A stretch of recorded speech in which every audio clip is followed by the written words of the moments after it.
Bonjour, good morning, everyone. Is everyone in a good mood? We're going to go through the 2026-2028 budget. Donc, bonne chance à tous, Monsieur le Gérant. Merci, Madame la Maire Adjointe. Thank you, Deputy Mayor. As indicated, we are opening the budget deliberations for the 2026 budget. We anticipate a full day today, tomorrow, and we even have some time on Thursday. Hopefully, we'll be able to get through it and answer questions. I just wanted to open the meeting today by stating a few of the elements that guided our recommended budget that you have before you. So again, as indicated earlier on this year, we received direction from Council to try to put together a budget that would maintain a tax rate. So that's what we've done. We've prepared that. You will see that the budget is a positive one, even though we've maintained a budget tax rate, and even though we've had an assessment freeze, we've been able to still direct some investments in some of the areas that we've heard from Council over the last year that needed attention. I want to thank the finance team and I guess all the administration who've worked over the last, I think we start the process back in July to look at budgets. And again, I want to thank the team for all the hard work that's been done to prepare what I think is still a positive budget. All that being said, we know this is a recommended budget. We know that there could be some changes as we go through the next few days on deliberations on areas of focus. So again, we are open to those conversations. And I will then pass it along to our CFO, Jacques Doucette, who can then start the presentations and keep us going. Thank you, Your Worship, members of Council. So today, just a few housekeeping items before we begin the budget process. So again, when we go through the budget, as mentioned, it is a draft budget. So again, there are certain things that could be added, that could be removed. It could impact the tax rate, the user rates, the capital funding, the debt, or so on. So things like that. So the way that we'll proceed is that any changes requested or so on, normally that impact funding, we would put, Council would put a motion where there needs to be someone who moves the motion and a seconder. Then after that, what we'll do on Thursday when we vote on the motions through the approval process, that's when the votes would occur. It would all occur on Thursday. That will give us the chance to basically provide a backgrounder, indicate what are the impacts of that motion or so on, and how it's funded. The other thing with this as well, when there are motions, especially for either adding things or removing things, if possible, but sometimes it won't be possible for Council, but if Council has an idea of where they want that to be funded from, that also helps. So for example, we want to add this and it's funded from a tax rate increase, or we want to add this and it's funded from our Council contingency or something like that. It helps. It also provides a more clearer direction. There are some instances, though, where we recognize that Council may not necessarily have an idea of where to fund it or not to fund it, and that's where we say we would like to fund this. Can you prepare some different options on how to fund it? So that is kind of what we're going to do today. Again, with this, what we're going to do as well, we're going to go through the different sections. We'll open it up to questions after some specific, after the specific sections, and then after that, later on today, we'll have the GMs who will come and speak about their areas. So before I start, I just want to, again, our CAO did a great job, but I want to acknowledge and thank everyone. I mean, this budget document doesn't come together on its own. Council, again, your engagements towards the items, towards the strategic priorities or so on. We listen to you, and that's that's one of our big pillars of how we established this draft budget. I also want to thank the leadership team, directors, all staff implicated in the process. I mean, there's a lot of work behind the scenes of putting forward budget requests, explaining the budget requests, doing research, so we thank that. And again, my team as well in finance, really, really proud of the work they do. We received this information by October 15th, and we have to be out to print this this big document over 500 pages within a week and 2 days. It includes weekends, people working evenings or so on. So again, we could never do it without the team. Just a couple of information items as well that may help council in the deliberations. Our council contingency, what remains from this year, currently, we have $152,000 remaining that is non-allocated. Administratively, we did an analysis. There are some things that have come in that are almost complete, that are going to come in under budget of what council had approved in the council contingency. I would feel secure that there's around $300,000 remaining in that council contingency for this year. For next year, we've added the $1,001,000 of the council contingency. So overall, that's $1,300,000 that we have in council contingency as well for council's information. So now we'll begin through the budget binder. So we'll just I'll just walk you through the sections, and we'll go one section by one. There are some areas where we'll spend more time, others we won't. So the first couple of pages, it's the table of contents. Then after that, and again, this is a good guiding document if ever you need to go back to a certain section or so on. On page 5, we had a glance in Moncton history. This is really about, information about how Moncton was founded, some important information, for example, that we had CN here and that was part of our city. And it talks about our dynamic economy. We have 2 hospitals. It talks about a municipal council of mayor and 10 councillors and so on. If we move to the next page on page 6 and 7, these are important information items that are prepared by the communications department, but that we feel really brings a lot of value even in establishing the budget. So for example, the average sale price for residential real estate in Moncton is around $380,000. We have 56% of our population that have a commute of less than 15 minutes.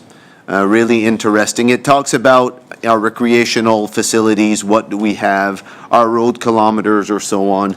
On page 7, we have a language distribution again of 44% of our population is bilingual, and then we have the breakdown of who are predominantly English, French, and other. We have some stats around our permanent residents, and one that we find is really when we create the budget or so on is your working population by income bracket. We have 53% again in the city that make under $40,000. We have 41% that are from 40 to 100,000, and we have 6% making over 100,000. So again, when we prepare budgets, that's a consideration that we take in, that we really focus on. If we move to page 8, this has to do with our mission statement and values. Again, our values are sustainability, inclusivity, innovation, accountability, excellence, and bilingualism. And on page 9, we have our strategic pillars. And again, last night there was a presentation on the strategic plan and the areas of focus by council. And you will see that we've touched a lot of those areas of focus in this budget.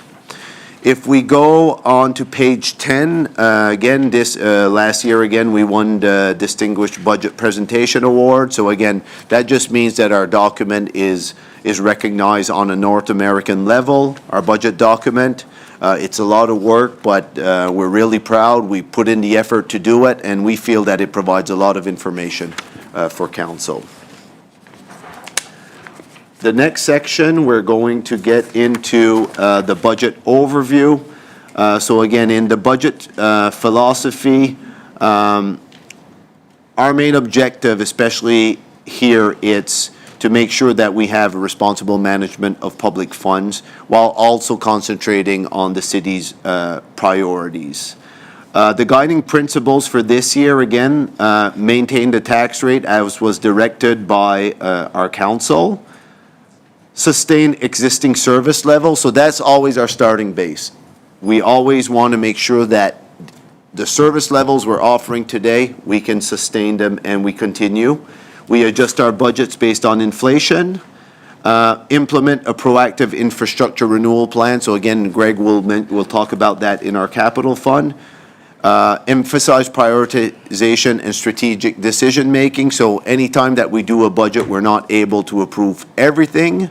But again, we're trying to always balance what we can afford, the impacts on the taxpayers, while achieving great things as a city. One of the main budget philosophy, again, we establish it based on council's direction. So there's the strategic plans, there's the vision and values. We hear about the priorities, they're outlined. We have bylaws, policies, all approved by council.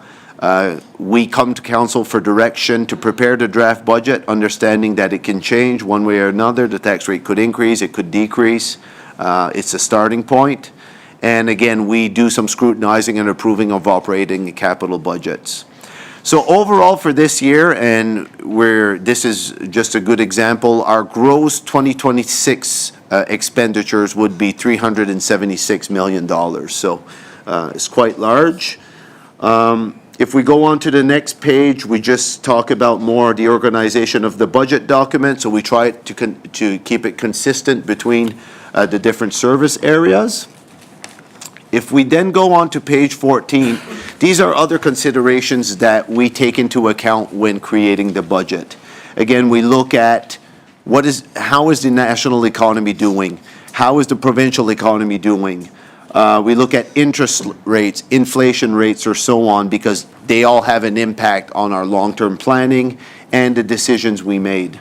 One of the things in terms that I want to highlight is on a national economic context. The national economy is poised for moderate growth with forecast of 1.8% in 2027 after a potential slight contraction in 2026. So again, a lot of that is due to the tariffs. It's putting pressure on the economy. It's really throwing some sectors into chaos. So we've got to recognize that when we do our budget. Inflation and interest rates are heading back towards where they were in the past. We're seeing there was a rate cut last two weeks ago, 0.25%. And inflation is around 2% right now. It could rise to 3% in 2026, again, before stabilizing. But these are economic outlooks. On the next page, I'll highlight, again, it's different things, but the unemployment rate is growing. It grew by 1.3% to 7.5%. That's in the province. So again, those are things we have to consider when creating a budget because it impacts affordability. Economic growth and development, again, the one thing for us is we're lucky we have a robust economy, and our GDP is projected to rise by $9.715 billion in 2025 to $10.123 billion by 2027. So again, the Moncton economy is in good shape. Housing, again, building permits and housing starts indicate a vibrant construction activity. We're having record years again. Mostly it's apartments that we are seeing, but it's really positive. So again, if we move to the next page, here's where we're talking about the general fund operating comments. So there's a couple of items that have impacted this budget that are kind of outliers from our normal budgeting process. One, the province announced an assessment freeze. So that means that our assessment was only 3.59%. That would include new construction and sales. We probably lost in between, and it's always hard to say, but probably $11 million to $13 million of revenues from that provincial freeze. Now, on the really positive side, we've received almost $9 million in fiscal reform money That's funding that was part of the fiscal reform process. It's funding that's going to continue going forward. Greg will touch base on it on the capital fund or so on. But that has really permitted us to invest in strategic areas, keep the tax rate flat, and we'll get into more of those details later on. But we're operating with more level 2s and 3s in this budget than we did last year, and I'll go into more details later on. The financial position of the province on next page, page 17, again, we went through 3 or 4 years where the province was, their main focus was the financials. Now we're seeing that the province is back into kind of deficit mode. So again, one of the reason we acknowledge that is we always have to be cognizant that when there are deficits or major deficits at the provincial levels, it could impact our funding moving forward. Future assessment growth, unless there is something major where the province would decide to freeze assessments, we believe that it will return to the normals of seeing 8, 9, 10% because there's so many properties in the spike protection mechanism that automatically face a 10% increase year over year. So we expect that next year it would have been similar to all the other municipalities in this province. If it wasn't for the assessment freeze, we probably would have recommended, again, a tax rate decrease to offset the major increases in assessment. So we expect that the province will return to that next year. If we move to the next page, on page 18, at the bottom of the page on the left-hand side, one of the things that we always mention during budget is that a lot of our expenses are fixed or semi-fixed. So that means, and for us, it's around 90% of our expenses are fixed or semi-fixed. So that means that when we make budgetary decisions, normally those are long-term decisions. They don't necessarily, it's not something we can reverse. For example, if we decide to increase our bonding and we go out to market and we bond that project, we can't change our decision after. We have to pay our interest and capital payments. We've also included on the right-hand side, this is just how cities' assessments are increasing. For Moncton, again, this is where you see the 3.6%. We're not necessarily the top city. Dieppe, in terms of percentage, Shediac also has more in terms of percentage. That being said, it's because their assessment base is not anywhere close to ours, but in total dollars, we lead the province in basically in assessment increases. On the next page, on page 19, we have social considerations. This section is really talking about all the investments that we've done in this budget and over the past couple of years in the social area. So we talk about, again, the creation of a social inclusion officer. We increased our grant spending. In 2014, we only spent $165 towards social issues. This year, it's expected to surpass $1.6 million. We're supporting affordable and transitional housing. We had Rising Tide, other things like that. Major increases in the bylaw department, our community officers.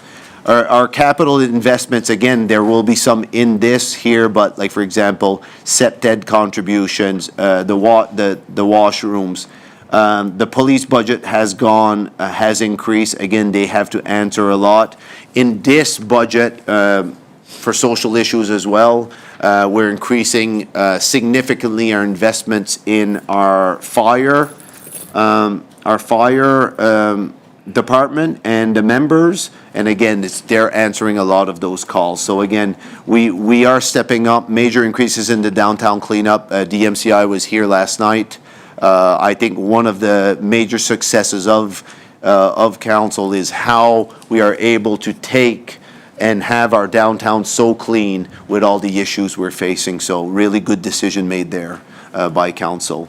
Then we talk about the public engagement in the budget process. Again, there's a lot of public engagements. We have engagements around capital projects, downtown development, community grant applications. Council hears from the the public. We have sessions where the public come to the budget. And again, we try to include the community as much as we can. On the next page, page 21, we have our Housing Accelerator Fund. Again, this is what we had approved with our almost $16.7 million. This is how the buckets are spread out. So I won't spend too much time on that, but we have our team that can go through it. And I will now pass it over to Greg, and he will go through the capital section. Thank you, Jock. I'll take a couple minutes through the highlights of the capital section, and we'll talk more as we get into the specifics of projects a little later. So really, the look at the capital plan addresses a series of objectives, strategic alignment, so ensure it's sort of in line with the strategic plan, major project consideration. We'll talk about some of those as we get there. Managing our debt to an appropriate portion to keep our debt costs down. Right now in the general fund, we have an average over the 5 years of $20.7 million, what the average is over the 5 years in this plan. And with an average supporting operating capital that keeps that down to $15.1 million. So we continue to try to grow that capital from operating, sort of pay-as-you-go type approach. Other considerations, we look at, try to gather and obtain as much other contributions as we can from the feds, from the province, even third-party organizations if they're out there that we can get. Economic challenges, one of the challenges, most even specifically in the capital side, is the inflation rate. The inflation rate typically is 2% in sort of normal, CPI, public or consumer goods. What we're finding in the construction side, you're 5 to 10, sometimes even more than that, especially on facilities and road construction. So we're really having to manage that. Operating budget impacts, obviously, when we do a project, say we add a trail, well, there's subsequent operating impacts that come with that because you have to manage the trail, clean snow if you're going to do the trail. Same as roads. You add new facilities, same idea. Asset management, we're basically always incorporating our asset management principles into the plan, looking to optimize at a 75% of gross capital. We'll talk a little more about that in a few minutes. Basically trying to manage our unused authorities, returning them, accessing them, and looking at prioritization. So what's priority in terms of the city as we decide, look at these. Basically, in asset management, we talked about in June, we brought forth, June of 2018 and in 19, brought forth an asset management plan. At that point, the estimated infrastructure deficit was $23.5 million. We are engaging and we'll be doing another updated asset management plan in 2026. Chances are it's at that same number. Similar, the issue was we probably addressed we've addressed issues, but inflation has had an impact to keep that up in those dollar values. On a summary of the capital spend, basically we're spending total of $92 million in capital, split you'll see there between 77 in the general and utility of $14 million. Future for the rest of the years, we're spending $280 million for the remaining 4 years, 27 to 30, and 93 in utility fund. These are proposed amounts at this point for a total of 373 with net spends as you see on the. And in 2026, key areas of expenditures, the big areas will be transportation services, which includes road, storm, this is general, so road, storm, Kodiak. You have parks and recreation services plus some other items in there. Economic development venues includes a combination of things that we'll get to, some very large ticket items that are in there. Protective services is fire at this point, and there's other investments further out the years. So this is just 2026. And the cultural zoo and tourism comes in at 1.2, which includes enhancements to things at the zoo, Magnetic Hill, are part of the park, that sort of stuff.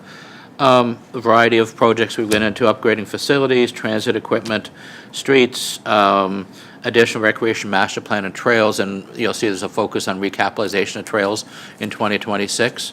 As I mentioned, enhancements of Magnetic Hill Zoo, replacing some firefighting equipment, being some materials, and continue to look at trying to address the infrastructure deficit. And in the utility fund, a big part of it is really sewer rehabilitation, so involved in the reconstruction of the projects. Basically, it looks $4.5 million, and then investment in the water side, which includes things like the water treatment plant, which we own, of $10.2 million. And as we get down to Section 5, which is the capital, we'll talk a little more in some details about some of the projects on a page-by-page basis. So that's sort of a high-level capital approach, capital picture. And I think from the utility fund, Mel's going to, Mel? Good morning, members of council. So on page 24, the utility fund is summarized there. So similar to the general operating fund, the utility budget is balanced on an annual basis. We use a combination of capital from operating to bring our debt levels down, as well as a rate stabilization reserve to stabilize our rates annually to avoid large increases year to year. For 2026, we've increased our consumption mostly due to the multi-units in both Riverview, Dieppe, as well as in Moncton, about 400,000 cubic meters. Also, the rate stabilization is approximately $1 million for 2026. Again, that's to stabilize the rates throughout the years. We have some large capital projects coming in the next 5-year window that are planned and anticipated. So we really want to make sure that we keep that the water rates on a stable basis year to year. For the 2026 budget, we're proposing 0.86% increase on water and wastewater charges for all users for the commercial and residential, and this would equate to about $10 per year or $2.50 for a residential user based on an average 272 cubic meters. As we get to the utility fund further in the deliberations, we can go through that further detail. If you want to turn to section 3. Okay.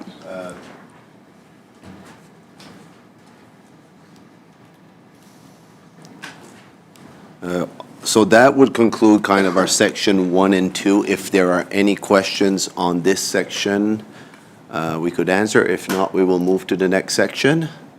Oh. Conseiller Bourgeois. Merci beaucoup, Madame la maire. Merci beaucoup, Jacques et compagnie. Oui, j'ai quelques questions. Tu as répondu à ma première, qui était celle que j'avais demandé, à combien que la province ramasse en impôts fonciers à 1,86 par 100 pièces d'évaluation. Tu as estimé 11, 13, on va aller dans le milieu, on va dire 12 millions, right? Qu'on a perdu, qu'on aurait eu si c'était pas du gel. Corrige-moi. Donc, le gel, c'est l'impact du gel sur nos revenus anticipés. Oui. Parce que nous autres, on avait une projection de revenus d'augmentation de l'évaluation qu'on n'a pas reçue. Donc, notre estimé, c'est environ 10 à 13 millions. OK. Mais, 10 à 13, tu as dit tantôt 11 à 13. Ben, c'est ça, oui. On va dire 12. Ouais. Mais le gouvernement nous donne en 2026 9 millions de C'est plus qu'en 2025. Exactement. Donc, la perte nette du gel, ça c'est 3 millions? À peu près, oui. OK. Merci. Est-ce qu'il y a, à cause de ça, à cause de 3 millions, on a quand même eu des nouvelles constructions qui nous donnent 3,5 d'augmentation d'évaluation. Est-ce que, pour compenser cette perte-là, le personnel a décidé de mettre des projets de côté pour un an ou c'est statu quo? Non, l'impact du gel, vraiment, c'est que ce que ça fait indirectement, c'est qu'on n'a pas été capable de réduire le taux d'impôt. Donc, comme l'année passée, par exemple, on a réduit le taux d'impôt de 8 cents. Cette année, à cause de l'impact du manque à gagner du revenu, on n'a pas été capable de réduire le taux d'impôt. Donc, c'est ça qui est la différence. Puis l'impact de ça, c'est que c'est les nouveaux bâtiments, c'est eux qui payent un petit peu qui subventionnent les gens qui existaient déjà. OK. Donc, heureusement qu'on a des nouveaux bâtiments de construction. Absolument. Parce que sinon, on aurait été obligé d'augmenter les taxes ou réduire les dépenses, couper des projets. C'est ça. OK, parfait. J'allais poser la question, mais je vais quand même la poser. on a développé des réserves. Moi, je m'en souviens quand le conseiller Thériault, le maire Thériault, puis moi, on avait été élus en 2008 pour le premier budget qu'on avait, 0 réserve. Et plus rien. Là, maintenant, on est rendu avec un total de combien en réserve? 50 millions? Oh, plus que ça. OK. Ça fait ma question, c'est, on est en très bonne position. Ça, je suis complètement d'accord avec toi. Surtout par rapport à d'autres municipalités, puis surtout les nouvelles municipalités qui commencent, puis ils doivent fournir des services à des normes assez élevées. À quel moment, quand est-ce qu'on est capable de dire, on a une situation urgente, on s'est obligé de ramasser de l'argent à partir des réserves? What's a rainy day and who determines and how? Donc, bonne question. C'est quelque chose qu'on va aller en plus de détails plus tard. Mais une des choses que tu vas voir cette année, on utilise quand même beaucoup de nos réserves. Donc, 90% de nos réserves ont un but ultime spécifique. Donc, cette année, comme vous allez voir dans le budget, juste en termes de réserve capitale, on va enlever 19 millions des réserves. Donc, on utilise les réserves. Les réserves ne sont pas nécessairement un savings qu'on touche jamais. À chaque année, ça dépend de quelle branche, puis on va aller vraiment en détail plus tard. Mais cette année, on enlève quand même 19 millions de nos réserves qu'on propose dans le budget. Ça, c'est pour le financement des bâtiments avec les life cycles, des financements de certaines choses. 2 ans passés, si vous vous souvenez, le Conseil avait approuvé une stratégie où, au lieu d'aller emprunter des fonds, on a utilisé notre réserve au lieu. Donc, je dirais que les réserves, au début, quand elles ont été établies, c'était vraiment pour protéger de la neige, puis de l'imprévu, puis c'était comme un savings. Mais maintenant, c'est plus stratégique en termes de... On les utilise, par exemple, si on a des réparations à faire à la quai, ben on va dans la réserve de la quai pour le chercher, au lieu de mettre la pression sur le taux d'impôt puis le capital. OK. Puis une question hypothétique. Si la province ne nous avait pas donné 9 millions de plus, 9 millions pour compenser la perte de 12 millions, puis disons qu'elle nous avait donné 3 millions. Puis là, on aurait été, au lieu de 3 millions en arrière, on aurait été proche de 10 millions en arrière. Est-ce que ça serait justifié de dire, OK, ben là, pour pas couper les services ou pour pas augmenter, là, une des alternatives, ça serait peut-être d'aller chercher un petit brin plus de nos réserves. Ça aurait été certainement une des solutions qu'on aurait pu explorer. Juste comprendre. OK, merci. Je vais faire un autre commentaire, puis là, je sais qu'il y a d'autres, j'ai d'autres questions, mais j'arrêterai pour laisser les autres poser les questions. Dans nos rencontres avec la province, surtout lorsqu'on parle, vous siégez encore, je crois, sur le comité de réforme sur le financement municipal. C'est le dernier morceau qui manque à la réforme sur la gouvernance municipale. Toute la province, ou à peu près, est maintenant gouvernée par une municipalité haute. Est-ce qu'on a la capacité de dire à la province, hey, c'est nous autres qui runnent la province à cette heure-là?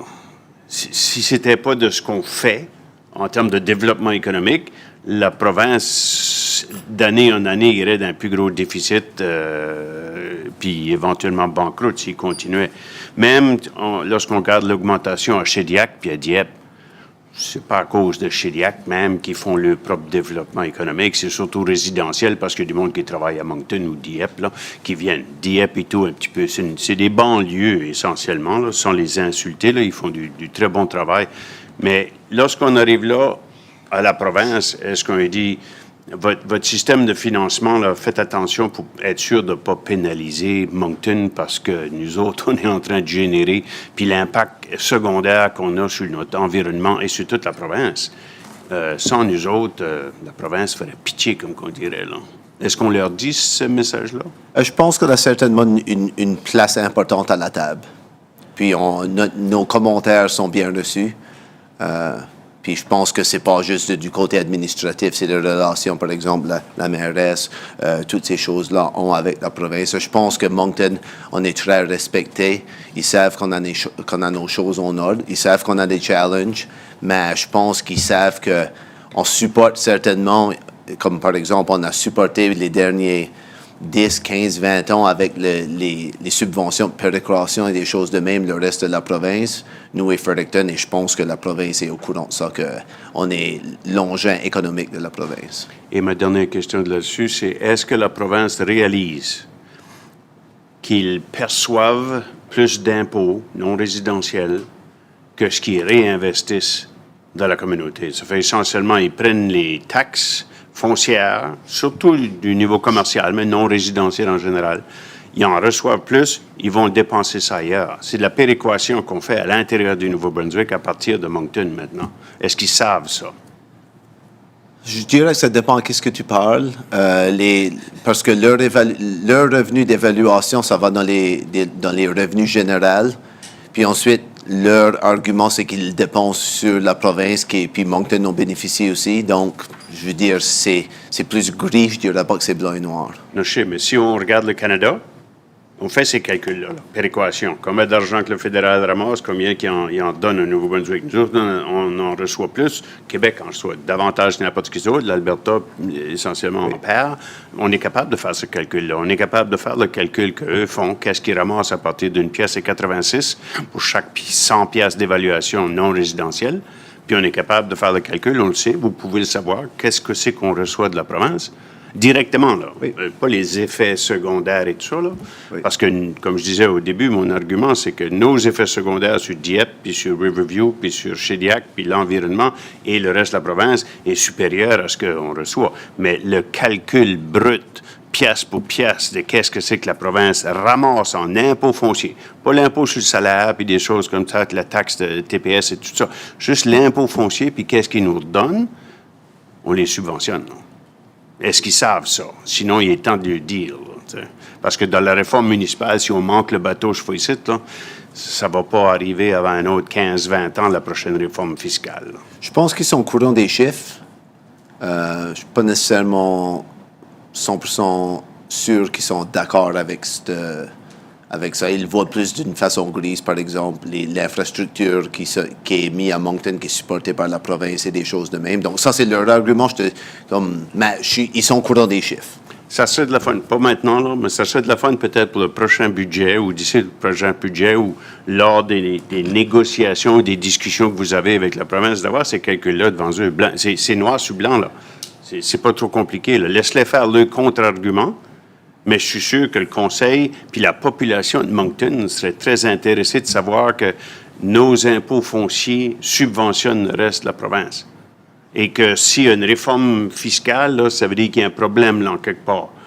Pas de problème si c'est 1 million ou 2, mais si année après année, c'est des 3 millions, des 4 millions, des 5 millions qu'on donne, en quelque part, il y a une limite. Là. Ça fait, je ne sais pas qu'est-ce qu'est la limite, mais il faudrait que le Conseil et les citoyennes de Moncton soient informés. Ça presse pas, mais à un moment donné, il faudrait qu'on ait ce calcul-là. Merci beaucoup. Merci, Mme la maire. Je reviendrai plus tôt. Et conseiller Bourgeois, conseiller Léger. Merci, Madame la mairesse. Jacques, tu as fait un commentaire au niveau de the assessment rate and how you thought maybe next year we might be going into 8% or greater assessments. So are you able to give an update on what, because I think you're on the committee, what exactly is happening and what is the expectation in 2026? Is it that we will just be going down the road of the same, or is there hope that some type of new method will be announced in terms of assessments? Yeah, so the specifics, thank you, good question. So the specifics of the committee, it's under embargo because nothing is approved until it goes to cabinet and it's approved by cabinet. So everything's under. But I think right now what's on the table is that there's really nothing off the table in terms of solutions or so on. The process is being done it's quick, but it's being done well. There's consultants in the international world or so on that are experts helping out. I think overall, this is just my opinion, but the funds that we're getting from the fiscal reform, that was the first part that we did Now we're on to assessment reform. So in terms of fiscal reform, that's where we see the almost 9 million that we're receiving this year. That funding is going to continue for the next 5-6 years until the government can always change their mind. But right now, that's the way it's proposed. The amounts are supposed to increase next year. We just got an allocation. And to be honest, next year, for example, and I'm just throwing it out there, I don't know what will happen. But let's say we return back to a regular world where assessment is not frozen. We have that assessment increase that we would every year. And if we get that $9-10 million of that additional fiscal reform funding, that's going to be a game changer. Like for our finances, over 4 years, you're talking $40 million more. That's going to help us, one, achieve. It's going to be, we're going to be a little bit limited on where we can spend the funding because it'll have to go towards asset management items, but it will free up our money to be able to spend on a lot of, like for us, we think that's going to be a game changer. Is going to help us invest in what we own right now, but also invest in major infrastructure upgrades or so on. So I think personally, if we can get our regular assessment plus that fiscal reform money, that will be good. Whatever happens from the assessment reform, I think that won't necessarily impact the finances too much. That is more about making sure that the system is fair, it's transparent, it's predictable, or so on. So for example, if you have a house, even if your neighbor sells and he makes a huge windfall just because he got lucky, you shouldn't necessarily pay for it. You know what I mean? So that's kind of what this next step is. Okay, and that would be a fair system, but I think hopefully there'll be some relief for people who are currently experiencing very high taxes. Absolutely. And I think that's, I mean, that would be the goal, I would think, to try to find some mechanism of stability. And maybe what you're talking about is the stability is going to be what people are seeing today, but they're not going to see necessarily the increases year after year after year that are artificially created because of that scenario where somebody in the area sells their home at a higher rate than what would normally have occurred, so. Yeah, and where the local governments are as well is one of the biggest message working with UMNB and La FMNB is we're trying to reflect that property taxes that are collected by, let's say, a resident, it only represents 8 to 10 cents on a dollar of all taxes paid. And what we're trying to get, a message that we're advocating to the province is if you want to provide relief to your residents, you have a lot of levers to pull versus the local government dollars. It only represents, it's 85% of our revenues, but it's only 8%. So the more, like with the spike protection mechanism and all of those things, that's where we're trying to say, okay, these are not the proper places to provide relief. You can provide relief on many different incomes or supplement or reduce the dependence that we have on property tax revenue so we can provide relief, right? So that's the conversations being had. Okay, no, that's fair. I'm just wondering, just something that was in the presentation talked about, and it was on page 20, and it talked about different investments and stuff, but it talked about downtown camera budget. And you said that in 2023, the city installed cameras in the downtown at a cost of $90,000 to help deter crime and vandalism. The city has continued to invest in cameras since then. Is that accurate? Because I have not seen that, and perhaps it's just because I'm not aware. I know of a number of cameras on St. George Street that were vandalized, removed, and to my knowledge, we've not continued that. So maybe not for today, but I thought it was a good program. I think, though, that unfortunately, that we need to revisit, and more municipalities are speaking about putting in cameras in the downtown, encouraging individual business owners through perhaps some incentives through the municipality to add cameras so that everybody has a piece of what's happening in their downtown. So I just wanted to highlight that. I mean, it's accurate for 2023, because I remember the discussion, and I think that was an addition to the budget at that year. It's an addition, and we haven't, from what I understand, Chief may be able to help. I don't think we've added a lot more, but we continue to invest because, again, they get vandalized, they get broken. We have to. Yeah, so maybe we can revisit and clarify and see how serious we really are in that, and maybe where does that fit moving forward. Yeah, we'll put that as a takeaway. And my last point, because it was in your utility fund presentation, and it's something that I think we need to really think about. So the expectation is that the tri-community will likely use about 8.3 billion cubic meters of water in 2026. I guess we use a little over 1 billion a month, apparently.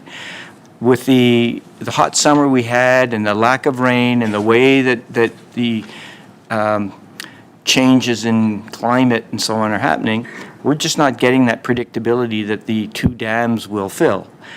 We currently, though, I'm told, have confidence because the plan that the city has is not necessarily reflective of the additional Tower Road Dam. It really speaks more towards Turtle Creek and what it could do. But it's alarming because this year there were increases. There were decreases in use of water in Moncton, where we had meters, and perhaps that's because if you use water, you're going to pay for it, and if you don't use it, you're not. Versus the other municipalities, and I say that not to highlight it, other than to have a conversation. I think that the increases were pretty significant. And I think we need to start speaking about it. And I don't know how that conversation comes to be, but we really need to focus on what is it that citizens feel. Without getting into detail, I think we need to highlight that and move it forward and see where we want to go. My understanding is when the City of Moncton introduced the meters, it was not popular. However, I think the overall cost of metering, when you look at the total utility fund, correct me if I'm wrong, I think it made financial sense in the long run, where even though the average, I think that you're putting here per person, I'm trying to pick it up here for 2 seconds. Is someone $928. How much? $928. $928. On the metering system, though, there are a lot of people who pay a lot less than that. Yeah. And so your large users are going to pay more. And that's reflective of, I've had months like that where I made decisions where I would increase the water use and then, you end up paying. So I think maybe it's time to have that conversation with the other municipalities and ask the residents what they feel. Because I think that more and more that resource is not one that we necessarily can always count on. It's great, we've gotten some rain the last few days, so anyway, if we could, moving forward, maybe in 2026, really start to have the conversation and to see if there's interest in the importance of water conservation for all of us. Leave it at that. Thank you. Merci, Madame. Merci, Conseiller Léger. Before I go to Conseiller Bourgeois, is there anyone who hasn't spoken yet who wishes to ask a question? Non. So, Conseiller Bourgeois. Merci, Madame le maire. Un commentaire et 2 questions de reste. Je suis complètement d'accord que public engagement in the budget process is a vital aspect of city governance. Puis on fait des choses. Mais c'est une suggestion que je vous fais à vous, puis à Loma, je sais pas, parce que communication, mais j'ai déjà vu, longtemps passé, il y a des expériences que les autres municipalités font. Ils mettent les personnes autour d'une table, puis ils disent, regarde, tu as 200 millions de dollars à dépenser, on a une présentation, qu'est-ce que tu dépenserais, combien d'argent, puis tu as un dialogue après ça que les gens viennent à comprendre. Parce qu'on est rendu du gros budget, très complexe, le budget, telle chose, capital, tu as dit les réserves, on est capable de faire payer des capitales à partir de nos réserves ou à partir des opérations. ça serait une très bonne démarche de transparence et de démocratie. Ça fait, je ne sais pas si vous pourriez explorer pour la préparation du budget l'année prochaine, peut-être à l'été ou quelque chose comme ça, d'avoir, puis je ne sais pas qu'est-ce que les nouvelles façons de consulter, d'engager les citoyens autour d'une démarche budgétaire comme celle-ci, mais explorer ça pour voir prochain conseil décidera, là, il n'y a peut-être personne de nous autres qui sera ici, mais au moins d'avoir ce réflexe-là pour y a-t-il d'autres façons de spécifiquement consulter et d'engager les citoyens sur le budget. Je vous laisse ça juste Oui, comme puis juste pour te donner un petit mise à jour, c'est quelque chose que on a déjà en train de faire l'exploration. Les finances et les communications, c'est quelque chose qu'on a discuté. Aussi, on est en train d'apprendre un petit peu. Il y a quelques municipalités, par exemple Saint-Jean, qui ont déjà fait l'exercice, mais ça n'a pas porté fruit parce que c'était un petit peu trop compliqué. Donc, on essaie juste d'apprendre, puis c'est quelque chose on veut quand même que ce soit de la bonne information, mais que ce soit quelque chose que les citoyens peuvent comprendre. Donc, c'est ces choses-là, c'est sur notre plan. Parfait. Merci beaucoup. En souhaitant que ça sera plus efficace que ce que Saint-Jean fait. Il y a peut-être d'autres méthodes que je... Deux questions, toutes les deux sur la page 22, probably to Mr. Hauser.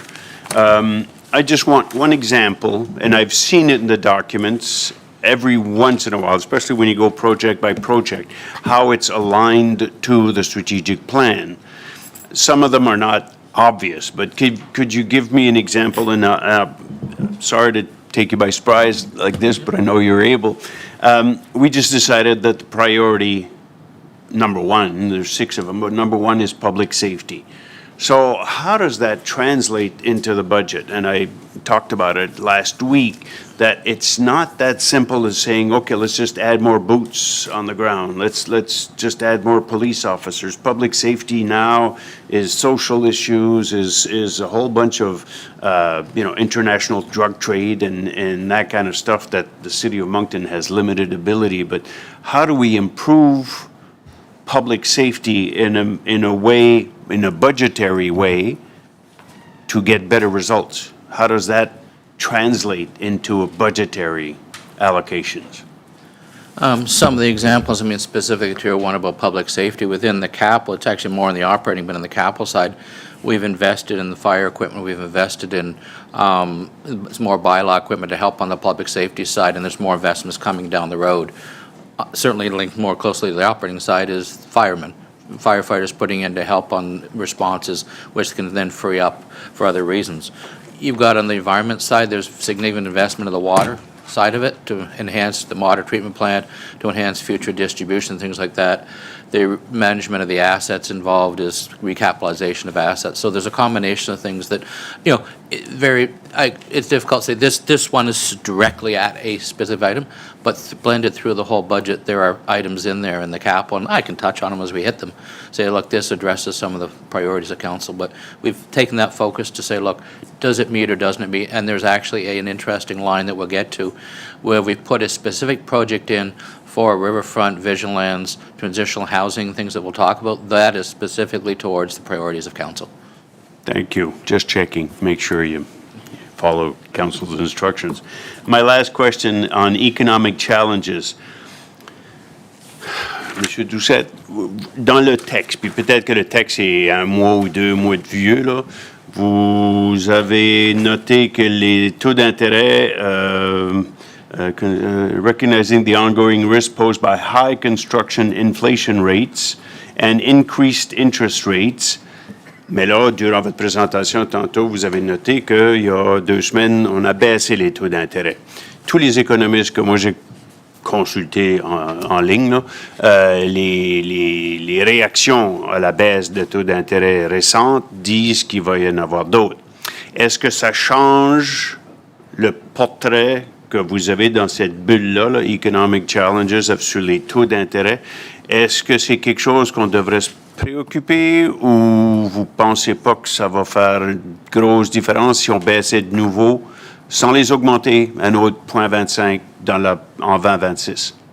De notre côté, je dirais que c'est pas mal stable. Donc, comme municipalité, on s'attend que maintenant, avec la dernière coupure du 0,25, que ça va rester pas mal stable pour les prochaines 1 ou 2 années, 3 ans. Encore, il peut toujours avoir quelque chose qui change avec les tarifs. Mais où ce qu'il faut peut-être, une des choses qui a changé, c'est en termes du citoyen. Parce que ce qui arrive avant la pandémie, le taux fixe était toujours plus élevé que le taux variable. Maintenant, c'est le contraire. Si tu vas pour une hypothèque, il y a le taux variable qui est plus élevé que le taux fixe parce qu'ils spéculent que le taux variable va diminuer. Donc, ça, c'est quelque chose, par exemple, les gens qui ont leurs hypothèques avec leur taux variable, puis ça continue de demeurer plus haut que le taux élevé, ça met juste la pression sur les citoyens de payer leur hypothèque et des choses de même. Donc, c'est plus de cette considération-là que je dirais qu'il va avoir un impact. Nous, notre taux d'emprunt, notre taux de revenu en termes d'investissement va être pas mal similaire et plutôt fixe. OK. Je suis fier de ça parce qu'on vient juste de renouveler notre hypothèque cette semaine, puis c'est ce qu'on a fait, c'est fixe. Mais moi, je prédis, puis ça, je parle pas à tous les développeurs, mais avec certains développeurs, le taux d'intérêt qui baisse va accélérer leur projet de développement. C'est une bonne nouvelle lorsque le taux d'intérêt baisse parce que les projets qui étaient comme en pause, parce que financièrement, c'était effi, lorsque le taux d'intérêt baisse, ça fait leur coût de construction et d'opération va être moindre. Ça fait là, ils vont se lancer. Ça fait on devrait avoir un meilleur impact sur la construction. On va voir, là, c'est hypothétique, mais oui. Merci beaucoup. Merci, Mme le maire. Merci, conseiller Bourgeois. Est-ce qu'il y a d'autres questions? Non. Donc, Jacques, Oui. allez-y. So we'll continue on through the section 3, the financial and organizational structures and processes. So if you turn to page 26, we just illustrated here our City of Moncton organizational chart showing how all the service areas are composed.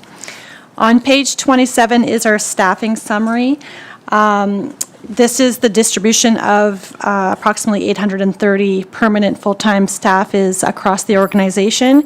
You'll notice that there's about 19 new positions being proposed for the 2026 budget. Most of these are in the protective service areas, which they all continue to support the growth in the city and maintain our service levels. These 12 positions are in the protective service area to meet the service increases in firefighter complements. There's an emergency management coordinator and fire-related logistics, and we'll get into these budget requests through the different service areas as they're presented. Also on this page, you'll see there's 5 contract positions. Those are all funded through the HAF funding program. And we also have then summarized our casual and student complements. If you turn to page 28 and 29, we go over and detail out our various funds we have with the City of Moncton, we have the general operating fund, utility operating fund, we have capital fund, and reserve funds. On page 29, we just illustrate how each service area fits into each fund for illustration. On page 30 and 31, these sections summarizes our various financial policies and financial reporting structures. On page 32, I'll just spend a couple minutes on these definitions of budgets. So we explain the different levels of budget categories. Level 1 is a regular budget normalized item that we see and which is part of your base budget every year. The only changes made to a level 1 item would be for inflationary reasons or if there's a contractual increase in place. Level 2 and level 3 will be discussed throughout the remaining budget deliberations. Level 2 is a permanent change to service level, including staffing level changes. And level 2 becomes a level 1 normalized budget in the following years. For level 3 requests, these are one-time approved budget items or budget request items, and they get reversed in the following budget year. On page 33, this details out our process from the development of the budget to the budget adoption. And on page 34 and 35, this demonstrates a Gantt chart of the various stages that we take through the year, and you can see that we're basically in budget mode from about April to the end of January and end of December. So it's a thorough process, and just wanted to illustrate that. And now if you want to turn to tab 4, we'll get into financial summaries, and I believe Jacques will take this over from here. Yep. Conseiller Butler. Thank you, and thank you for the budget presentation. It's just one, you're going pretty quick there for a second. I'm kind of getting old, so I have to kind of go backwards. With the students, on page 27, student hours, it was 93,418, and in 2026, we're going down to 92. We're losing 1,140 hours. So how many students is that we're losing? Like that So- seems like, yeah, go ahead. Yeah, thank you, Your Worship. That would represent pretty much, it would be just one student. And as you will see, that was a request that made by the Utility Department. We'll get into that request later on. It has nothing necessarily to do with the financial. It has more to do with the fact that in terms of the operational, how it worked, they converted those students to add a full-time FTE. So there's no reduction because of it. Okay, so there's no students going to be, No one's going to lose their jobs because there's always new ones coming in or so on, and so that impact will not be felt at one student because we employ a lot of students here We in do. the city. yeah, but it's very important. Yeah, absolutely. Yeah, absolutely. Okay, thank you. All right, moving on now to the financial summary. So on page 37, again, this page, this is where I would highlight, these pages are really important, the next 4 or 5 pages. These are pages that you can pull out as council members to answer some very macro level specifics. So as you can see, our assessment base is now at 12.8 billion, and that's only for tax purposes. That's what we can apply our tax rate to it. We also have around, I believe it's close to $1 billion of assessment that we cannot access right now in real assessment. We also provide some different breakdowns around, again, the LSD tax, the LSD portion. We talk about our multiplier. So in the province, your non-residential tax rate can only be from 1.4 to 1.7 times the residential tax rate. Currently, we are at 1.7, so we're at the max, and that was done on purpose because since the pandemic, it's actually the residential property assessments that have increased drastically, where the non-residential have stayed more stable. If we move over to the next page, we'll have more on page 38. It's more of a breakdown of the major areas of expenses. Couple of things to mention there. Again, if you look at 2020, we had 690 employees. We're now at 835. So again, we are investing in our areas. We see, as per the conversation last night, the drastic change in the CRPA contract costs as well. So we'll get into that later on. Major investments in fire department wages. Again, you will see that there. So again, this is really a good summary of our major cost categories where we're spending money, but it also demonstrates that we are investing a lot in our priority areas.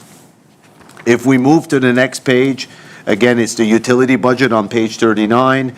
These are important statistics there as well. We see consumption. We see consumption change, how it goes from one year to the other. Water expenses overall, again, we seem to be very stable. Or so on. If we move to the next page, it's just a different way of presenting the past historical on our capital budget. Again, as you will see, there have been no reductions. In 2022, you see the major item, and that was the police station. But our capital budget, again, for this year at almost $78 million for the general fund, very healthy. We have recoveries going against that. In terms of asset management, at the bottom of page 40, we always try to hit a recap of 75%. For this year, unfortunately, it's at around 54%, so that's not to the target that we expect. But because we're going to get that additional capital renewal funding in the upcoming years, we feel comfortable that we're going to be able to make a significant impact on our asset management and infrastructure deficit moving forward as we go on. On page 41, this is a page that we have. These are more what we call our business units, and they generate revenues. When we look at their financials, we kind of look at it on a revenue and an expense, not just necessarily on the expense. We see that we're making investments in some areas. Kodiak Transport, for example, again, this is positive because it's a major economic driver of our city. It permits residents to go and be able to head to work or so on, but you can see the impacts of, for example, in 2023, it was around 9 million, and now we're getting close to that $2 million mark. And this is without the capital investments. This is just your operational. If we move to page 42 and 43, just different ways of summarizing the budget, so we won't spend too much time on there. On page 44, what I really want to highlight here is our level 2s and level 3s for the general fund on page 44, and on page 45 for the utility fund. Just as for information to council, we're almost investing $4 million in level 2s and level 3s. So again, when I was receiving the questions, well, what was the impact on that tax freeze, the provincial assessment freeze, or so on? Really, it did not hamper our investments because we're actually proposing to invest 1.6 million more than we did last year. It's just, it has reduced our ability to reduce the tax rate. So again, very positive. We're hitting a lot of strategic items, and a lot of them as well, to Councillor Bourgeois' question a while ago, they're hitting the strategic pillars approved by council. If we move on page 46, this is just a summary of the expenses. Again here, just a different way to present. So if in the future, if somebody would ask council, okay, what do you pay in fiscal costs? For utility, and you can see that we pay around 34.4 million for both funds. So it's just another way that if a council is asked a question, you can go to these summaries. Then after that, we do the same for revenues by source. Again, here as well, just different ways of where do we get revenues or so on. If we move to page 48, this is just an outlier a little bit, but it does provide some information that can be useful for council. So again, we always in the past used to talk about 1 cent. The 1 cent means right now, based on our current assessment of it represents around 1.4 million. So again, a tax decrease of 1 cent, 1.4 million, tax increase 1.4 million.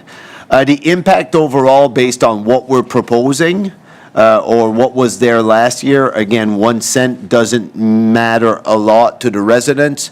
Where I would say council needs to put their heads in is what was the increase since 2021 or 2022, where that's where we were seeing year over year that increase going. At the bottom, for Councillor Bourgeois, this may also help a little bit. It shows a little bit, and I believe you mentioned it a while ago, the property tax rate on the residential piece. Again, you see our tax rate, you see the Moncton tax rate, but then after that, we also see the impact of the non-residential. So for example, the non-residential at 1.7 is 2.31, but we can also see the provincial tax portion that they apply on different properties based on, so if it's your owner-occupied residence, the province doesn't apply a levy, but on all other assessment, they do apply a levy for that. The cost of assessment, again, so the municipality, we pay a portion, and the resident or commercial business also pays a portion, and that's how we fund Assessment New Brunswick. And that's a positive, just so you know. It's way more economical to have one assessment area dealing with everything versus if every local government would need to establish that, it would probably mean an increase in costs. If we go on the next page, we're just showing the revenue trends. Again, just a warrant of assessment in terms of where we're heading in terms of total assessment. Then after that, we also have some information on own source revenues. We're going to go in all of those sections later on. The next page, from page 50 to page, hold on a sec, to page 73, I believe. No, to page 75. Those are the fees and charges that came to Committee of the Whole in September. So we won't spend too much time over that, but the only thing I will highlight on the fees and charges, again, are your level 2 and level 3 increases that are included in this budget at $654,000. Most of that has to do with the utility fund because they are part of the fees and charges. I will now move to page 76, which is a great summary to highlight the significant changes of our general operating fund. Jacques, est-ce Oui. que je peux t'interrompre une Yep. minute? Le conseiller bourgeois, est-ce que vous avez une question pour maintenant? OK, c'est bon, vas-y, Jacques. The significant changes of the general operating fund at a macro level. So again, on the left-hand side, we see the level 1 increases or decreases. Those are normally due to inflation, they're due to different revenues, they're due to different contracts or so on. Then our significant additions, which is where we summarize level 2s and level 3s, and we have another column. Then after that, if we go, I'm almost done this section, on page 77, 78, 79, 80, 81, and 81, that is where it explained the significant changes broken down by service areas and responsibility. So again, this really helps in when we are going through the budget later on. This is where we can summarize the major changes without discussing level 2s and level 3s, which of course are approved by council. And the last page of this section, before we open it up to questions, is your significant changes on the water and wastewater section. One of the things that you will see this year, our deposit to reserve, we are actually decreasing it by 2.6 million, but increasing our capital from operating. That is because, again, what we're trying to do, we've switched some money over from one to the other, and it's to basically reduce our interest costs and our bonding costs, because inflations have come down, interest rates have come down, but they are still high. So we prefer basically applying that strategy. So I will now open it up for questions in this section. Thank you. Merci, Jacques. Conseiller bourgeois. Merci beaucoup, Madame la maire. Je crois que j'ai 4 questions.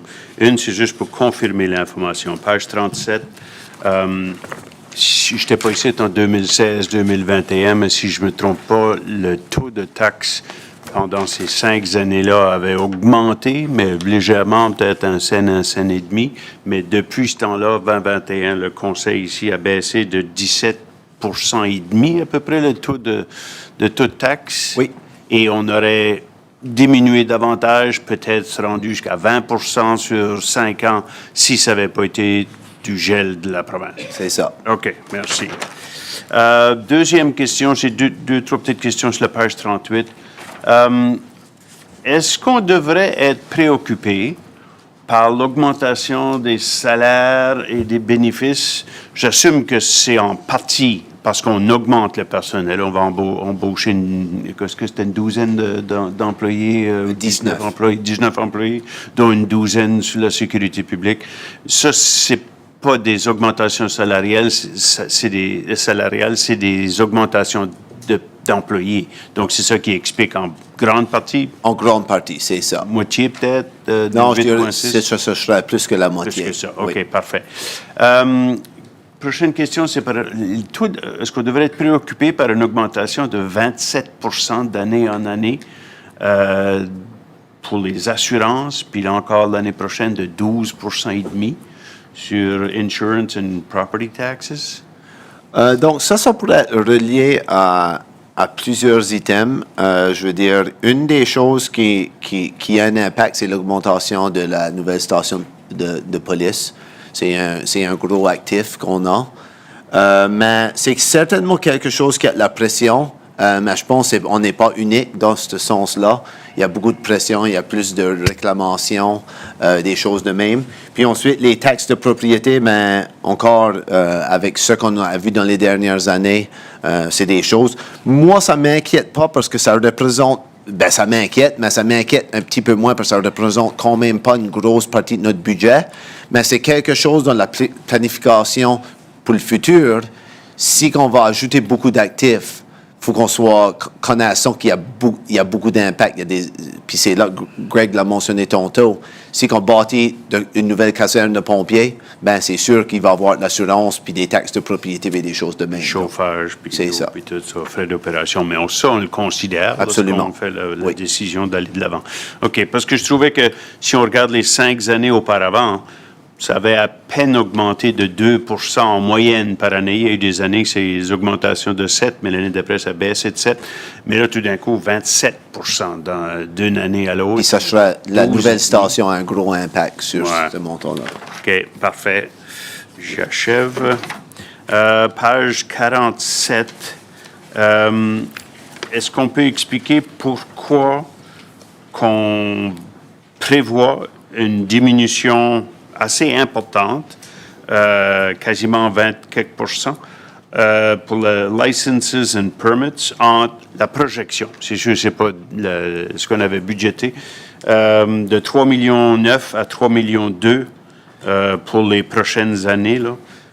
En termes de, c'est-il parce qu'on prévoit moins de construction ou y a-t-il une autre raison? C'est pas nécessairement qu'on prévoit moins de construction. On pense que la construction, ce qu'on est en train de voir, c'est très positif, mais ça serait très risqué de budgéter au montant, comme on a une année record cette année, puis l'année prochaine, si on n'a pas.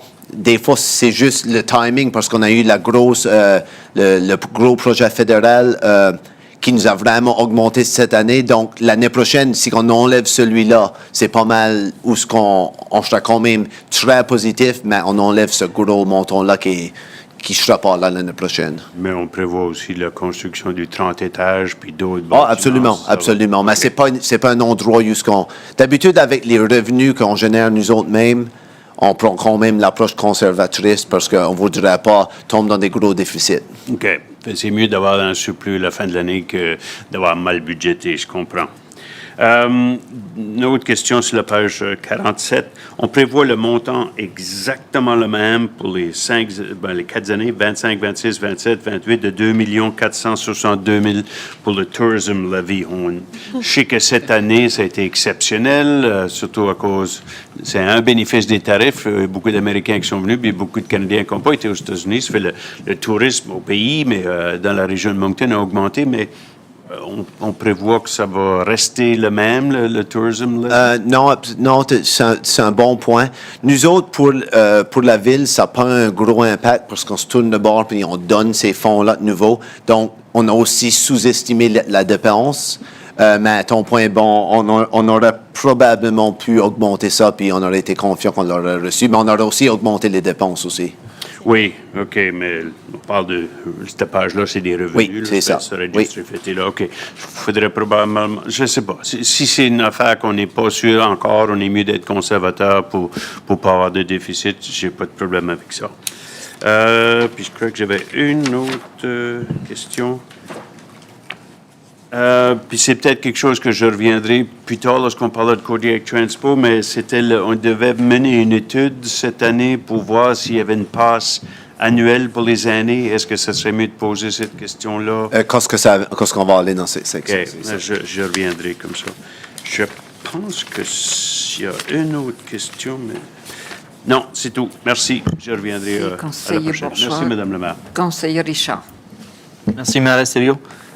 Just Jacques, the items that are on, we'll say page 44, 45, I think they were all repeated again and close into the 80s. Those items, we'll talk about them later on, or if I have questions, In each section, yeah, the GM will be level 2s able and to... 3s will be yeah, coming up. That's right. Thank you. Et conseiller Crossman. Thank you, Your Worship. Jacques, thanks for the presentation, and to your staff for preparing the budget. It's the calendar that goes almost all year. It's a non-giving, continuous calendar of giving. On page number 37, you're holding the tax rate. You're suggesting that we hold the tax rate, which is good. I'm happy to see that. But what I'm really surprised at, and maybe you can help me out on this one, is the Moncton LSD. You can see that the rate there. So it's a raise or an increase of 3.09%. Is that correct? Assessment. Yes, but that would be, the tax rate we have left flat as well. Exactly. But that's just the increase in assessment in the LSD. That's what we're expecting off the LSD assessment. That's right. Yeah, Just okay, the good. assessment, I yeah. just wanted to clarify that. Perfect, thank you for that. On page number 38, I'm going to talk about it quickly here, and you can give me direction, but the CRPA contract cost, as we line it up, it's 43.485 million, 3.9% increase. On the end, on your cap on the end, you're close to $20 million increase since 2020. That, and Councillor Bourgeois talked about salaries and benefits. That is the largest increase that we're seeing in any department across the city. Is that correct? Yes, it is. Okay, so that 43.5 million, let's call it, is that incurring the CRPA's budget that they presented to council last night of 15 members? Because I need to know which direction we're taking on that budget before we get to that section. Nope, that's good. So I'll just provide a little bit of highlight again. This budget is prepared using council's direction to the CRPA of no members until the KPIs until they are able to prove it with KPIs. Now, automatically though, the CRPA budget, just because of the 17 officers that were added last year, but only 7 were budgeted, automatically we're starting with 10 new officers for the year with this budget that we have here. Okay. If we were to go with what was presented last night, and that will be council's decision, this number would go to like 46 million or something, 45 million something after, and we'll get into that section later on. And the other thing too, if whatever council decides to do with the CRPA, that conversation or so on, I think one of the things we're going to change this year, if council doesn't agree with the 15 members, it's on Thursday, we're going to have that as part of a resolution as well, that the city does not, if the city does not vote for that budget, does not vote because of the reasoning or so on, and that will be a resolution. Okay, so that's almost like we separate the CRPA's budget that they presented to council and do a motion to divide or something along that line so that we vote on that? Is that what you're saying? So basically, the way it will work is council will vote on, if council votes on the budget that is here, that means council is voting for the 0, but will be specific that we are voting again, that council is not supporting that budget presented, just to make sure that we have the process with the, with the local government minister and so on. Yeah, because I just want to make sure that we give clear direction, right? That Yep. we're either supporting the CRPA's presented budget to council of so many members, Yep. or we're not, and we're strictly staying with this budget as you just explained. Yep. Okay, good, thank you, I appreciate that, Jacques. Can we go just to page number 41? I just got a quick highlight here on building inspection. I'm seeing that there's a decrease, and when you're putting in brackets, you're decreasing, right? That's right. So they're generating revenues. Okay, and they're going to talk about this as we get to that department? Yep. Okay, perfect. Great, thank you. Page number 42.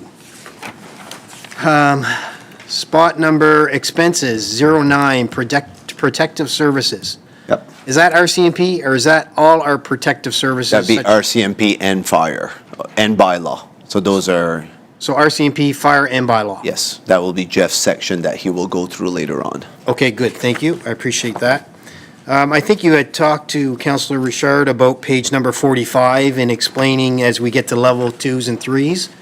But what's a smart hydrant? Just out of curiosity, because it's on there, sorry, I'm going to ask it, and it's on there twice. So I'm just curious as to what a smart hydrant is and why they're not combined. It's smarter than me too, so I think Okay. Alexandre All will right. explain it when we get to that section. Okay, so Alexandre, be ready. Good, thank you, I appreciate that, Jacques. And again, I had questions on 46, but it's all coming down to CRPA costing. Okay. So Jacques, you answered that for me. And that's all that I have for this section. So thank you, Jacques. Thank you, Your Worship. Merci, conseiller Crossman, conseiller Butler. Thank you. Jacques, to page 47, I had some other questions, but I guess everybody's got the same questions here today. On page 47, down it says recreation. So in 25 budget, we had 167,000, projected 197. But now in budget, in 2026, we're only going up to 173. And then we're going up then in 2027 to 194. We have a recreational master plan. I'm just wondering how we can go lower if we're trying to fulfill that recreational master plan. So can you explain that? Yeah, so just a couple of comments. Whenever you see projections, Yeah. again, at the time of this budget, we would have been doing it based on September financial statement. So your projection, there's always, it can be off one way or another. For this one, again, for any own source revenues, and this is through historical experience, there are some years where we do good, for example, building permits, like those ones are quite consistent, but for others, some years, we don't necessarily hit the target. So for that one, again, we're increasing. Could we have gone $10,000 more? Potentially. But in the grand scheme of things, that's why we're kind of keeping it there. We're not generating major revenues off of the recreations. We have field rentals, which is one that we do. Fees and charges, we keep them pretty stable, so. I guess I'm talking more when we see the recreational and the cost, when we were talking about the rinks. The recreation, so when we go recreational, so we have a major problem now, I would say, from speaking to Moncton Minor Hockey and the Southeast Girls League. So we rent out a lot of ice time to companies. So the hockey companies, is that what we want to call them, hockey companies? Yeah. Yeah. Private. Private, exactly. I've always wondered, like, when we're doing this and we're projecting, so do we try to use that ice time and try to change them numbers some? So that number's coming in there, a lot of that is what we rent out? So just a little bit, I think I know what you're getting. So the revenues generated at the K and the Fourplex. at the fourplex, again, those it's not part of this recreation revenue. That goes Oh. against the ice cost. This is more field rental, so this would be your baseball fields and your soccer fields more than anything. So maybe next year in the budget, where it says recreation, you would put in brackets we- the ball fields? Yeah. Because when you think of that, it looks like everything recreational, so that would be. No, the no, rinks. no, that's a good So- point. We'll clarify that, absolutely. All right, thank you, thank you. Merci, conseiller Butler. I don't see any other questions, Jacques. Go ahead, please. Perfect. What time is it? So I'm going to ask council, it's 10:30 now, we're ready to go in capital. Do you want to take a 5-10 minute break now? And So, OK. Donc, OK. 5 à 10 minutes. C'est Perfect. bon. Merci, Jacques.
Oublie pas, on a besoin d'adopter la Il dit que je parle à la boule. Nicolas. Non, non. Français a envoyé un texte, puis Harry. J'ai dit, je parle à la boule.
Les chairs et encore pas, je l'ai mis dans la chambre. Ah, il est juste là.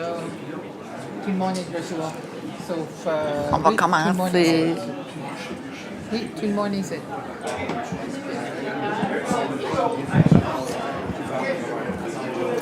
Prends ton petit chose, là. Boum, boum, boum. Hello, everyone. Bonjour. Actually, un peu de silence, s'il vous plaît. C'est ça. Donc, oui. Shelley and I were so zealous this morning, we forgot to ask for a mover and a seconder for the agenda, to adopt the agenda. Donc, conseiller Richard et conseiller Butler. No.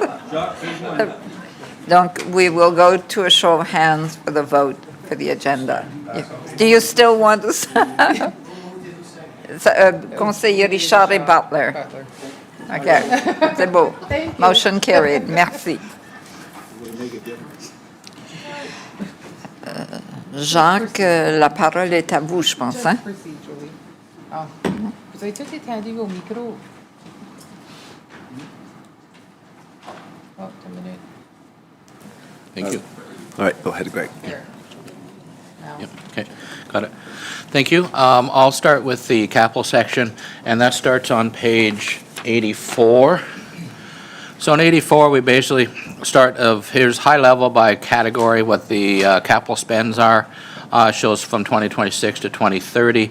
A couple things, one main thing I want to point out, you'll see there's a line about halfway down the page called unallocated capital renewal projects. Jacques mentioned a couple times we receive monies from the province in 2026, and we expect to receive it for the next at least 5 years. For 2026, we've allocated to reconstruction projects and a bunch of recapitalization. At this point, for 27, 28, 29, and 30, we've not specifically allocated those. They will be with, obviously, looking at strategic direction as the assets that need it could be towards road reconstruction, storm sewer, Kodiak, facilities. We will come back next year with sort of, when we do a budget next year, and we'll allocate the 7.7 next year, and each year, as we see the needs and requirements for the organization, look to say, okay, where's the most needed focus on that recapitalization, and we'll bring that forth and highlight that to council each year. So you'll see there's a line there, and an equal line in the bottom of the next page talks about the 7.7. So to basically, it'll allow us some flexibility as we move forward to target the areas, the organization that needs that recapitalization reinvestment. Page 85 is really where we're getting the money from. Utility funds, most of it's from borrowing, then some cap from operating. On the general fund, it's a combination of things, anywhere from recovery, which is basically CHIF funding, basically previous IBA funding that's continuing on. Basically, in 2020, it's a big number that reflects some funding we expect to get in addition from Elmwood Drive. We'll talk about that as we get into details. So that's the funding side. Page 86 to 89 really highlights the 2026 projects. This is where we refer to, here's the 2026 projects we combine, for instance, on, reconstruction number 1, how much is utility, how much is general, and to bring a full value for the project, that it ends up being the full value of the project is 3.8, and it's broken down in segments. And this here is very helpful, we found in the past to council, because on the left-hand side is where we reference for you the project details that you could refer to and say, okay, what's chlorinator upgrades? Well, that's on page 107, and you could go to 107 and refer and read up on the projects as you go to understand a little bit more about each project and what they are.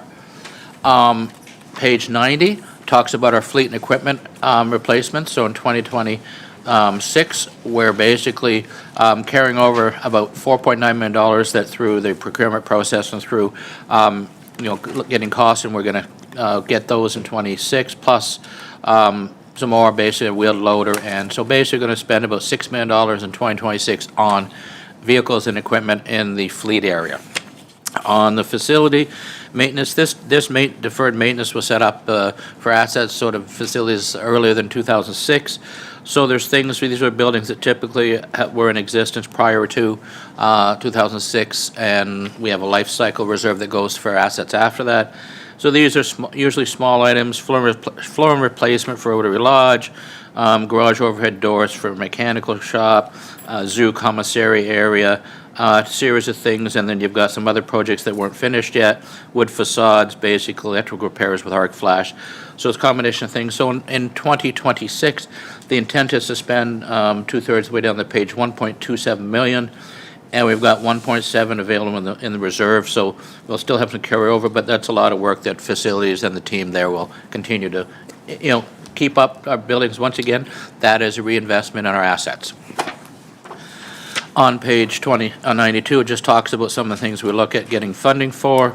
93, as I mentioned a little bit earlier, we talk about, as we do projects, there is operating costs that come with those projects. So, for instance, we've got, you do Humphrey Brook roadway, basically you're going to have snow clearing, you're going to have maintenance work, traffic signals, you do new traffic signals, while our traffic light department has to go around and maintain those every year. So that's basically those projects that are done in 26, the impact won't hit till 27, but that's just so the council is aware that every new asset we get, there's a cost related to that, some less, some more, but be aware that as we add new assets, it doesn't stop there. Page 94 all the way to 211 are the project summaries. So each project summary has the information about the project, a description of what that project is, what the budget is, expenses and revenue, whether it's a new asset or recapitalization, and when it's going to be done, and also who would oversee it. For instance, I'm just sitting on page 211, and it's basically a ITIS project for network enhancements. Shows that Ryan is the project manager, so he would be the one driving the project. And for all project documents in those, I'm not going to go through these one by one, but if there's specific questions, I think the council can ask after we go through some of the capital stuff. But also, I think it really helps for council to understand, okay, what's this project? I think as you've been reviewing the binder, had a chance to read it and say, okay, I get what that means. And, we'll have to still figure out what smart meters are, but we'll figure that out this afternoon. So what I'd like to do now is... Hydrants, sorry. Meters are a different thing. Thank you.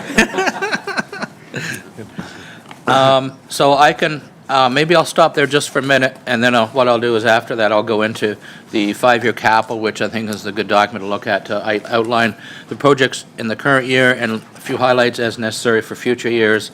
But maybe up to that point, is there any questions on a high-level capital approach? And then we'll get into some details about the projects and any questions. Thank you, Greg. Councillor Butler? Thank you. Greg, I hate to go back so far, but the page 84, you can go back that far. Says 2026, when we get down to Parks and Rec, I know I'm a big guy for the Parks and the Rec Department, just everybody knows that. Parks and Rec, it says 2026, 9 million.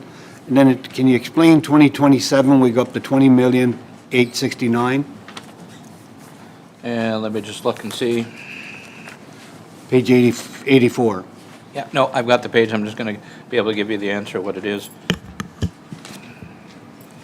Oh, big number in there is the pool, And what pool is that? north end. Oh, the north end. North end pool. I just wanted to make sure. Yep. So. That's why the so- big change there. So, well, I don't know why everybody's laughing. So we're going, so that the 2027 is the 10, is it? what? It's 10 million and 22.7, so what, basically at this point. How much is in 2026? Nothing for the pool. There's currently $500,000 in 2025, where the initial design and sort of facilitation, functional design is being done. Work on now, be done basically towards Christmas, early next year, at which point they'll have to subsequent detailed design. So the big construction, there's enough money in the 2025 monies to pay for that. The big construction would only happen in 2027, would start in very early in the year. Early 2027. Correct. All right. Thank you. I appreciate that. No problem. It's been a long road. Okay. It's not done yet. There's still some work to do on that project, as you know, but we've set money aside for the city portion. Hopefully, I'm still here then. Conseiller Butler, we were smiling and laughing because we're happy for you. Oh, are you? Well, I appreciate that. I appreciate that. Conseiller Crossman. Thank you, Your Worship. Greg, thanks for the presentation. Can you quickly go to page 84? I guess you were probably already there because we're talking Parks and Recs and the pool that we've been talking about forever. Unallocated capital renewal projects. Yes. There's quite a bit of millions of dollars there forecasted out. So can you explain that to me? Yeah, as I'd mentioned a couple minutes ago, basically, the $7.7 million that Jock has mentioned a few times we received in funding from the province, we'll receive that each year. And so that is needed to go to renewal funding, so that needs to go to existing assets. So what we did, rather than allocating it specifically in the future years, because we want to sit down with the departments and identify, okay, where's the greatest needs? Is it in road construction? Is it in Kodiak? Is it in facilities? So as we come in 2027's budget, we'll be allocating those things. We're also looking at an updated asset management plan in 2026. So with all that information and data, we'll be able to properly allocate, so this is we're going to spend the money, but at this point, we haven't necessarily specifically said where we're going to spend it. Okay. So we'll bring that back to council. So that's recurring, provided, and like Jacques said, provided the government continues to offer that opportunity to the city. Correct. Okay, perfect. Can you go to page number 120? It's a project summary page. It's install a new storm sewer for new east-west roadway from east of Doral to Harrisville Boulevard. There's no recovery on this. Is there a reason why we're not getting recovery from the federal or provincial government? On this one, there is actually recovery on. Oh, is there? Yes, there is. On the bottom of the page, bottom right, it says recovery, 1.94 million. Oh, sorry, okay. I highlighted the wrong. And we've applied for what we call CHIF funding, the housing infrastructure funding. Okay. And so we should be hearing any day, so we reflected that money in that project. That's the Humphrey Brook expansion there. Right. So, sorry, I highlighted the wrong Yeah, line, that's no all. worries. Page number 141. Future development, downtown city-owned facilities, 17 million. Can somebody please explain that to me? Between, Yeah, so as we have been in discussions, we are looking at different facilities, whether it be potentially discussions around a market or things of similar nature.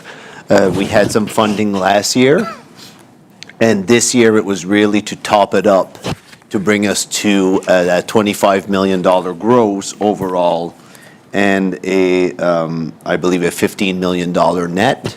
So again, that's money for downtown infrastructure, not necessarily completely defined yet, but there's plans in place where we are looking at different amenities to add into downtown. Okay, so we'll set aside the money provided. That's right. And we'll have more discussion as we go along. Absolutely. On those matters? Okay, good, thank you, I appreciate that. Let me just see what else I have here, just bear with me. Okay, this is a page that's really concerning for me, is 169. electrical upgrades due to theft. So how much are we losing because of theft within these departments? Do we know this? Right 'Cause now, it's- I mean, this is exclusive of this one. Yeah. Typically, we have an account we call vandalism that we track, where we have the ability to identify this specific. I think this year it's in the range of $200,000 is what we have so far. Okay. It's been incurred so far across the city in various instances that have occurred. This, excluding this one here. Okay, good. Thank you. Basically, the electrical was removed from this facility. Okay, I was just curious to know. Other than that, I don't have any other questions. My tabs are blue, so they're all CRPA or policing questions from here on out. So thank you. I appreciate your time. Thank you. Merci, conseiller Crossman, conseiller Richard. Merci, Madame Stereo. So we're going into these details now? When, as I guess and upon any other questions, Kind if you're of. going to the project summaries or five-year plan? Project summaries, we can. Summaries, yeah. Yeah, sure. Yeah. Okay, so the Kodiak Transpo, page 189. University of Moncton laybys, that's hard to say. So is that, is there any portion funded by University of Moncton? Is that all on us? At this point, it's on us at this point in time, correct? We are having conversations, but at this point, it's on us. It's two laybys along University Avenue. So it's just to get them off the road? It pulls them off, there's, ensure there's safe passage for passengers going across the street, gets them off the road, so it allows better view and better vision. Okay. The CN Sports Fields, various infield work, page 146. Upgrade infields of 5 and 10.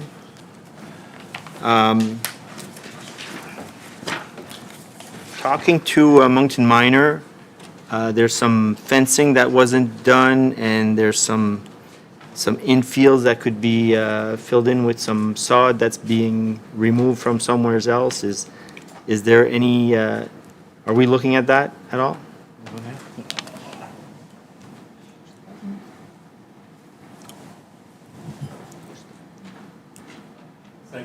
Through to Councillor Richard. Yes, Moncton Minor does often bring some additional asks forward. Not everything makes it into the capital budget. They did ask a number of years ago to create some mini pitches for the really young kids to play on. We've been using temporary fencing to facilitate that area for them. They would like to have permanent fencing, but we've identified other needs in that facility ahead of the fencing that they've been asking for, which is getting the infields redone on field 10 and 5 next year. That will allow them to get more play on their facility. They did ask if, when we're removing the artificial turf on some of the other fields, that we could reuse some of the artificial turf in other areas on those facilities. So we're taking that into consideration when we're looking at our other projects, like replacing the infields at Rocky Stone and Kiwanis. So. Yes, so I mean, there must be a plan with that, with what you're removing. You're not just gonna throw it away, right? Or The artificial turf, typically, by the time it's there to be replaced, it's not great value to reuse on an area that sees a lot of play. But some areas where it could be beneficial would be things like the bullpen for where they're warming up pitchers, or in the batting cages. But quite honestly, sometimes by the time you remove it, clean it, recut it, reinstall it, prepare the base to reinstall it, the cost of reusing old material may not give you the value that you anticipate. So we'll consider that when we're going through our design work with a consultant on how we redo the artificial fields this year. yeah, okay, that would be appreciated. And I think that's it for you. Okay, thank you. Thank you very much. I had a similar question to Councillor Crossman on the facilities upgrade, the vandalism and theft. Is page 157, is that what's going on at Summit Art Park? Summit Art Park? No. On page 157, and actually, we're enhancing that facility by basically adding electrical distribution so they can do more events there. It's more for event planning and providing more events in that facility. Okay, appreciate that. Keep skimming through here. It's not time to ask about the smart hydrants yet, Is it? Smart hydrants. Yeah? Is Smart it? hydrants. Is it time to ask about that one? No. No, okay. Just making sure, I don't want to lose it. Okay, no, that's it for me now. Thank you. Merci, conseiller Richard, conseiller Bourgeois. Merci, Madame la maire. Je vais commencer avec le projet de capitaux. Je ne sais pas où, quand proposer ça, mais petite préface d'une minute. Il y a 1 an et quelques, le Conseil avait reçu, je pense qu'on l'a adopté aussi, le plan récréatif pour les équipements et facilités intérieures. Et à l'époque, j'avais fait une résolution pour ajouter quelque chose dans la zone récréative numéro 5, qui est essentiellement le Salisbury Road, parce qu'on a 5 zones, mais c'est la seule zone où il n'y a absolument rien. Pas juste qu'il n'y a rien, il n'y a pas de possibilité d'avoir quelque chose parce qu'il n'y a pas d'école, il n'y a pas d'autres équipements, il n'y a pas d'autres facilités où ce qu'on pourrait, comme qu'on fait ailleurs, emprunter les écoles, les gymnases, les autres équipements qui sont présents en ville, le YMCA ou autre. Il n'y a rien, absolument rien sur la Salisbury Road. Mais la résolution avait failli, mais je vais m'essayer une autre fois, parce que l'argument qui était présenté à l'époque, c'était la maire Don Arnold qui l'avait présenté, c'est qu'il n'y a pas assez de gens sur la Salisbury Road pour justifier quelque chose. Moi, je ne suis pas d'accord avec ça. Les gens de Salisbury Road ne sont pas d'accord avec ça. Il doit y avoir quelque chose qu'on est capable de faire. Un centre communautaire qui est rattaché à, disons qu'on avait un cricket pitch ou quelque chose d'autre, me semble logique, mais je ne suis pas l'expert dans ça non plus. Fait, ce que je vais proposer comme résolution, c'est qu'en 2026, qu'on prenne, puis là, je risque d'être corrigé pour les montants, mais au moins 25 000 piastres pour faire une étude de besoin et une étude de faisabilité sur un centre communautaire ou quelque chose de semblable pour voir justement qu'est-ce que c'est qu'on pourrait faire qui serait faisable, qui serait justifiable, pour employer les mots de l'ancienne maire, pour les gens de Salisbury Road. Sinon, ben notre plan récréatif, un petit peu tombe à l'eau parce qu'on a 5 zones puis on néglige complètement la 5e zone. Ça fait pas de sens. Logiquement, ça fait pas de sens. Moi, je préfère être positif puis dire, OK, on a 5 zones, comblons les besoins appropriés pour la taille de la population de Salisbury Road, mais parce qu'il n'y a pas d'alternative, la ville doit jouer le rôle de leadership. Puis son rôle de leadership, ce sera au moins de mener une étude en 2026 pour voir, par le temps que le prochain budget, le prochain conseil soit assis ici pour dire, OK, on va de l'avant, on va pas de l'avant avec ce genre de projet-là. Ça prend quelque chose, quoi, je sais pas, mais je fais la résolution qu'on mette 25 000 pièces, ça serait peut-être plus, je laisser les fonctionnaires me corriger, pour faire une étude de besoin et de faisabilité pour un centre communautaire.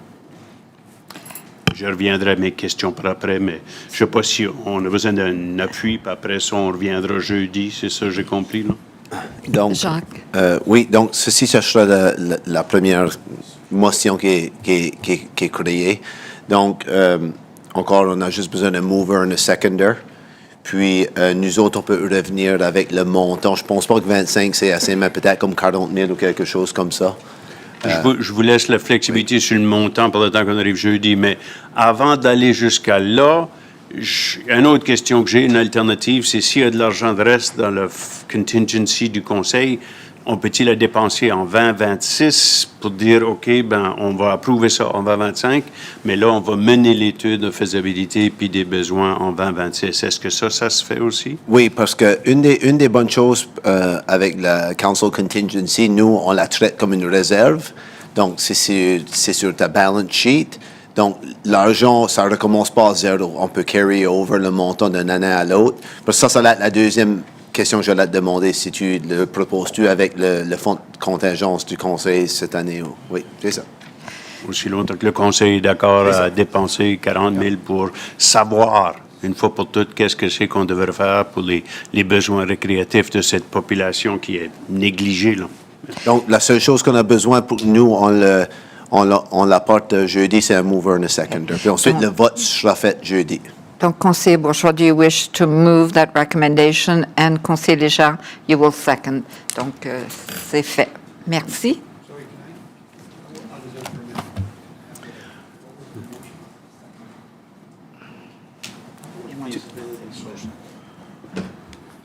To add, to do a feasibility study on putting a recreational asset on Salisbury Road. Est-ce que je continue avec mes questions maintenant? Oui. OK, parfait. Page 149, 147, excuse-moi. Un item qui dit replace the infield at Kiwanis with artificial turf.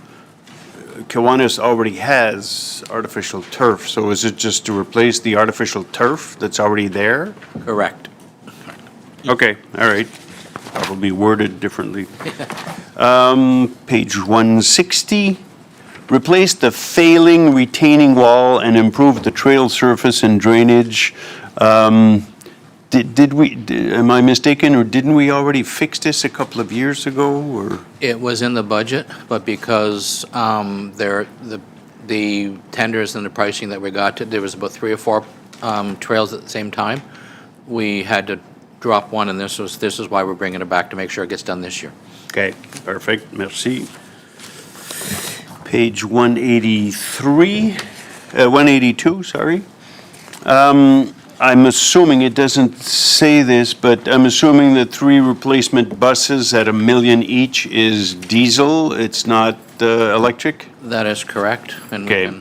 can- When do we start, I mean, I know we're supposed to have in 2025, was it, an electric bus as a first, pilot testing, all that, so why next year haven't we been able to test the electric bus enough, or? At this point, and maybe I would have done it at the Kodiak section, but I'll talk about it now. So basically on the electrical side, there is a current RFP is out in the marketplace. It's a combined RFP between us and London, Ontario, that Kodiak Transit was working on with an organization in Ontario, bringing it together. It's out there, which basically turnkey provides the buses, whatever facility upgrades, and it's for 2 electric buses. In 24 and 25, council had approved the commitment to those. So that's in the marketplace now. There's been, I understand from Angela, a series of questions come back from the certain proponents. Probably early in the new year, that will be finalized, at which point then the procurement will occur, and it could be 2 years out before we get those buses by the time, because of the backlog in the electrical bus construction. So once they come in, so let's assume they come in early 28, we're going to want to pilot them for a year to go through, see what we need. That's, you'll see in the budget, the electrical buses are in 2029, 2030, in that range. Okay. And up until that point, we need to replace the fleet, and unfortunately, and it's an interesting dynamic out there with the industry, and are they going to electric, are they going to diesel? It's a flip-flop back and forth based on a whole bunch of reasons, as I'm sure we can appreciate. And so basically, right now, we need replacements, so we got to go with diesel, because that's what we can get. And Yeah, my next question, on the flip side of that. So we're going to buy new buses, Yep. 2026, and let's say that starting in 2027, we decide we're just going to buy electric buses moving forward. It's going to take a year or 2 before we order them and they come back, but at least we start electric.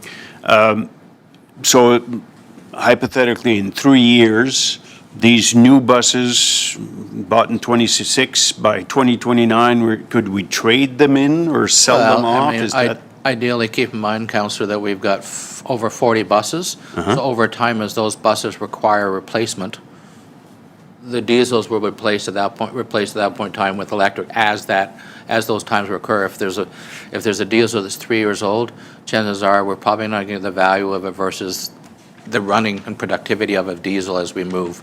There'll be a period of time for probably in the next 10 years, to be honest, that we'll have a mix of diesel and electric, or zero emission, we'll call it, until we eventually transition out of the diesel into zero emission, if that's the way the market keeps going. So it will take time, but I don't see, Angela may have a different perspective, but I don't see us taking buses we buy now and trading them against electric, because we've got lots of buses need replacement anyways in the existing buses, so we'll replace those older diesels with electric as we go and keep the new ones. And less maintenance costs than the new ones, better mileage than before, so the combination of good reasons why the diesels are okay until we eventually transition over the whole fleet. I know, but diesel, Yeah. like, is still a fuel that pollutes. So we have a climate change plan, we have to reduce our CO2 emissions and everything else. So at that rate, it'll take us 20 years to Probably, replace. to be honest, probably 10 years, to be very frank. And In once, 10 years, we'll Well, it takes- have if all you get- electric buses? if you get 2 or 3 a year, that's all you can do, right? I mean, that's, Well, 40 buses, 2 or 3 every year is going to 30. take more than 10 years. yeah. But no, it becomes an issue of, you've got enough to be replaced. There's lots of buses in the next 3 or 4 years we've got to replace, so. Okay, moving forward next year, could we have, or before the budget next year, a game plan from Kodiak Transit to say, in 8 years, 9 years, 10 years, as you say, we will be flipped from 100% diesel to 100% electric? And what the cost would be so that the we can work future with- council can discuss this in a long-term perspective rather than a year-by-year perspective? Absolutely, yeah. No. Okay, perfect. Merci beaucoup. 186, sorry. Completion of asphalt paving of Kodiak Transpo turnaround area near Magnetic Hill. I've passed by it a couple of times. When we decided to build this turnaround, it's just on the right side, if the buses go in and then they turn around on Mountain Road and come back southeast rather than northwest. Did we look at letting the buses go up, not even half a kilometer, to the intersection with North Mountain Road? And there's like a weird intersection, but the buses would have probably enough room to take the right and then take left. Did we study that possibility, and would it avoid us investing $250,000 to pave a turnaround? On that one, I'm going to defer to Angela, if you don't mind. It's more of an operational question, so. Thanks, Angela.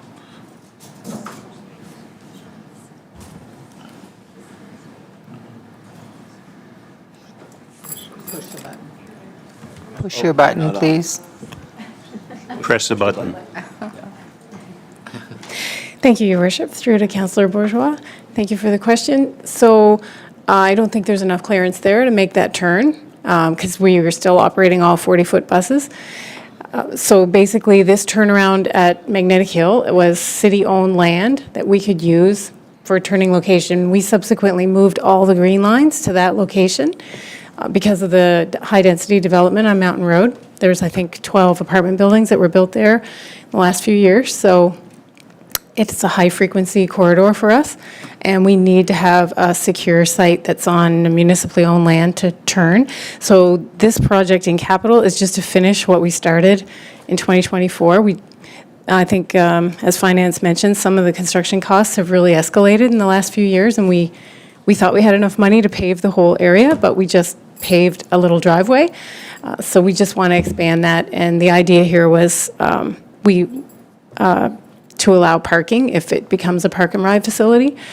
It's not going to be the whole location, but we do want to have some space there for vehicles. We do see vehicles parked there today. Okay, all right. At least you've studied it and considered it, so I tried to save $250,000. And my last question, merci Angela. My last question, 197. We have to spend almost $500,000 to replace the asphalt shingles on the salt dome at the Operations Center due to improper installation and current water infiltration issues. How many years ago was that? Were those shingles installed improperly? Do you have, Alexander, do you, don't mind?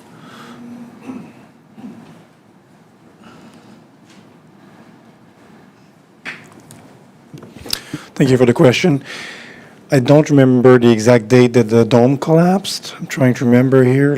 I was not with the city, but it just became apparent in the past few years as we were experiencing a lot of leakages, and it was starting to rot some of the wood components underneath the shingles. As we started to do some repairs and some investigation, it became evident that at the time when it was rebuilt, there were no membrane installed, so it's really subject to a lot of leakage, unfortunately. So we've done a lot of patching, a lot of small repairs, even some wood repairs inside the dome.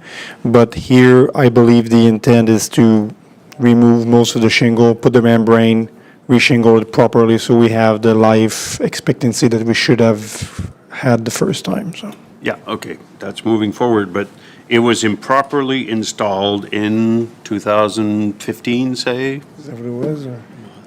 You weren't here, but Yeah. my guess is... Sounds about right. It's definitely not 10 years old. Yeah, I don't recall. Anyways, so my question is more, do we have insurance to pay for that? Or did we seek reimbursement from the company who improperly installed the shingles? I'll sit at work on this file at the time, so Bob would not be up to speed on this. We could gather a little bit more information, but the determination based on the information we had, like, you know, a year or two ago when we started to see this, is we were on the hook to do this repair. But I can revisit that and get back to council within, you know, by the end of the day possibly. Or. Yeah, okay, no rush, but I'm just curious, because usually if we pave roads or if we have other firms doing other work, we usually have a penalty if they are too late. We also have a guarantee, like if you don't pave Main Street properly, you have to redo it, or we have demerit points on companies who don't give us the quality service, so that next time they bid, they sort of go back of the line.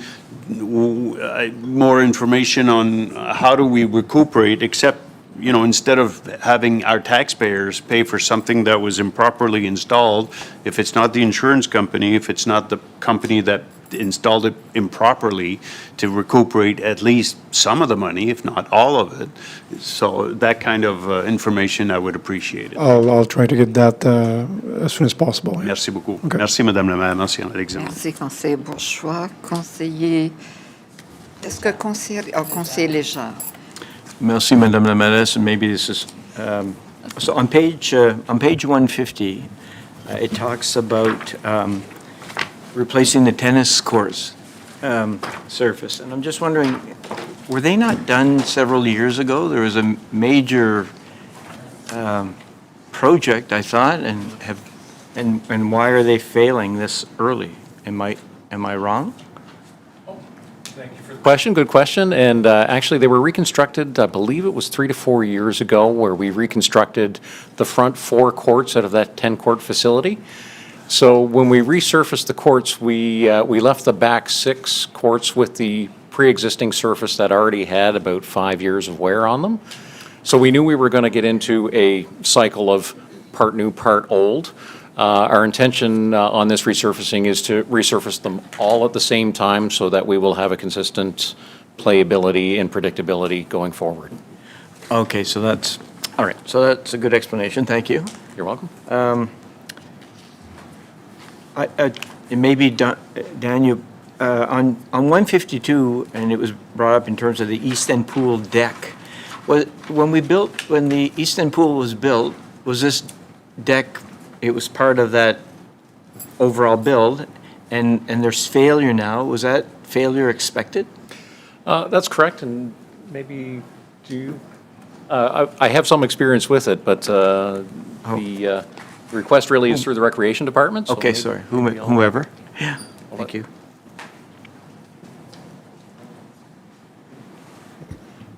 Thank you for the question.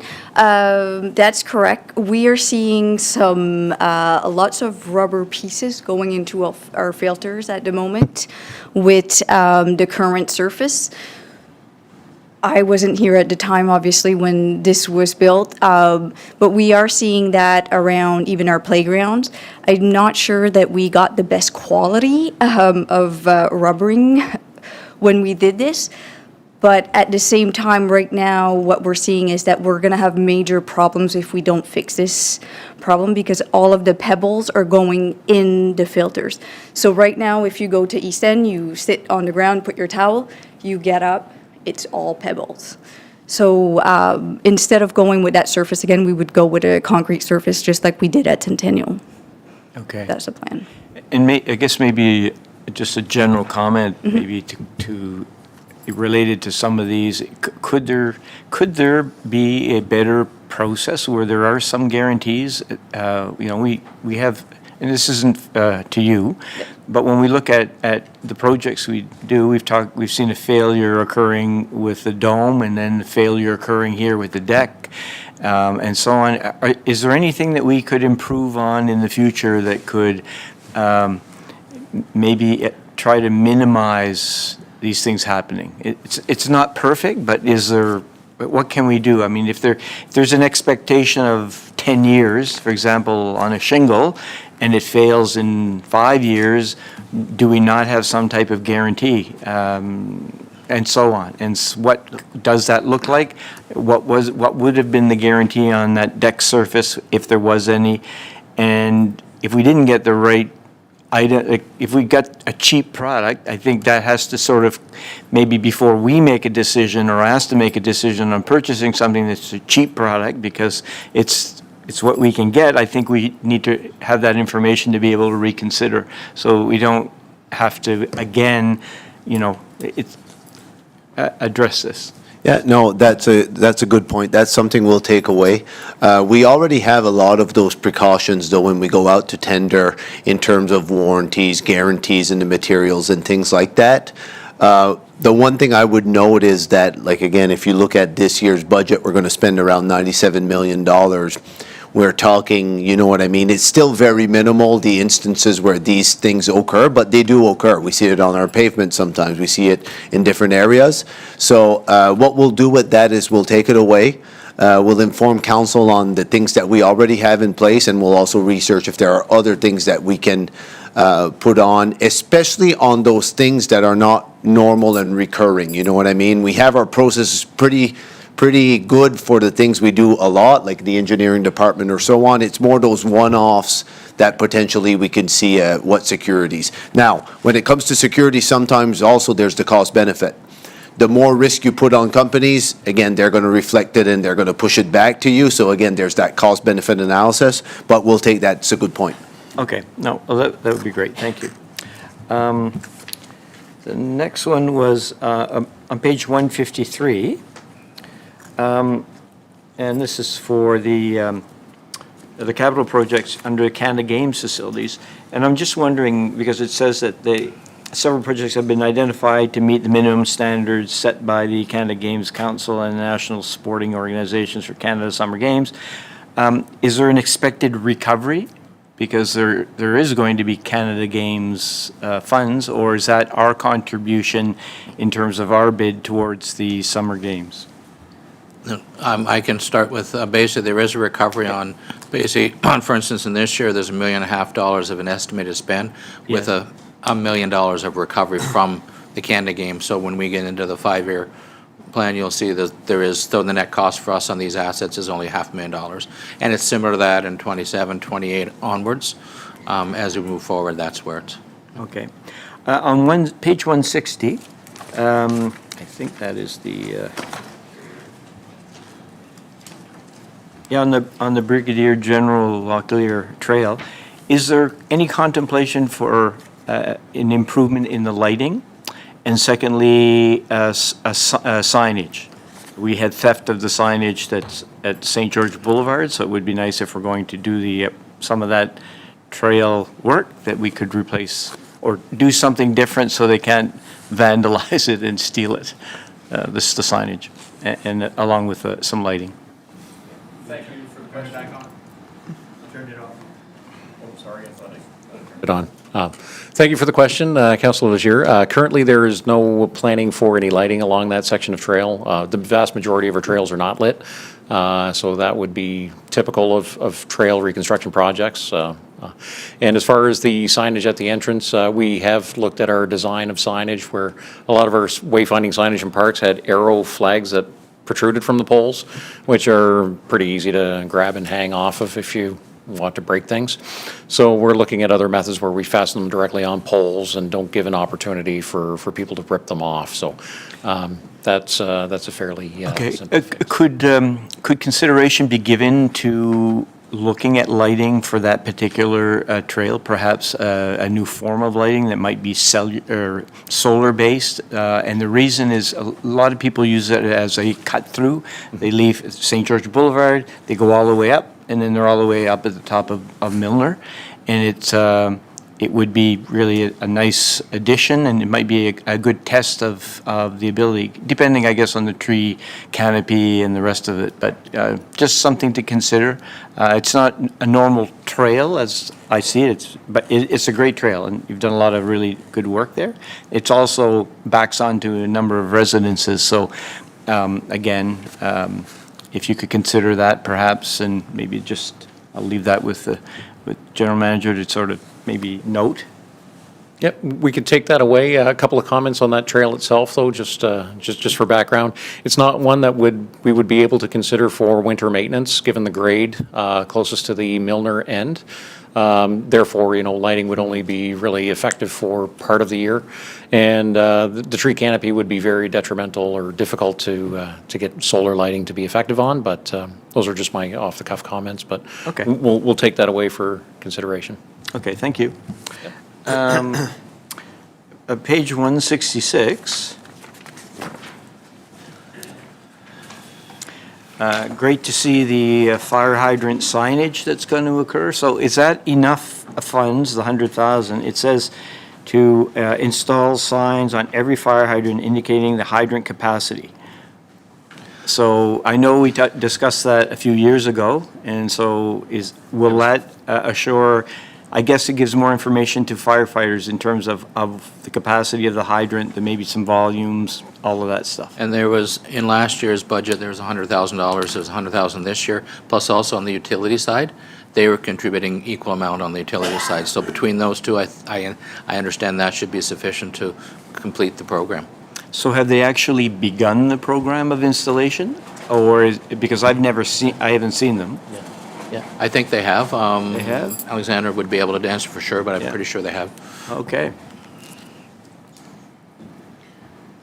Thank you. My understanding is they have started, but they're behind this summer for a number of reasons. Corey is not right now available to help us with this, but it is on their radar, the forefront, and I believe the funding they feel is sufficient. It will be just a matter of time from here before it gets completed. And so the expectation would be then that would happen through 2026? Yeah, I was trying to see here the multi-phase. I remember they Yeah. had put a number of phases. Yeah, this so I is don't know. phase 2. Yeah, it either completes this coming year or the year after, but it is going to be within this year or the following. Okay, Coming, thank yeah. you. On page 168, it talks about police station upgrades. Internal building project requirements. Can you elaborate? It's not a lot of money, it's $50,000, but is this for the new building? If there were small little little leasehold things, little things that need to be done within the building, it's really a small amount of money for something that comes up, says, oh, this wasn't picked up in the construction, so we're gonna tweak, there's little tweaks within that building. That wouldn't fall in the contingency that was set aside for that overall? This would be build- things that come next, in the fall or subsequently after. Past that stage? Yeah, exactly. Okay, all right. All right, well, that's better. Then we have,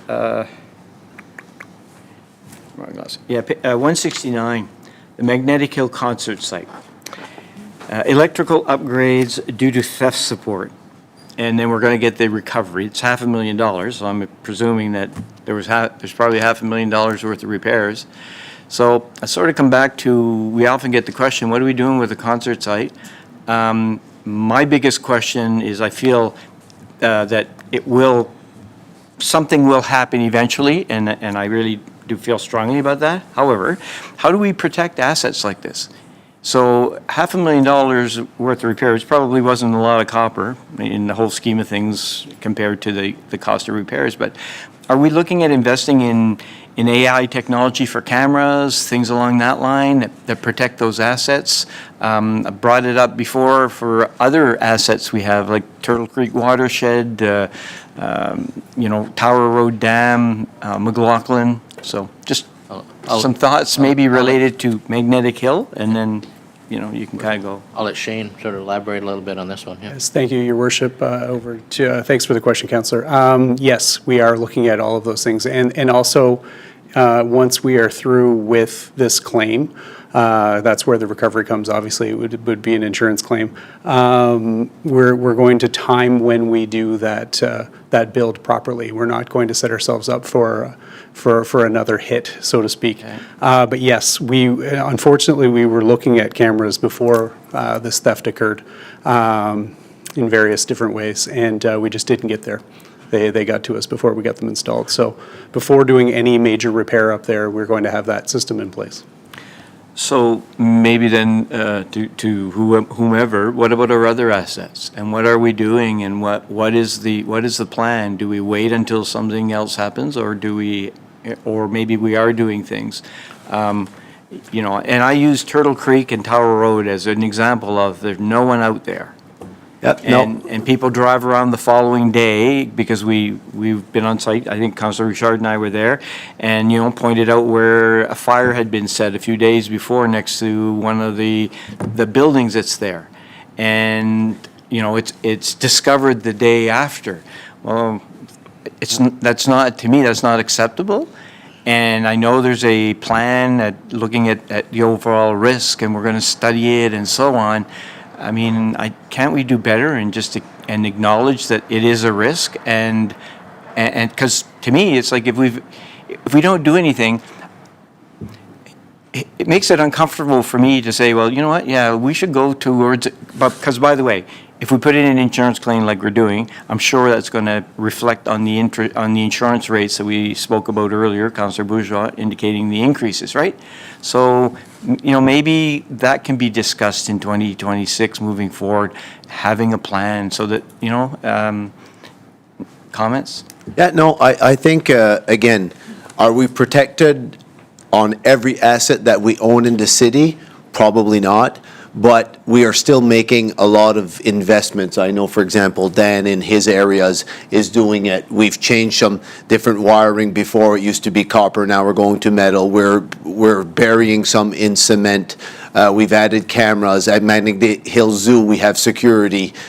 So Centennial Park, there's more patrols. So again, I would not pretend that we are fully covered, but every opportunity when we're building a new capital project, it's always in consideration. So we're working towards it. Are we covered as a city? Probably not everywhere, but I wouldn't imagine that any other city or any other entity that owns so many assets would be in that much of a better situation as well. It's a risk. We have budget to repair it, we've seen actually a little decrease in our vandalism cost and those things compared to prior years. But that's something we agree, and we are trying to find that right balance of protecting ourselves. I think, though, there needs to be, a differentiation of what type of risk. I feel the water system is a huge risk. Oh, and on that one, you will see there's actually a lot of items included in this budget that goes towards that. I noticed that, but still, there are some things that we're still highly at risk. And so I would like to have that conversation and the degrees of risk and asking, is that acceptable, and is that something that is acceptable to council? Is it acceptable to citizens? And we have that discussion. Yep. Okay. All right. Merci, Madame la Mairesse. Merci, Conseiller Richard. Conseiller Richard. Merci, Matt Esterio. Sorry to hit my mic a second time. I did have something else highlighted, and a question on traffic calming. I see it's, I'm going to say page 217, it's on every year, so that must be a level 1, I'm guessing? Yeah, thank you for the question, Conseiller Richard. It's a program we started 3 years ago. This would be our third year, $500,000 per year for traffic calming measures. How do you find it's going? It's a very popular program. We get, as you're probably seeing on the emails, the requests. We get requests for traffic calming from residents, from elected officials. I think the more people see these traffic calming measures on the street, they start asking the question. And the results are there. We've The measures we put in place, we've seen a decrease in 10 kilometers per hour in average speeds, and 10 kilometers an hour is huge when we look at the risk for collision and whatnot. So it's a shining project in program in the engineering department. Very positive program. Yes. So, like you said, very effective. That's why the people are noticing. That's why you're getting more requests, I'm guessing. Yeah, Daily? lots of requests. So, we had a message this week that you're proposing shorter segments of some streets. You had 1, 2, 3, 4, 5, 6, 7 streets that they were going to be partially done. Can you elaborate on that? Like, why are we're only doing half streets, or? Yeah, no, great question. It comes down to budget, and our approach was to kind of disperse as many measures as possible throughout the communities, throughout different neighborhoods. So some of these streets on that list, as you'll notice, are quite long. So if you look at Ryan Street, for instance, we can spend that entire $500,000 on that one street. So instead, we kind of focused on the school zone, which scored higher as per our traffic calming policy.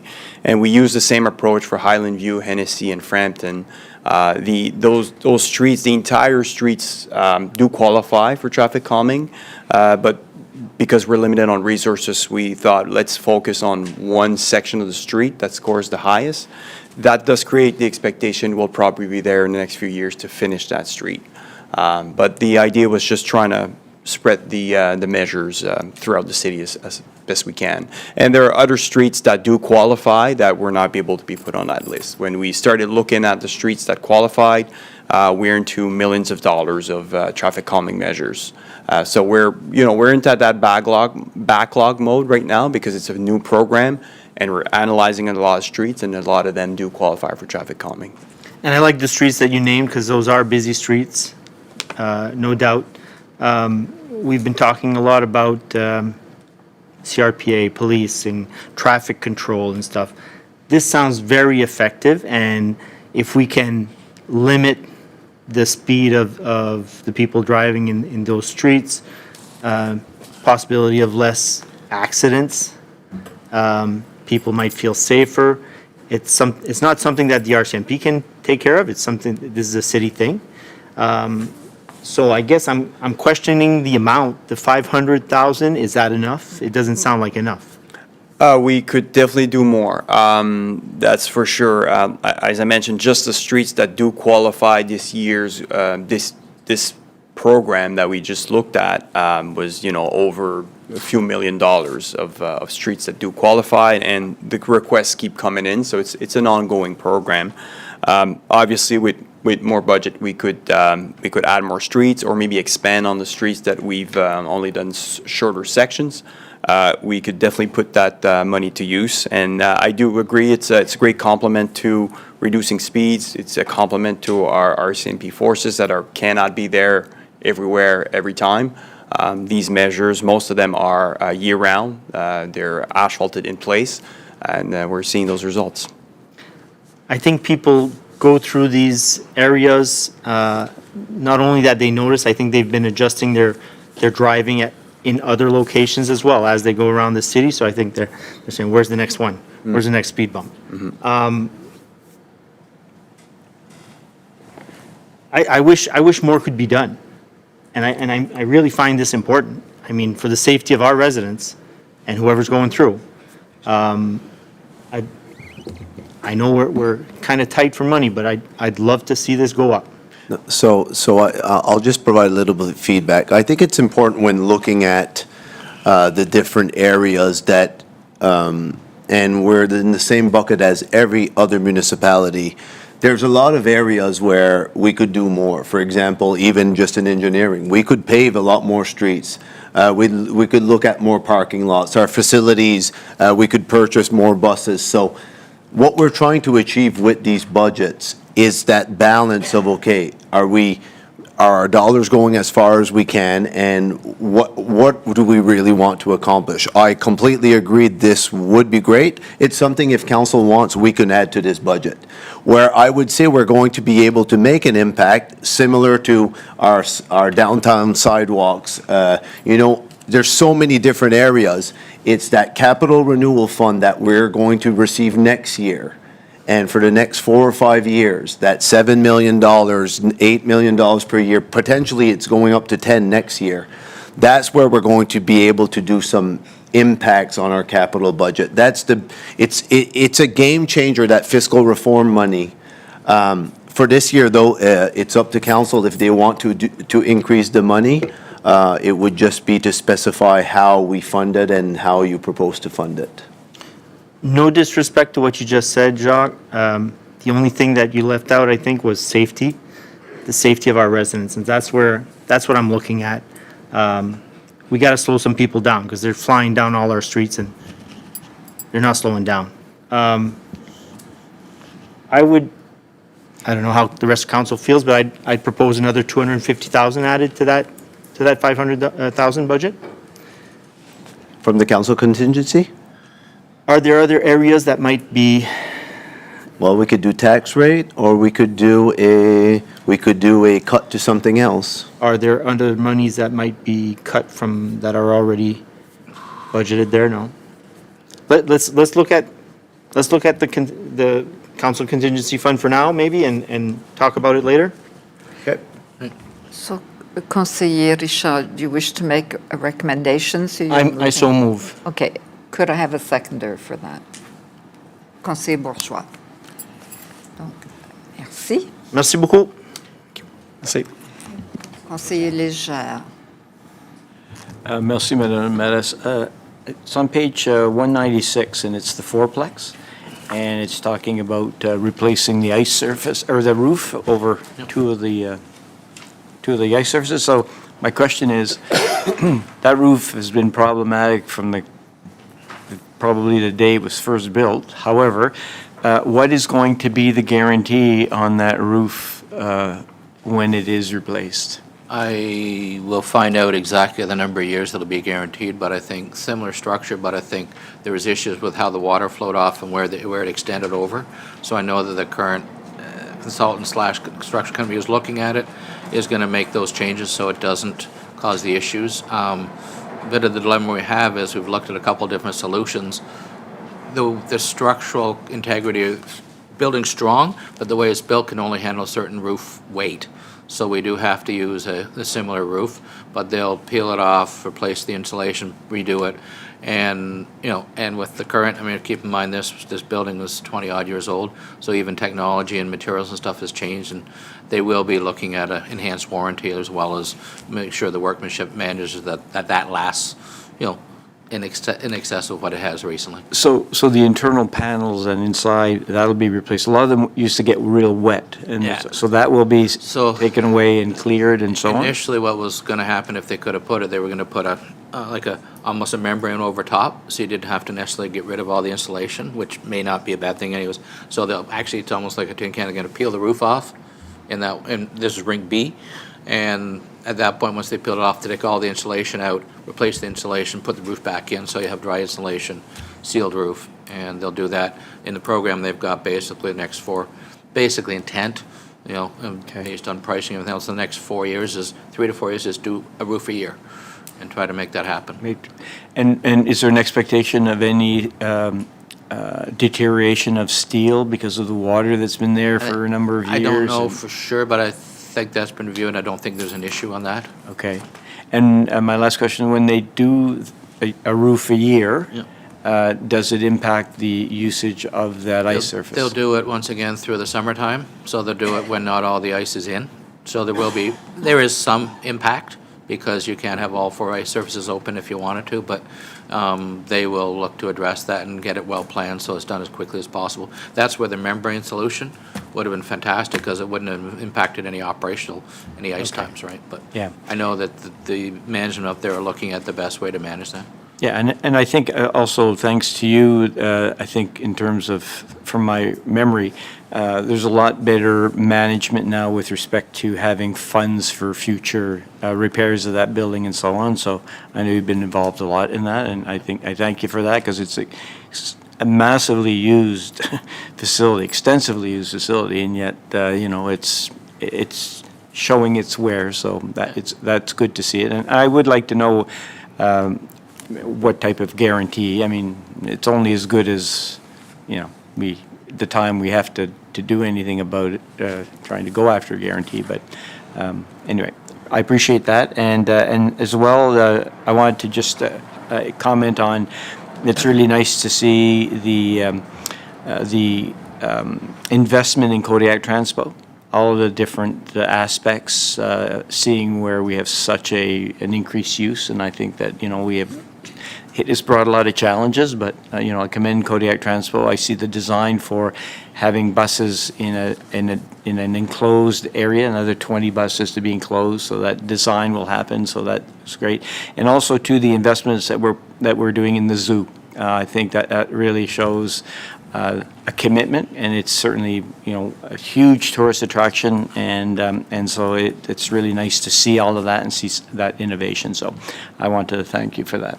Merci. Merci, Conseiller Léger. Conseiller Crossman. Thank you, Your Worship. Greg or Jacques, depending on who it is, page number 216. Down at the bottom, you got roads growth, you got Vision Land's land, $500,000. Right. So what's this connecting to? How are we, or is this parkland are we talking? Are we talking development land? This was parkland that is part of our contribution toward the cost of procuring some parkland there. Okay, and depending on where the final cost comes in, this isn't obviously the maximum that we're going to go is $500,000? At this point, I think this has been something that's been brought to council previously. Yeah, I just want to make sure that we're on the That's record, intent, because yep, it's yep. budget deliberations, right? Exactly. So everybody has this book. Yeah. so- Yeah, that's Okay, correct. good. Yeah, that's Just what want it to make relates sure. Okay, on page number 217, we've got the east-west corridor for Humphrey Brook, so it looks like that's got significant funding from CHIF.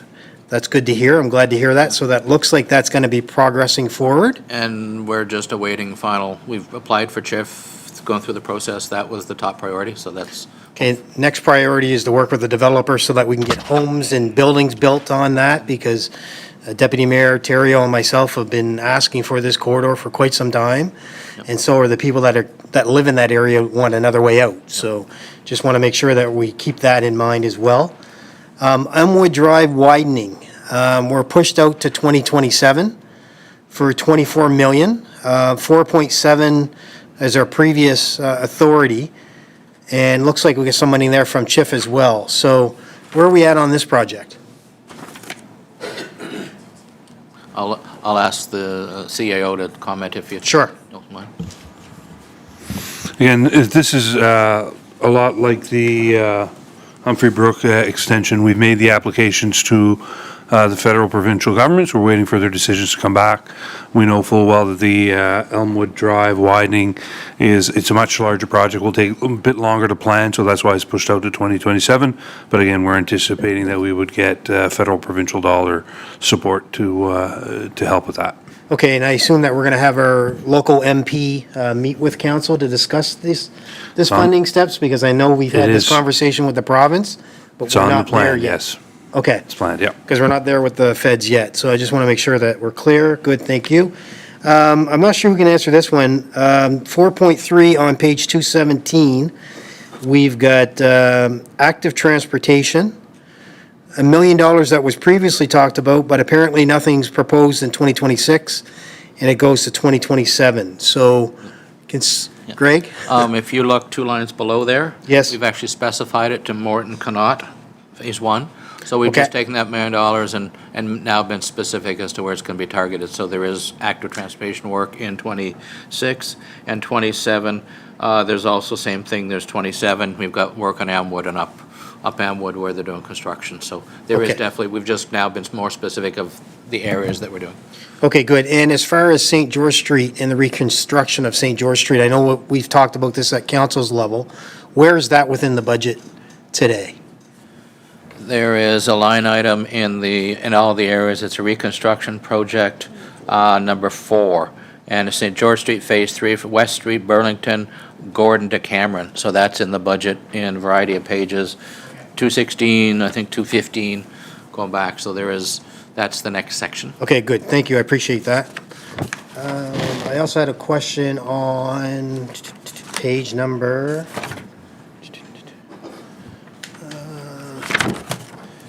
okay, right here, page number 222. Venues growth. Jacques, is this in connection with our conversation on the 17 million, or is this it's 3.5 million?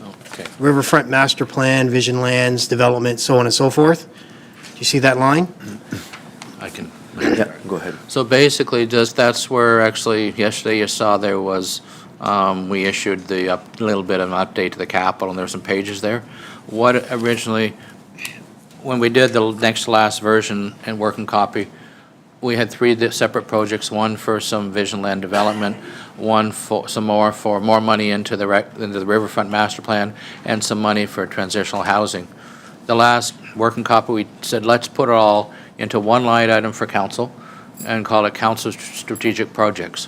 Okay. So we took basically 500, 2 million and a million, so now we've got a consolidated amount of money of $3.5 million sitting there for, let's call it, projects of strategic importance to council. Riverfront Master Plan could be it, could be Vision Lands, could be transitional housing, also could be seniors. And it's really money, and we have operating capital that we've applied to it, so it gives us flexibility that we don't specifically have to ask the borrowing board for a particular approval. It basically, as things evolve on all those areas in the next year, council has an opportunity from a capital side to say, okay, good, with council, resolution and agreement, here's what we'd like to do. So it gives you that flexibility, and that's what that's for. And so we just put in that line, could have gone a couple different areas, but that was one of the things I was going to get to as we went through the 5-year plan, but thank you for asking ahead of time. Okay, good, great, thank you. The only other question I had was on page 224, but I'll save that for the, obviously, public safety when the fire department comes later on, I'm assuming later on today or tomorrow, with regards to fire vehicles and making sure that that plan that was presented to council and approved by council as far as the fire, I don't know, 10-year plan, Mr. CAO, or it was a really well-done plan showing how much money we had to invest into our fire department. This is a portion of starting that, is that correct? Yes. Okay, good. Great, thank you, Your Worship. Merci, Conseiller Crossman. There are no other questions, donc Jacques. Allez-y. Oh, Greg. At this point, we're at really the start of, that sort of 5-year plan. A lot of the questions that people have asked relate to the 5-year plan. I can quickly go through page by page, but I think I think a lot of questions have been asked on particular projects, but the first 212 is really utility, it's sanitary, and basically most of it's reconstruction projects. Humphrey Brook was brought up about the construction of Humphrey Brook going forward, and, with funding hopefully coming in, and basically some GIS work. Page 213 is the water side of it, where basically we've got joint use assets, so a lot of this relates to Turtle Creek, land acquisition. We have put some more money into the blue-green algae as the costs have evolved up to about 24 million, 24 and a half. So there's a little more money versus 22 budget, but that project's progressing along, and I think understand will be done later this year, early next year, the latest.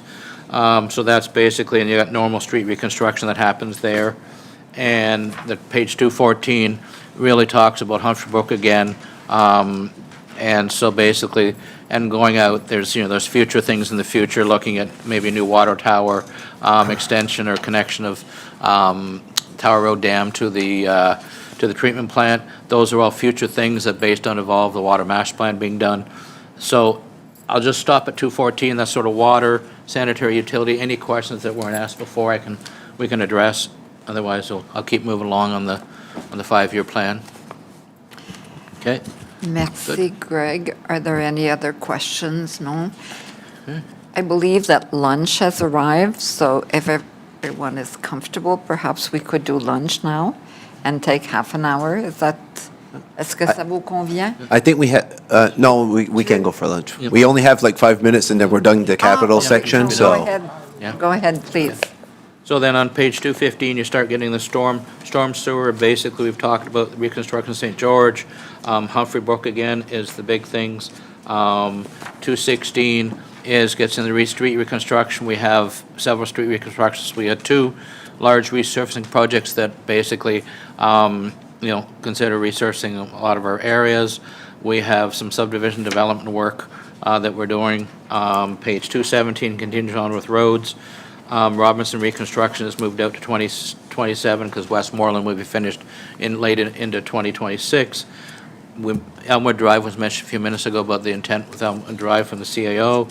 And sidewalk recapitalization, we had money in 2025 for Main Street sidewalks. That's going to be done early in 26. I think there's a note sent to council just because of all the other disruptions on Main Street. So that's going to be done in 26. And then there's money onwards in 27, 28, 29 for that. And to keep reinvesting in the brick and the concrete sidewalks. On the transportation side, you've got basically continued work on actual transportation. Traffic calming was brought up earlier. So we've, continued to invest in there.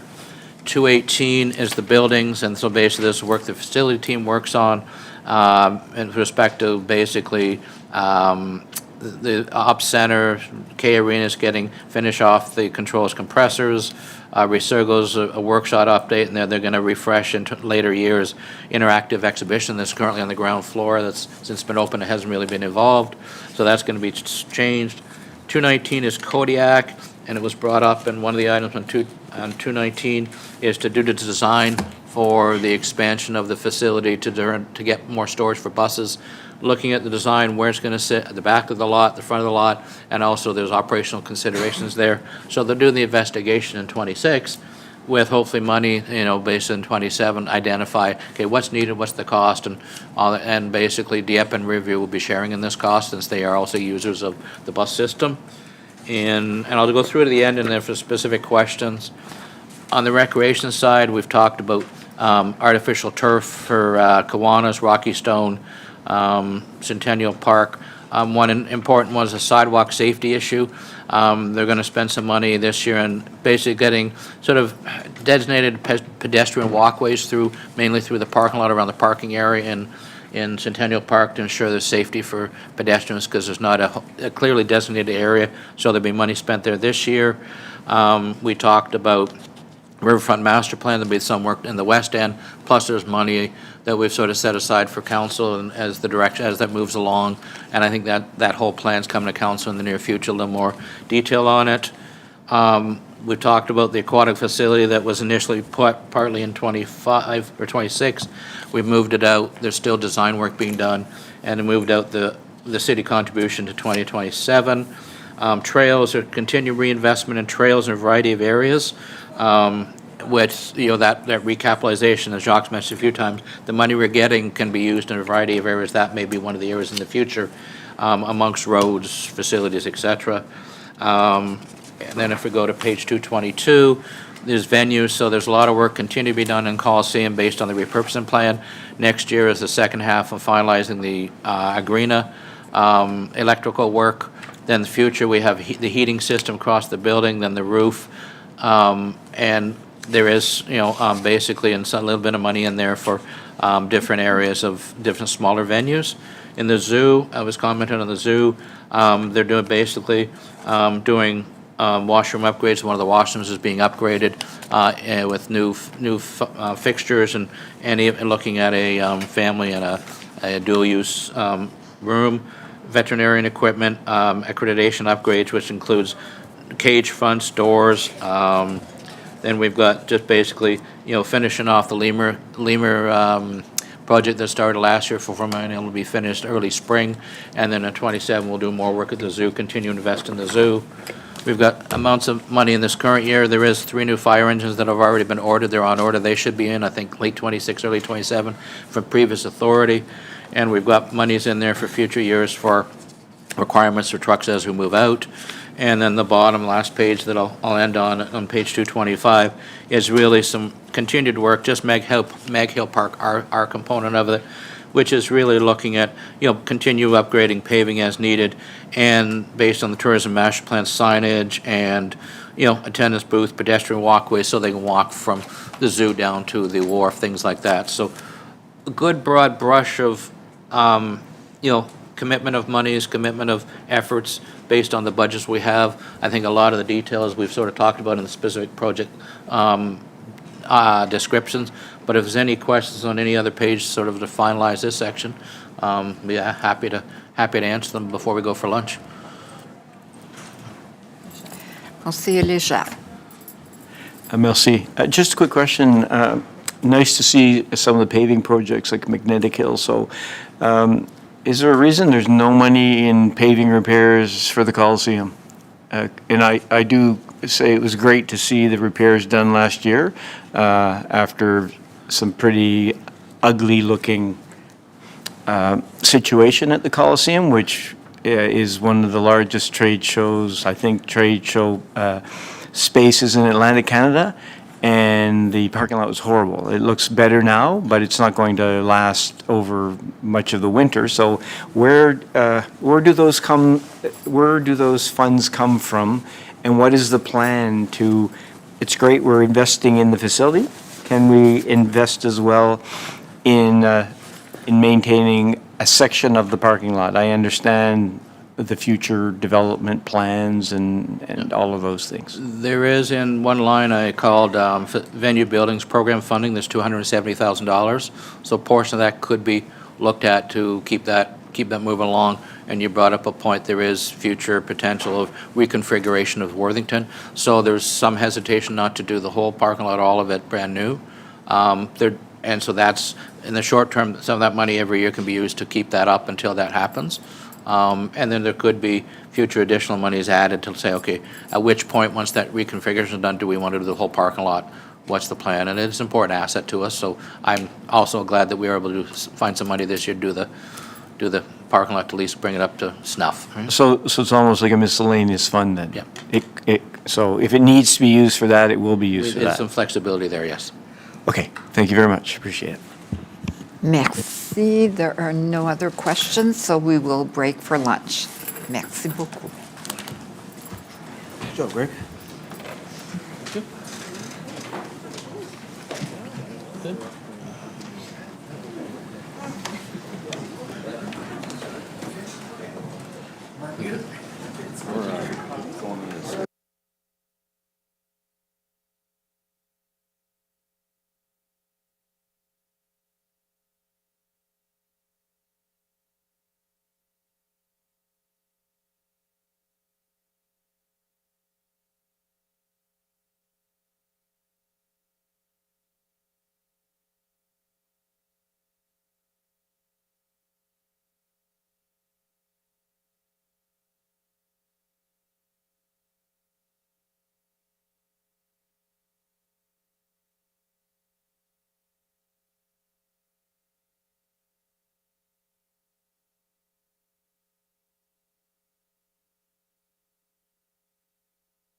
Fais On ton est petit prêt? chou, ça boum, boum, boum.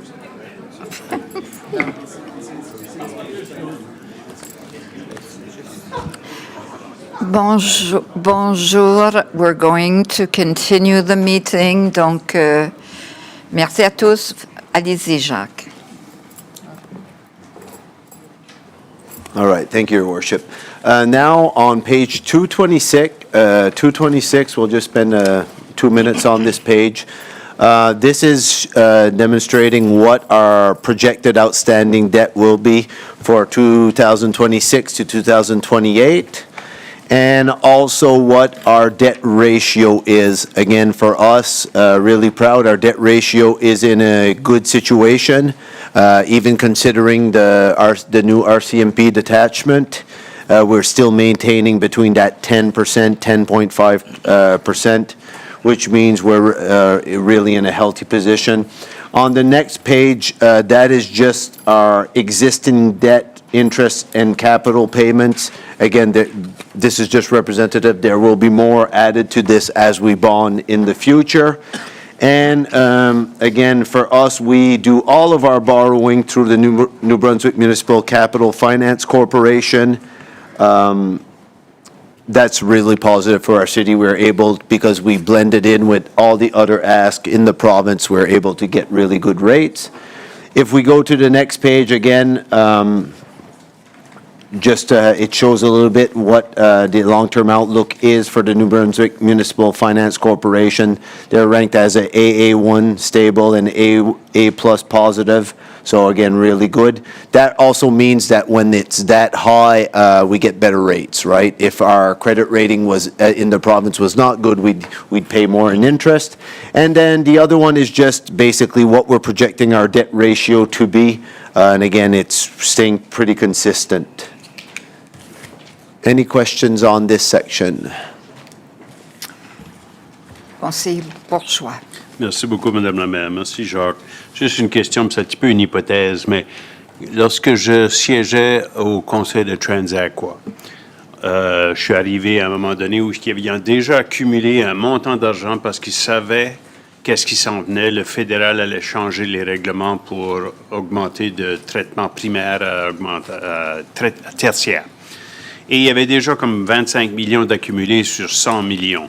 Mais il avait augmenté le taux de ce qu'il chargeait aux citoyens et citoyennes au lieu d'aller puis emprunter à ce moment-là, quand les règlements fédéraux devaient entrer en vigueur, il avait déjà commencé à accumuler un montant. Il n'était pas proche de la moitié, 25 millions, c'est à peu près 90 millions, quelque chose comme ça, mais ça a empêché un impact assez sévère pendant les 2-3 années qu'on a été en construction.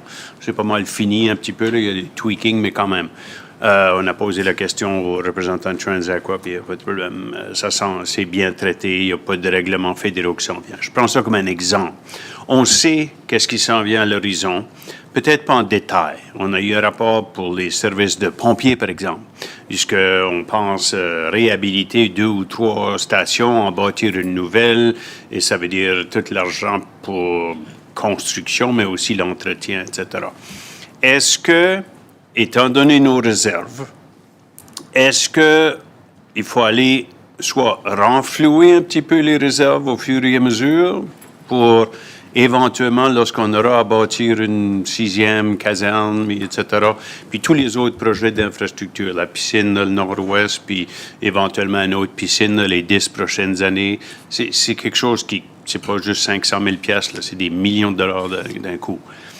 Est-ce que, d'après vous, pas nécessairement pour ce budget ici, j'ai compris, là, mais dans le futur, hein, est-ce qu'on a une différente stratégie ou est-ce que ce serait de renflouer les réserves? Est-ce que c'est de mettre de l'argent de côté pour ces projets-là, puis là, éventuellement s'en servir comme qu'on a fait à Transaqua, ou avez-vous une 3e alternative? Bonne question. C'est quelque chose que, juste pour te donner des exemples, c'est quelque chose qu'on a aussi fait un petit peu pour le centre Avenir, puis aussi la nouvelle station de police. Donc, on a accumulé des réserves, puis on les applique contre le projet qui diminue notre dette. C'est quelque chose qu'on va certainement regarder. Mon intention avec surtout avec le nouveau conseil, parce que c'est comme tu dis, il y a des gros achats, que ce soit les investissements dans les pompiers, dans les autobus, dans les centres récréationnels ou ça. C'est peut-être, puis aussi, une des différences comparées à avant aussi, on a quand même une augmentation significative d'évaluation foncière aussi pour les prochains 7 ou 8 ans qui s'en vient à cause... Oui, c'est ça. Mais si c'est le cas, je pense que va falloir juste, pour moi, mon intention, c'est d'avoir plus un plan à long terme. Voici ce qu'on envisage pour les prochains 10 ans. Si le revenu est moindre ou plus, ben on s'ajuste, puis ensuite avoir des stratégies pour financer ces gros actifs-là. C'est ça que je l'ai proposé. Là. Il va y avoir un nouveau conseil, c'est peut-être la moitié, c'est peut-être l'entier conseil qui sera remplacé. Mais pour les briefer, eux, vont dire, OK, les décisions que vous allez prendre année après année après année, je sais qu'on a 50 projets capitaux, mais ces investissements-là, là, c'est plus que 5 ans. Ça va être probablement, comme tu dis, 10 à 15 ans. Ça fait... faut voir le gros portrait avant, après ça, d'année en année. Ça fait, s'il y avait un plan de 10, 15 ans, je te laisse ton expertise, là. Qu'est-ce que l'horizon qu'il faut considérer? Mais ça veut dire quoi sur l'impact? Ça veut dire quoi sur la dette? Ça veut dire quoi sur le taux d'imposition foncier? Avec une hypothèse conservatrice d'augmentation de l'assiette, libérale, je ne sais pas, là, mais généreuse, puis quelque chose de mitoyen, pour qu'il y ait au moins un portrait de big picture avant de prendre les décisions l'année prochaine. Oui. Merci. Merci, Madame le maire. Merci, Conseiller Bourgeois. There are no other questions. All right. As I continue moving forward, again, when we submit our GFOA our budget, one of the areas they recommend is the climate reporting. So if there's any, so that would be page 230, 231, 232, 233, 234 to 235. Any questions on this section? Not necessarily budget related or so on, but if we could ask Tim or Ellen for some commentary. The only thing I want to ask here, because the question was asked from me, what kind of investments do we do in kind of this thing, and how does it relate to the budget? So there's a couple of things to highlight there. I think, again, investments in active transportation is one that we do. We're looking, every time we purchase a vehicle, we're looking if there's an electric option or so on. We just built the RCMP station. It's almost prepared to, it's almost completed. Again, built to a lean, green globe. Climate change and so on, it's almost becoming part of how we make decisions, just similar to our house. So every decision we make is, okay, what's the impact? Is there a better alternative? What can we do when we refurbish, an ice plant or things like that? We're always introducing strategies to do. So we just did, we're almost completed with a fleet electrification study, so that will be presented to council in the near future. We have the Kodiak Transport electrification study. So there's a lot of things that we do, everything, we're purchasing parkland and things like that. So, so that's what we're doing as a city. In this climate reporting, there's also things that it's not necessarily city-related. It's the entire city, including the residents, NB Power, or so on. So if there's questions on this section, it will either be me or it would be Tim or Hélène that could answer it. Merci, Jean. Conseiller Bourgeois. Merci, Madame le maire. Merci, Jacques. C'est juste une question. C'est même pas une question, c'est une suggestion. Mais je vais poser une question d'abord. À page 232, a grant of $194,000 for street tree planting in underforested neighborhoods was secured from Infrastructure Canada. The planting project will take place over 3 years, from 2006 to 2008. Je vais juste répéter ma suggestion qu'au lieu de planter des arbres ou replanter des arbres le long du Vaughan Harvey, puis qu'on arrête de tondre le gazon pour aucune raison. Il n'y a personne qui marche là, il n'y a personne qui se sert de cet espace-là. Puis au lieu de replanter des arbres qui meurent parce qu'on garoche du sel, puis tout ça avec les plows, je suggère qu'on plante des fleurs sauvages, puis ça pourra nourrir les abeilles, qui sont une des sources principales de notre survie. Puis là, après ça, on n'a plus besoin d'entretenir ça, ça nous sauvera de l'argent. Merci, Madame la maire. Merci, conseiller Bourgeois. Conseiller Butler. Well, thank you, and thank you, Jock. I don't know who's going to answer this one, maybe Elaine, but here we are, I think this is the third budget, and still nothing in it about Transaqua, which would fall under climate for sure. As our city has grown and we look at the scale, at the very beginning of our budget, we talked about the amount of population growth that we've had. Well, you know, we have to use a little bit of common sense, is that with growth comes other stuff too. There's a lot more flushes. And, you know, we keep calling it, people call it solid waste, but all you have to do is go back to Transaqua when they drop the bucket, and it's a long ways from being solid. So I'm asking is that, why are we not, when Councillor Bourgeois or other councillors talk about the future? You know, we passed a motion a few years back about put it inside or move it. Now, they did move it some, but you know, their capacity there, we're at capacity where we're at. But there's still no plan about where we're going forward. I don't see any money in the budget where we thought about, okay, do we buy another piece of property? Do we work with the federal, provincial government? There just doesn't seem to be any plan. And one day there's just going to be a whole pile of sit instead of sitting around.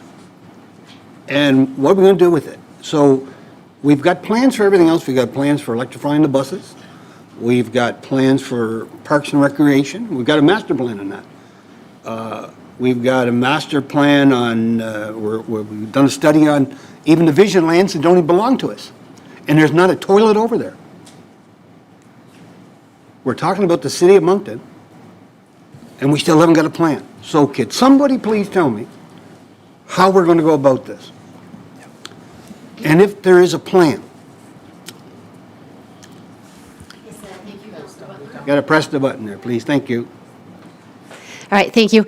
That is, Transaqua is currently working on a biosolids management strategy that they've done some consultation on, and my understanding is that they're going to present that strategy to City Council in the new year, early in the new year. And they were also looking at the financial models for Council's resolution that was passed on the two options, either doing indoor composting or moving the composting outside city limits, and they're also supposed to present those results to the city in the coming months.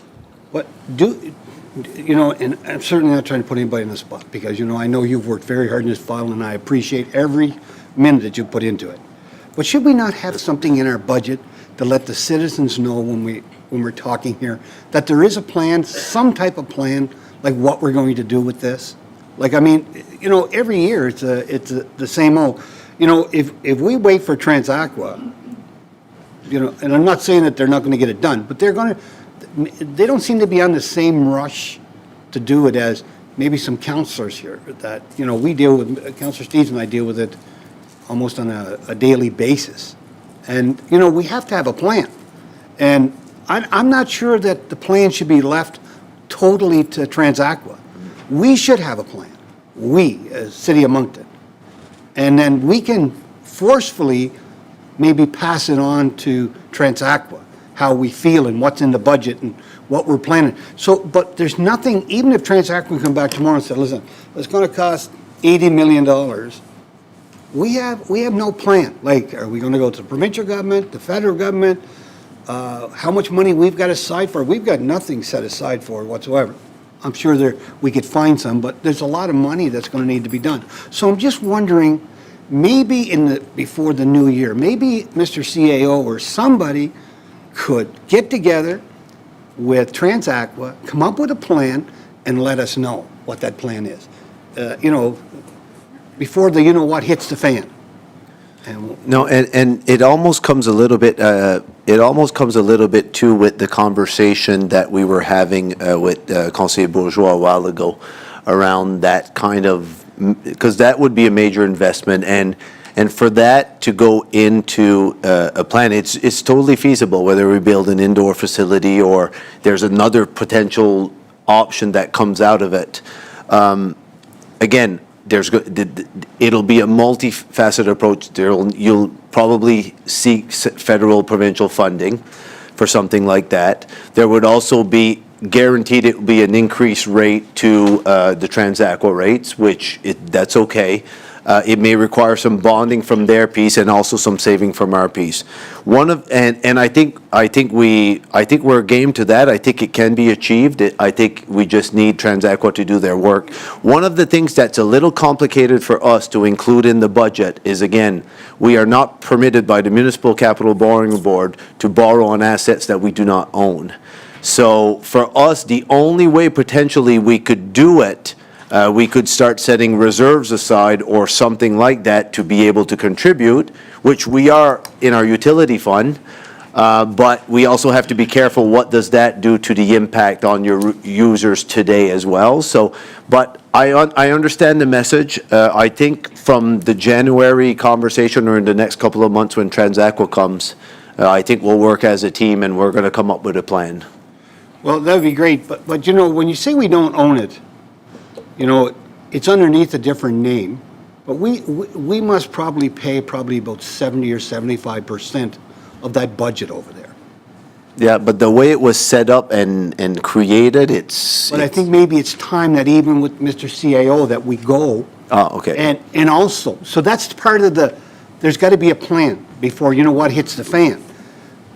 We have to get together and we have to have better governance.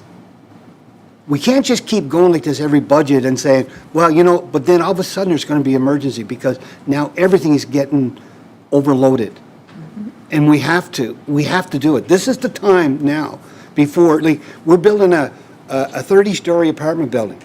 So just take, you know, I think there's 272 apartments, at least 272 more flushes. You know, do the math. I mean, it you know, this is not on you or the finance team or Elaine, but I think it's on all of us. Mm-hmm. And it's not just for Ward 3 where we can smell it. There's someday somebody's going to be someplace else and they're going to flush. It's not going to work because it's going to be overloaded. So these are things that we have to work on if we want the city to grow. Yep. And you know, it's the things like water, sewage. Them are very, very important. Like we talked to Councilor Zier talked about better safety for the water. I agree, but also we have to be able to do this as the city grows. So I'll leave it at that, but I expect some kind of an answer. Councillor Butler, would you like to make a motion so that we could do a plan, a study, similar to what we want to do with Salisbury Road? Not quite, no. Because I would want our CAO, first of all, to sit down with the two other partners that we have and either explain to them that we're going to go our own way and they can build their own, or they can jump on board with us and work together to fix this. Because this is not working. As Dieppe grows, as Riverview grows, and as Moncton grows, the pile grows. So I'll leave it with you, Mr. CAO, but I would hope sometime before spring that we get some type of, and maybe with Jock from, and Elaine, we can sit down and get a plan together without making a motion. I mean, we've made motions on top of motions on top of motions about this, and we're still talking about it. So nobody's to blame. It's just that we got to start working on a plan. We'll have a plan ready for council. And in the spring? Yes. Okay. Yes. You got to put time on it. Just can't say End of February. pay you Thursday. What Thursday, right? End of February. Sounds good. Appreciate it. Thank you. Merci, Conseiller Léger. Merci, Madame la Mairesse. Let me see here, just give me 2 seconds and I'll find it. There.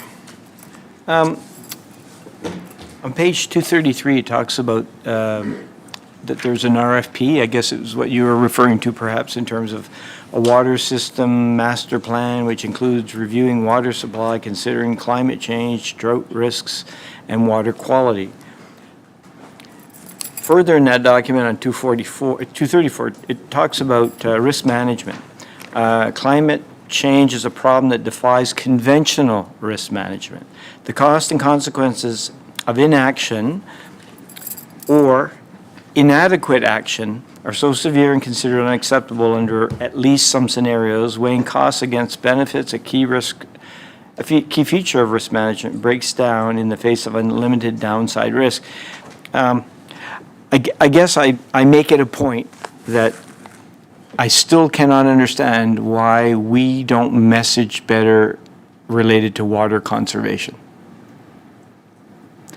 And so I just put that out there because I feel that, we talk about climate change, we talk about reducing our emissions, reducing our carbon footprint, all the rest of the stuff, but without any water, we're not going to be here. And so I think there's an important awareness that needs to happen. Wastewater is important. One of the things that they've done, by the way, from a reduction perspective through sewage treatment is that they've reduced their consumption of fresh water in the sewage treatment system by reusing water from their process. And so, I think it's really important, and I feel sometimes like I'm just repeating myself, but bottom line is I hope that we have that discussion, and unless I'm wrong, and maybe perhaps residents aren't concerned about their water supply and concerned at what the city might look like if we ever were in a situation that we ran out. I think if you were to go back to the 90s, though, when the city was, I believe, a week and a half away from no water, because of the problems back then, those people would really remember. So in any event, I'm glad to see the RFP, and I hope that next year early on that we have a different conversation related to it doesn't mean you stop using water. It means that we think about what we're doing and we look at what that water system means to the Tri community. And we should really be doing the same things. And if it means that, the Tri community have to have the conversations in and around water use, we need to do that. It's not easy to have that conversation, but on the other hand, the increases in volumes of water are concerning. When there's no limit and you could, have water running 24 hours a day, 7 days a week, 365 days a year, and your water bill's the same, there's an issue. So I'll leave it at that. Thank you. Merci, Conseiller Jacques. Conseillère Adjette. Merci, Madame la Mairesse. I would like to stay on the same subject concerning climate change. I think the summary that's given in our budget preparation is excellent and really emphasizes in an alarming way the situation that we have in our municipality as well as across the province and across the country. I'm concerned, and I would like to ask for perhaps a little bit more information with regards to what the city can do. If I understand correctly, as a municipality and through what we've done over the past few years, we have really made this a priority and have done everything that, not everything perhaps, but the most that we can do as a municipality over things that we have control of. Our treasurer just made mention of our upcoming opening of the new RCMP station, which of course excels in its energy saving and systems, which we can certainly make known to our community. In order to go further and make any kind of dent in our emissions, if I understand correctly, we really need to have the community involved. And I see one of the projects that has been initiated, and thank you, is to provide upcoming builders with energy efficient plans for builders and contractors, if I understand correctly.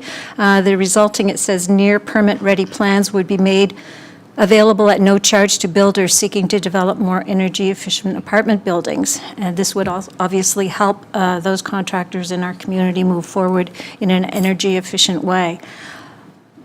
One of the items you outline here, which I'm very interested in, is our new municipal development plan. And you've highlighted that this would be a unique opportunity to more aggressively enshrine and pursue climate-friendly development throughout the city's land use regulations.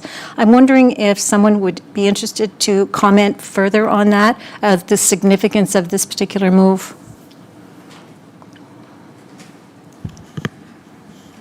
And also how this would show up in the municipal plan. Bonjour, Can Tim. you press your button, please?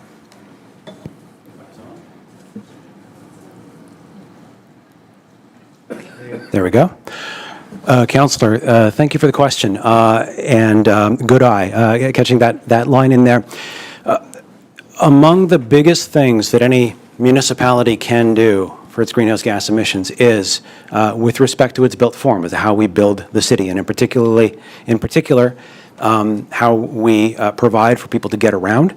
The motor vehicles that we drive on a daily basis to get from A to B are one of the biggest contributors to our greenhouse gas emissions. And building a city that makes it easier for people to choose not to drive it may be the biggest or second biggest thing the city can do. Similarly, the types of buildings that we make it easy to build, particularly in the residential sector, multiple unit buildings are, all other things being equal, more efficient to heat and cool than detached buildings. It's just a reality because the units are all kind of butt up against each other and they kind of self-insulate. So they're much less energy intensive. The demand for space heating in the winter is another one of the biggest possible, the biggest greenhouse gas emitters. So transportation, and particularly automobile dependency, and the heating intensivity of our residential built form are two of the biggest things the city has direct control over through its municipal development plan and through, by extension, through its zoning bylaw and the rules that we impose on development. So as part of the municipal development plan process, we in environmental planning and management, we assisting in that process. It's not our shop, but we'll be assisting on that. And that is something that we'd be advocating for very strongly. Guess I was looking for something a little bit more specific as to what that type of zoning or municipal plan development change would be.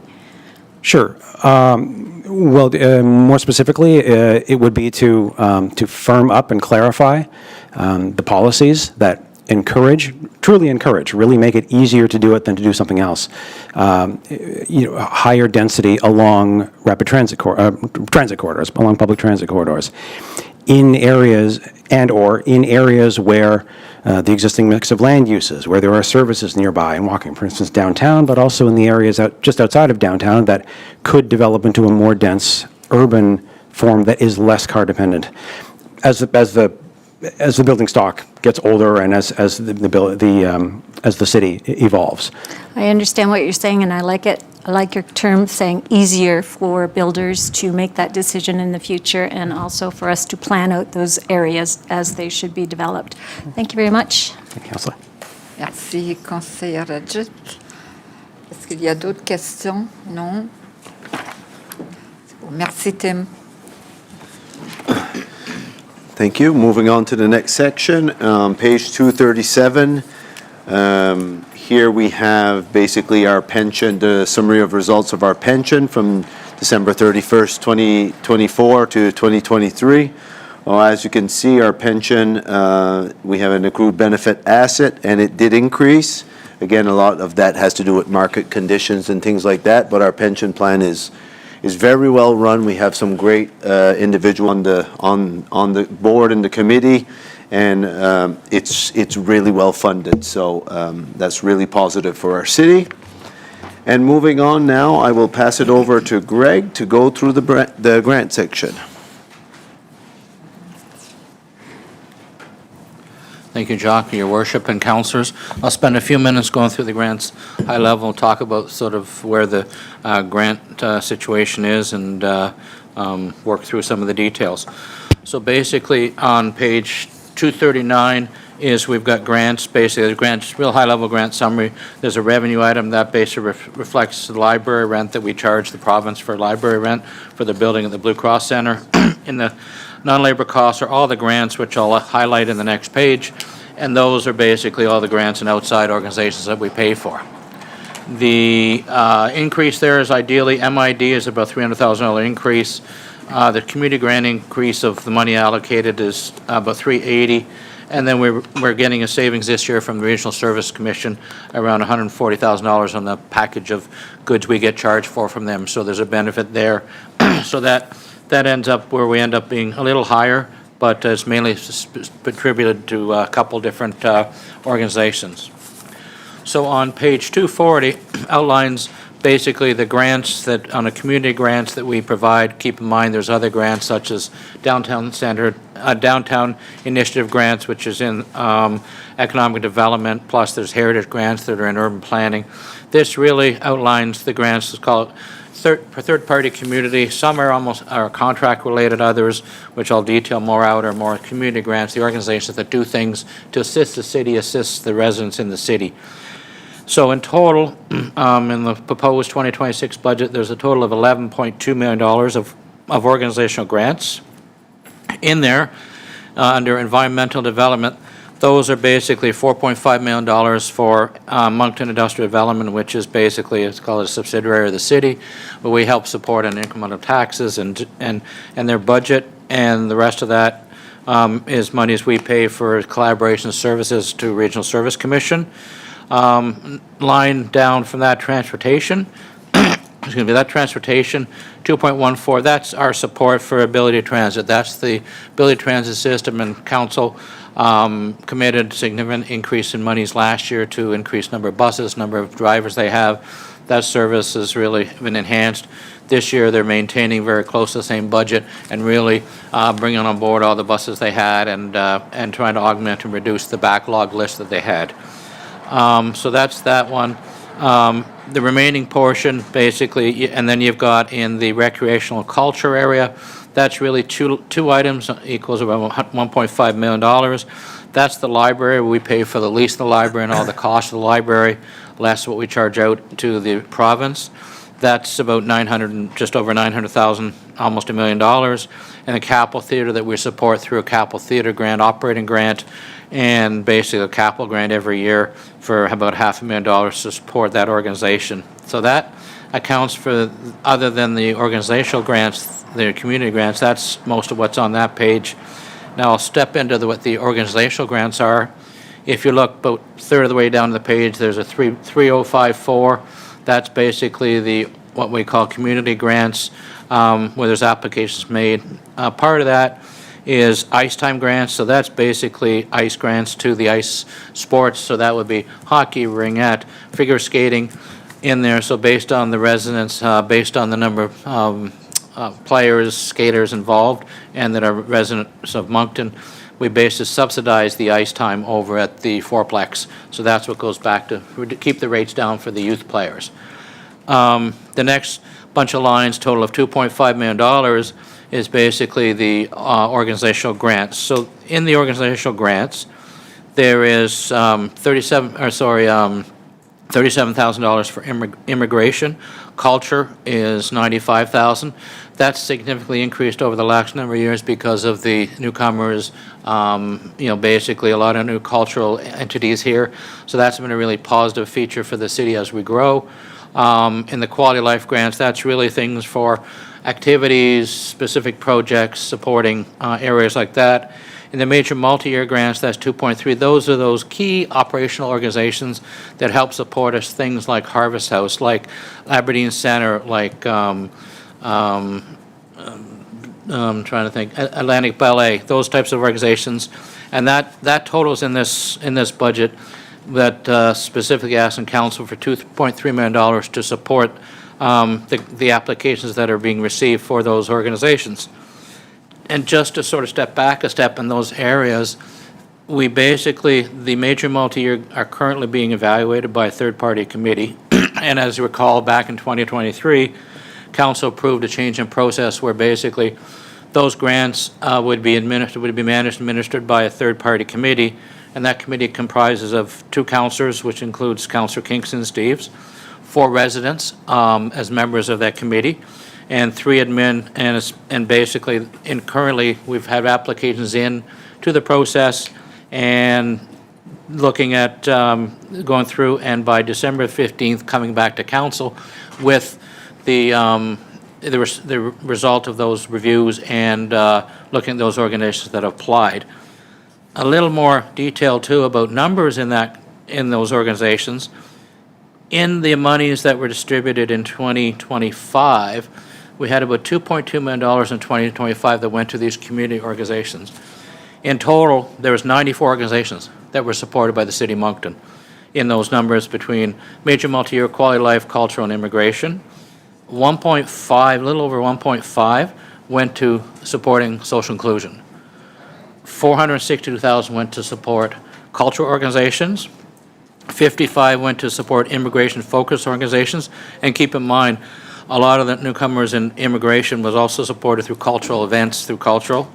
And then there's $172,000 of other monies that were provided to recreational activities, economic growth, environment, and a combination of things. So the monies that are being supported here have gone, like I said, almost 100 organizations get the money, they use it, they leverage it, they do basically work together as partnerships. That's one of the scoring criteria we look for when we're scoring.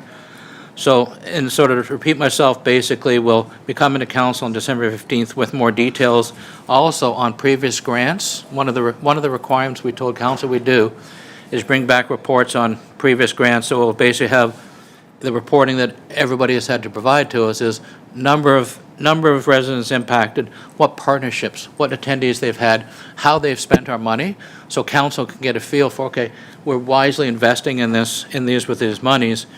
And at the same time, that's part of that presentation. The other part will basically say, okay, here's the applications we've got. And as an example, I know we've got 17 major multi-year grant applications for 2026 monies. Evaluate those, bring back the results of that as well as for quality of life. So the money there is really for council to prove, here's the pot of money available. And then on December 15th, the committee will bring back, so here's the organizations we are looking at to give money to. And if there's some organizations that council feels, okay, we'd like to give more, or even if you want to give less, that's council's opportunity to bring forward and say that. And if they want to give more, then there's, as we mentioned before, there's council contingency. We'll look at it if you say, I really think ABC organization is only getting 20 grand. I really think they should get 40. There's an opportunity at that point in time for council to bring forth, say, here's a motion to add to that. But really, we're trying to keep this so it's a third party. It's very objective. And so far, last year was the first year, went very, very well. And I think it looks like, based on the enthusiasm and the members in the committee, it's going to go well again this year with a very unbiased approach to, where we can, based on, they look at strategic priorities, and that's part of the scoring matrix, is how does that meet the priorities that the city is looking at right now. So that's a sort of high-level look of the grants. And as I said, we'll bring back, with the money that's allocated, we'll bring back what the grants committee has determined to be what they feel is the best appropriate use of the money. So I can leave it up for questions. And Merci, Greg. Conseiller Richard. Merci, Madame Stereo. Thanks for that, Greg. When we go into ice time grants to different associations, do you guys have access to their financials to see what's? So what we do is we ask, as part of that ICE grant, we ask for number of participants who are Moncton residents. We ask for their financials being income statement, balance sheet, things like that. So till we get that information, that's what we're actually asking for right now in order to do this fall's grant. So I don't know how many other councilors hear about it, but I mean, they're constantly struggling, bringing the prices up because of ICE and other stuff. Are we giving them enough? And we keep matching every time the price goes up as the increases in fourplex ice, we match it with the grants, so they're not getting any further behind. We basically are covering roughly 35% of the ice cost is what comes from us, is we're trying to, in that 34, 35, 36% cost. So that's where we're at right now. Again, the struggles. Yep. I mean, I've been there as well on those associations, and I just know, as long as we're doing the best we can, if there's anything else we can do on that side in the future.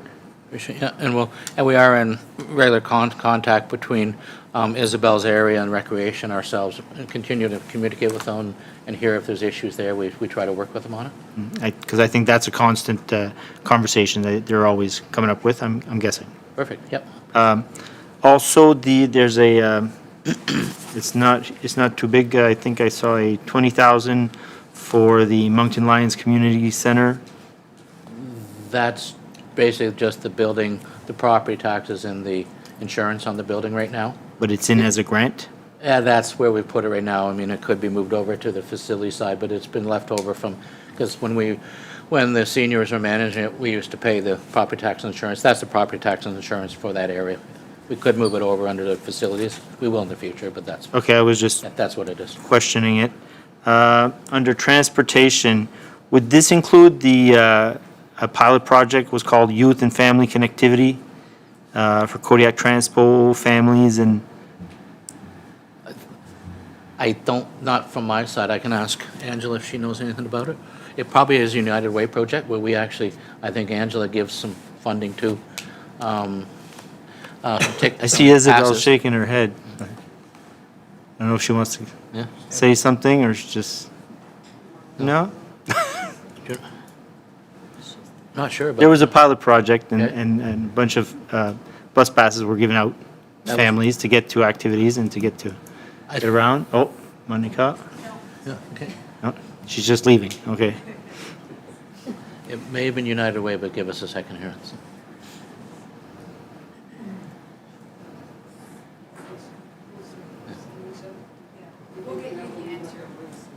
Yeah, we'll find out.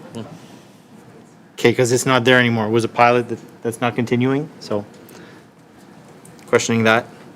And that's it for me. Merci beaucoup. Merci, conseiller Bourgeois. Merci beaucoup, Madame la Maire. Merci, Greg. I'll need a 1-minute preamble to my questions, but first, Moncton is a great little city. I'm very proud to live here, call it home. It's got great community spirit and very high quality of life. And it's in part because of all the volunteers and the community groups that we have. It's not because of us. I have very few concerns from citizens regarding community grants, except for one, and I'm torn, but I must bring it forward for discussion. I'm torn because I really do think they save lives. I'm not able to prove it, but I believe it, but I also am concerned because they facilitate illegal drug use. That group is Ensemble. So my first question is that group still receiving a grant from the City of Moncton in 2026? Yeah, I think if I recall and I get the details, they were in a 3-year grant starting last year, so 25, 26, 27. I don't have it right with me, but I can get that, but yes, they would be in that cycle, correct. Okay. So I will raise the question about budget. It's a few questions. Councillor Crossman brought up a point, I think it was yesterday, or a bit of information about Ensemble getting a federal grant, thank you very much, over $500 and almost $525,000 for next year. Do we consider when the groups, for example, Ensemble in this case, when they submit a request from the city taxpayers, do they include their big financial picture and justify why they would need, what is it, you said 50,000 for next year? I'd have to check and see if it's in that range, 51 Yes, maybe, okay. something like that. Yep. So did they present a big So maybe step financial- back. With the major multi-year, the first year in which they get the money, there is significant application requirements, including strategic plan, financial statements, combinations, other funding they get. In the second and third year, they need to provide us with financial statements, sort of an updated annual general meeting. So we still see their financial statements in the second year, so we will be asking, and I think it's due December 15th for Ensemble, for financial information related to our 2025 grant. So we do get that. So at this point, we wouldn't, other than hearing about that, there's nothing we would be aware of. And there is a commitment, council can always change that commitment of these organizations because of some reliability of revenue, that they get a 3-year commitment of, 25, 26, 27 in this case, based on their application that came in 2025.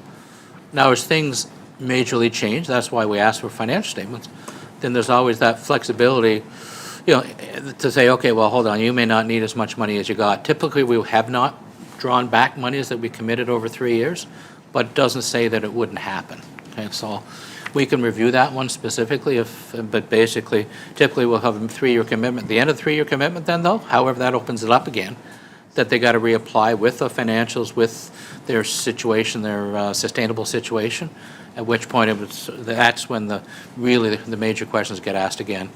Okay. I suspect that whatever the grant is, 525,000, is earmarked for specific projects, but it may also include some operational, overhead costs that we, with our 50,000 or whatever the amount is dedicated to as well. So could you open that 3-year deal given this new information? What we could do is I could go back and we could look at what they applied for, and I don't remember, I think it was a specific task or program they applied for, not just operational. And if this 500 isn't covering that, then they're mutually exclusive, so it becomes probably not, we could review it based on this situation. It's not typically something we do. Yeah. Yeah, it's something, as a city, we could look at that. Because if they get, I'm not going to say a windfall, but $525,000 for next year, maybe they don't need that amount, and maybe we can put it for other groups as well. But I'm also torn because we have no say in Ensemble operating, because they have provincial permission to operate a drug treatment facilitation site, and the province does give them financial support to do that as well. So even if we didn't like it, we can't get rid of that service. And as I said, I still believe, I don't have any proof, but that's one of my questions, that they do save lives. It started as AIDS prevention, because dirty needles would actually worsen the scenario. Same logic has been transferred to the opioid crisis and all these drugs. These drugs, so they don't provide drugs, but they provide clean needles and a safe site for injection. Did they indicate in their request that they were actually saving lives, or what that like? Can they I'd have to go prove it? back, but I'm pretty sure they did. It was fairly detailed application. I could, and if I don't have it with me, but yeah, they would have said what their purpose, their mission, their values and all that, and sort of how they operate, what their intent is. It would have been included in the narrative that's like a 15-page application with a variety of things in it, right? So that would help me.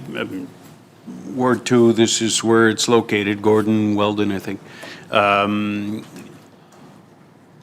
people affected in that neighborhood by the consumption of illegal drugs, powerful drugs, they suffer the impact of some of the clients, some of the time, but for many residents, it's over and over and over again. And that's why it's the only grant, community grant, that gives me emails, phone calls, et cetera, et cetera. So I just want to make sure that I can explain why council is supporting Ensemble as a provincial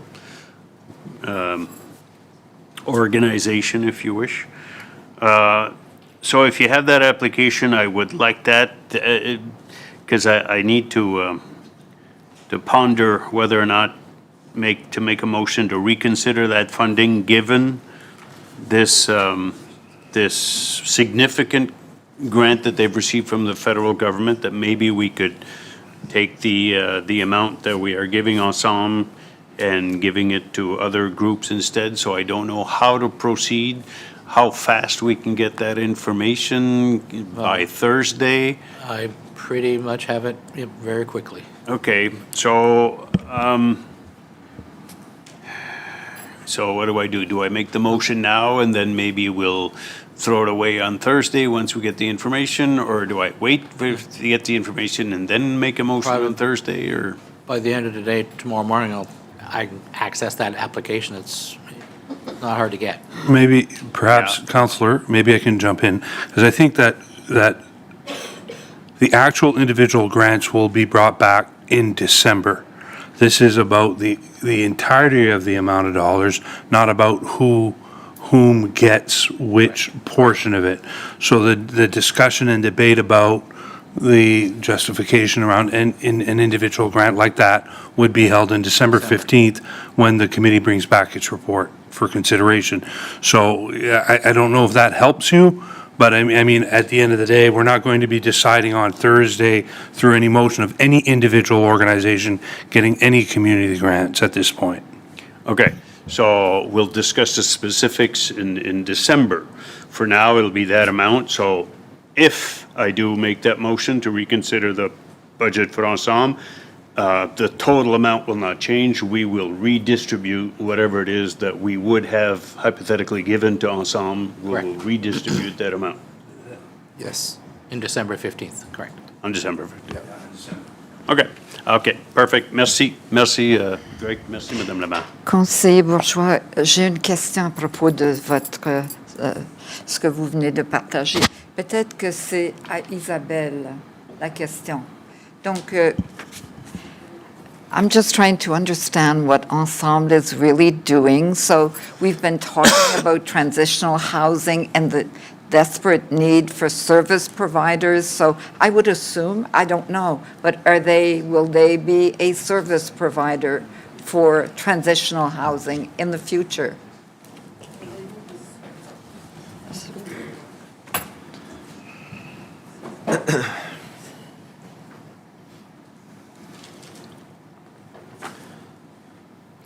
My apologies, I'm trying to settle Councillor Richard's question at the same time as this is going on, so I'm trying to do two things at once.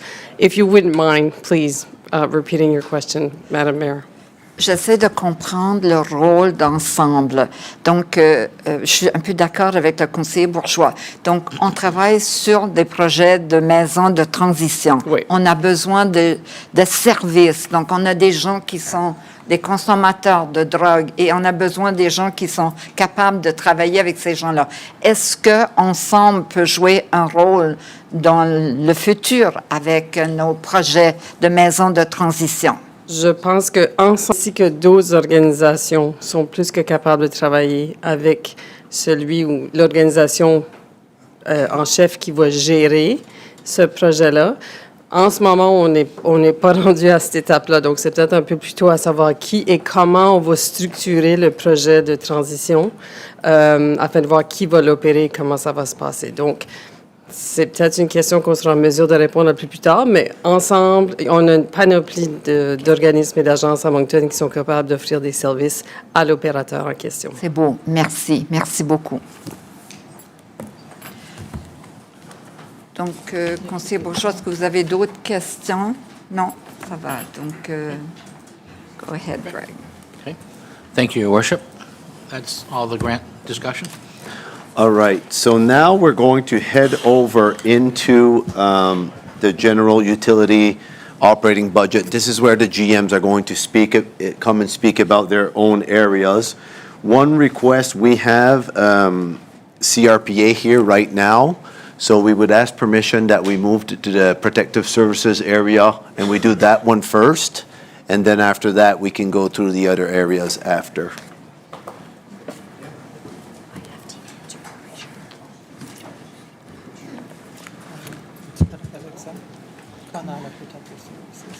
So protective services, it would begin on page 339 of our budget documentation.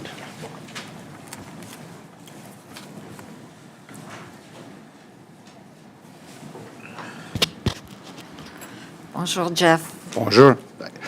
Thank you.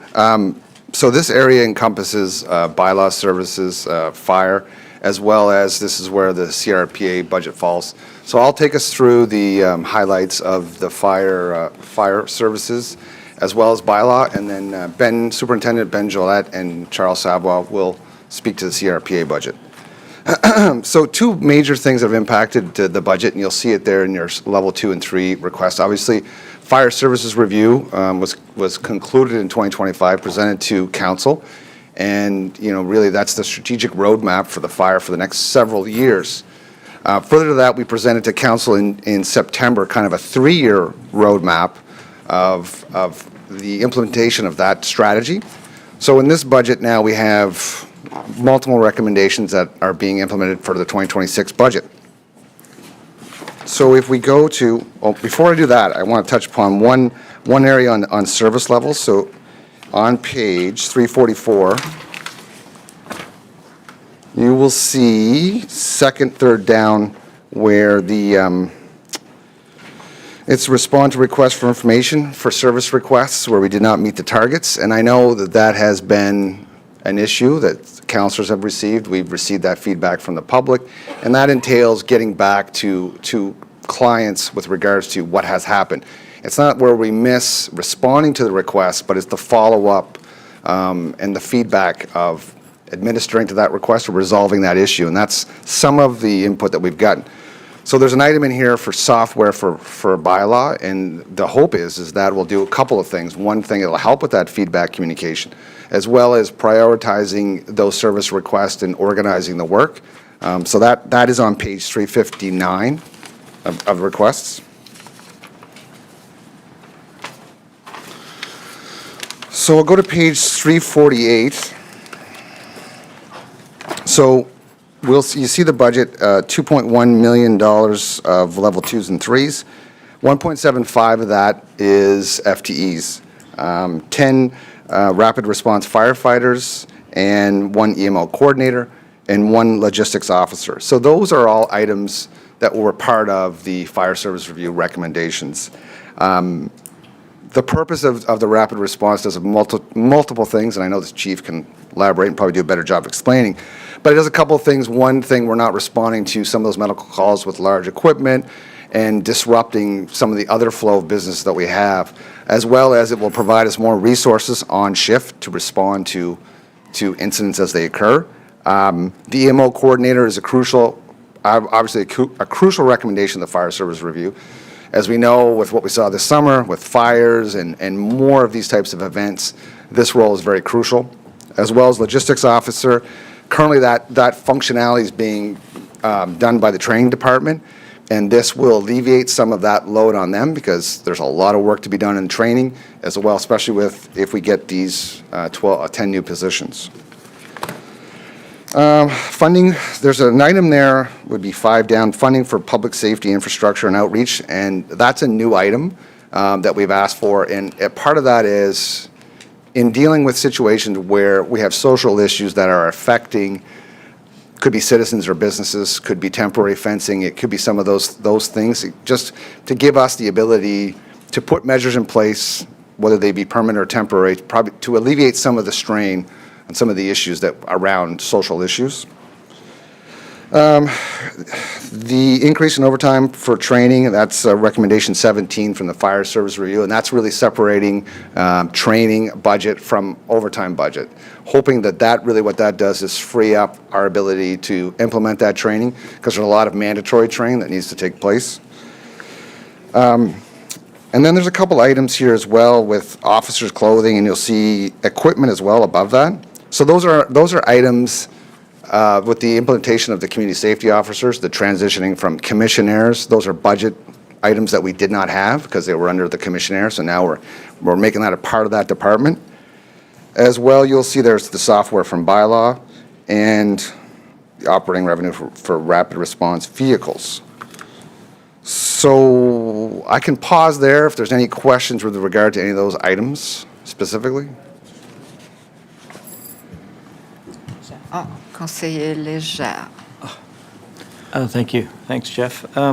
Just wondering, under the funding for public safety infrastructure and outreach, So that would be new funding, I presume? Yes. And so, and those are some of the things that I think the community, be it business community or residential community, is asking for in terms of some of the improvements we might be able to do, fencing, things along that line. Yes. So I'm just wondering if that's enough funds. It's a start, 30,000. But I'm just wondering in your, I guess, experience in terms of where we are, would that be enough or I mean, I would have felt better with about $50,000 to start, and if you don't spend it, you don't spend it. But based on what I'm seeing, I suspect that some of this funding would have been the same funding if we would have had it at that time that would have been used to provide some temporary fencing around Victoria and Park, and then do some things in and around some other vacant lots and things like that. Yeah, certainly. I mean, more funding allows more flexibility with some of those initiatives and allows us to try to be creative, because a lot of what we're trying to do is different initiatives to test to see what effect they have, right? Do they deter? Do they change behavior? So definitely, I mean, with more money, we can do more things. I'm wondering if there's also the possibility, if this were to increase, that there would be the opportunity to help some of the business owners who want to remain in, let's say, on St. George Street in our downtown, who are experiencing, through no fault of their own, some vandalism, some things that are obviously, whether or not direct, but attributed to some of the social issues we have on our streets, and maybe similar to, I don't know, the program that Downtown Moncton Centreville Inc. has for helping with facades. Could there be some funding that could be helped in terms of if they needed, like for example, a number of businesses unfortunately had windows broken, and some of those costs could be several $1,000s, right? And it would be nice if the city had that ability. I don't know. I guess my question to you would be, I feel it's something that's needed. I'm just wondering where it would be best suited, and is that something that your department could partner, for example, with individuals like that? Yeah, the intention of this funding is really more on the preventative deterrent side as opposed to reimbursement. In situations like that, businesses have insurance and different things like that, so I'm not sure I want to duplicate that, but this is really more on the deterrence, modifying behavior, trying to alleviate some of these stresses. Then maybe that's something. Okay, well, I still would feel more comfortable with perhaps $50,000 versus 30. But I would also think about, we've approved the DMCI, or at least their ask with respect to their levy. But I would be prepared to perhaps initiate a $50,000 fund that DMCI could structure that would allow some relief, to some of the businesses in the area. I guess at this time, I'd move that we increase that by $20,000 to give you a $50,000 pilot, I guess you would call it, and you'll be able to address it next year. I don't know if I'll get a seconder, but in any event, I think I would feel better on that, and it would give you more flexibility. So are you moving the recommendation and that's seconded by Conseiller Bourgeois? And my second question would be, maybe to Jacques, is if I want to contemplate that type of pilot for DMCI, because they've been very successful with their implementation of the facade program, how would I go about doing that?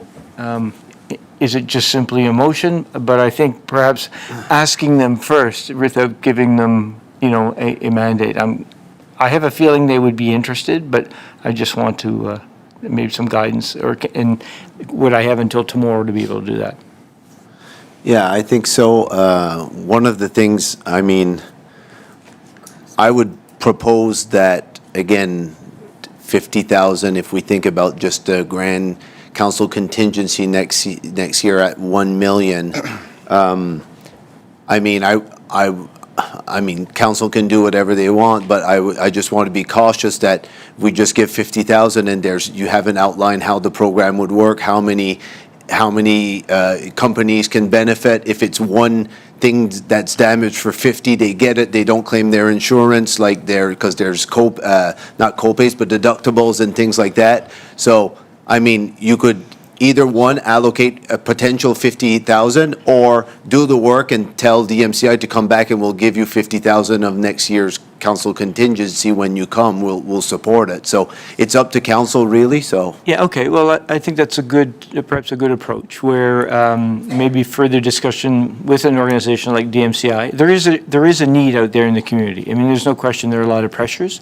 And it's not about them not about businesses not wanting to go through their insurance, but there's two things that are happening here. You can only do it so much before it doesn't pay off to be in business, and I'd rather try to find ways to maintain businesses in areas that are currently, struggling somewhat. So one thing, Councillor. I will move it that way. Then I'll have that discussion, and for the 50,000, maybe we start with 30, and then perhaps I would ask that.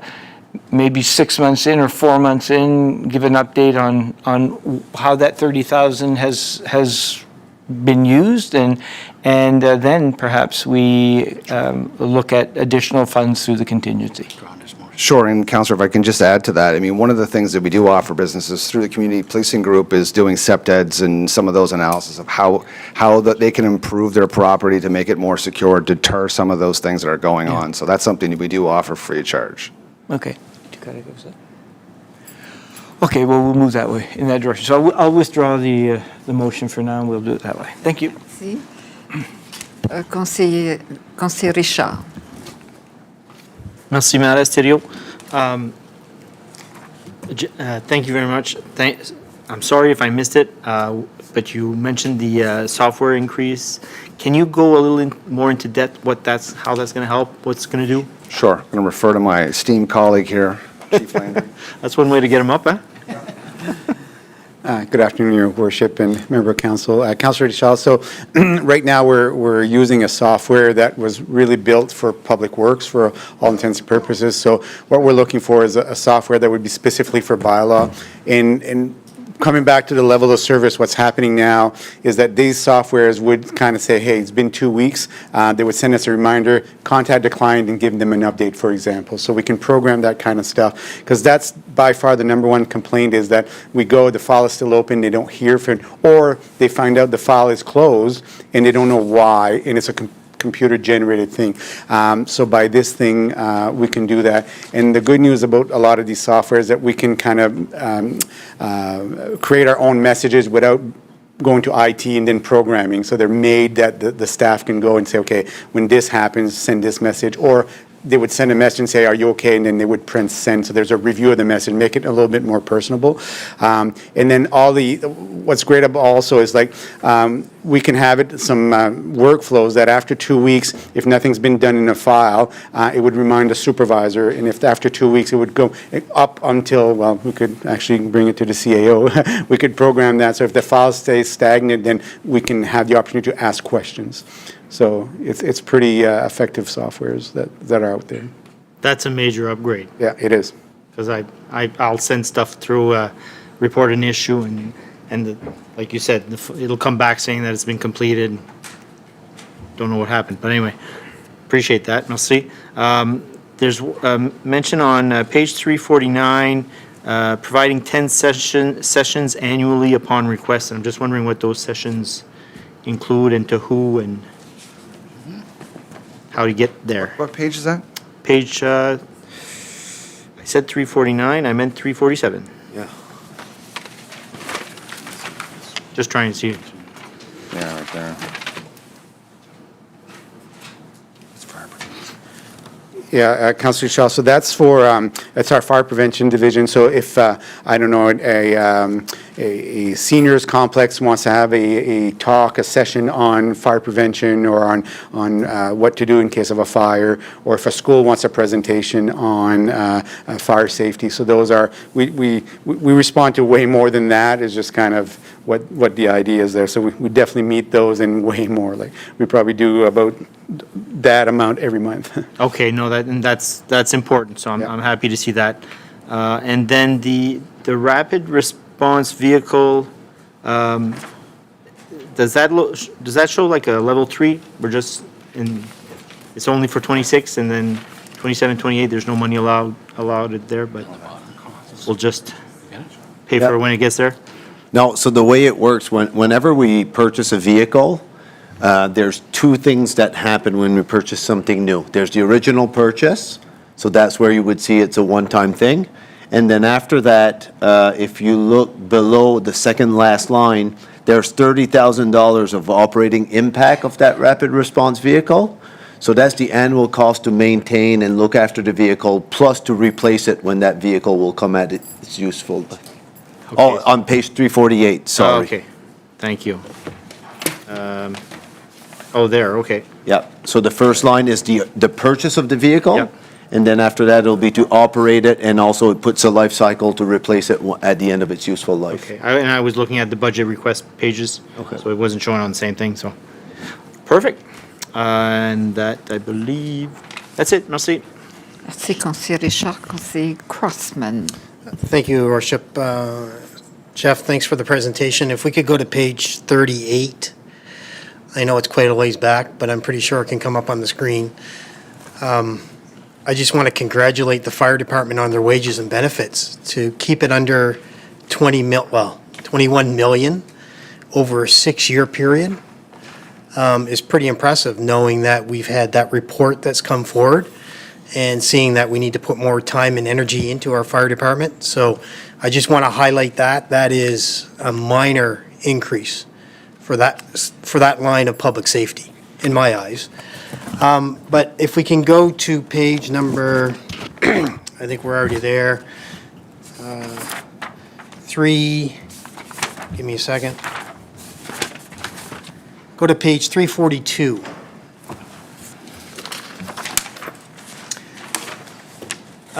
Jeff, in there, it's got protective services, it's got administration, it's got police, fire, and bylaw. Yep.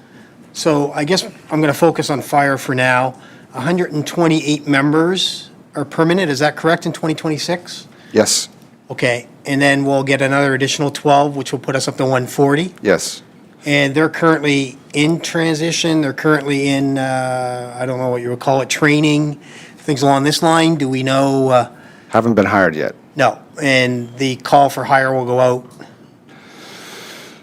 We may start, I'm looking for someone from HR, but we could possibly put that out if the budget was approved in December.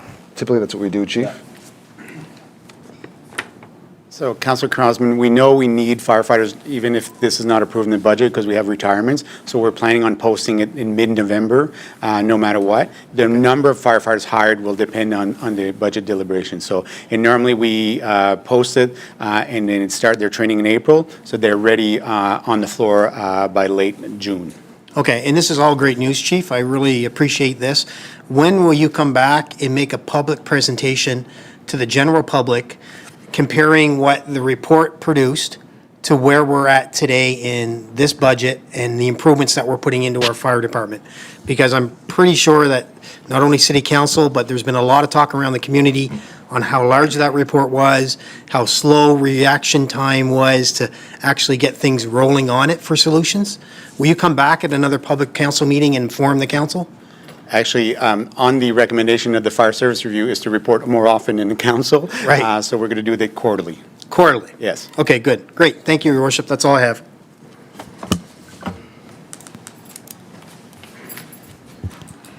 Conseiller Léger. Merci, Madame la Mairesse. Just a quick question related to what would be the estimated time that the rapid response vehicle and crews would be visible on our streets? Do you have? Late June?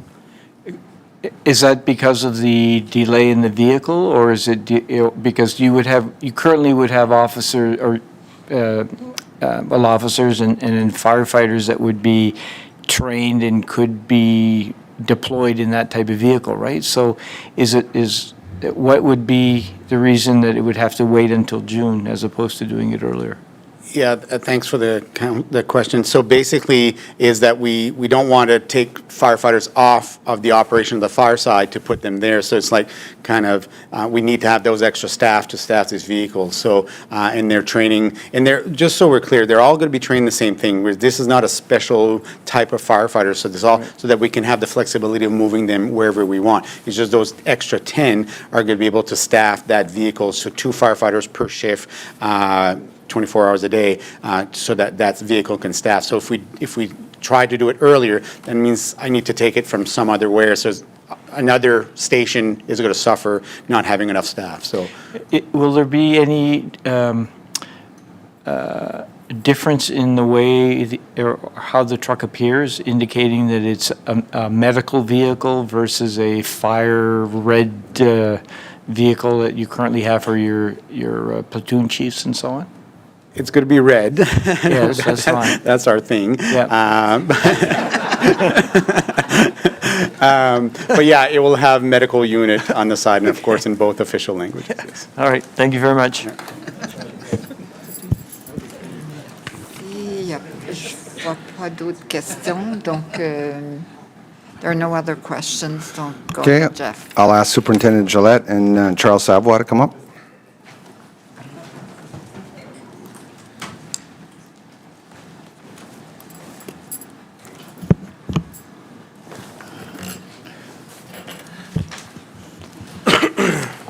Bonjour. Bonjour, Madame la Maire par intérim, Councillor, City staff, and guests that are here today. First of all, sorry if there's nobody for the CRPA here. We were advised at 11:30 today that no one would be available to present, so Chuck and I came prepared. Rather than repeating or maybe delving into issues, there was questions that were posed yesterday. Chuck and I have those responses that are available here. So we could either answer those, or the councillor that did ask the question can repose the question. I'll leave it to your discretion, Madame la Mairesse par intérim. Merci. Donc, est-ce qu'il y a des questions?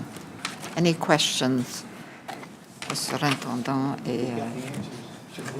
Comment? We have the answer. Okay. Okay, c'est beau. Qu'est-ce que je fais? OK, donc vous avez, Conseil Léger, vous avez des questions? Thanks for being here.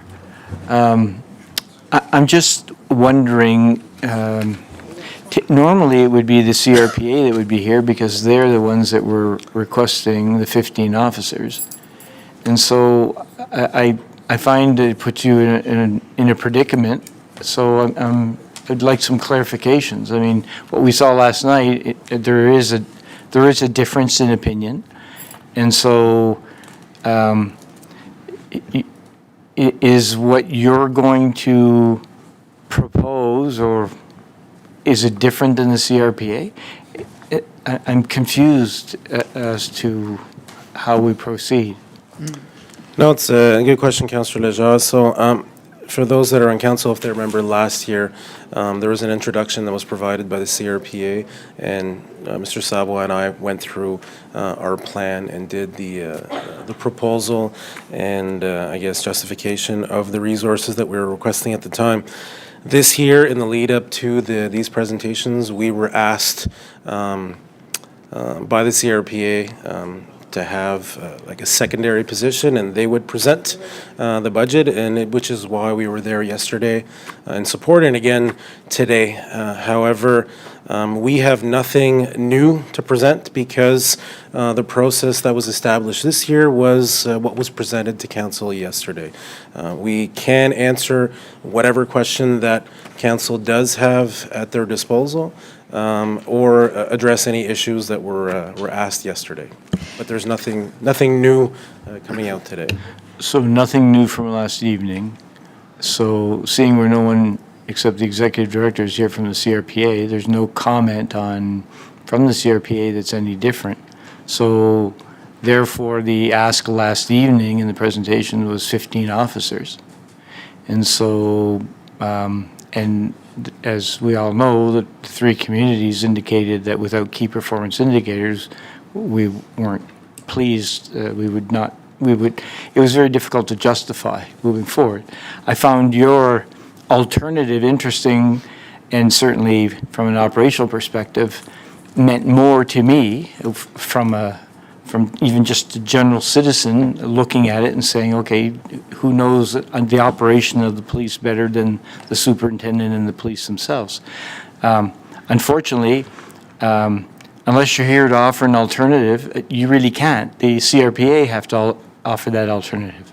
So, and it's not like they gave us an alternative when they were here, Superintendent. I wanted to make sure that the general public knew what was in your email to the municipalities that outlined, and just to clarify too, that you still require the 15 officers. You are just trying to, I believe in the way you were wording it, stressing what impacts how they were being felt in the organization and how you felt it would be best to be able to deploy and keep our community safe, and also understanding that right now the only key performance indicator that is very solid is the population growth.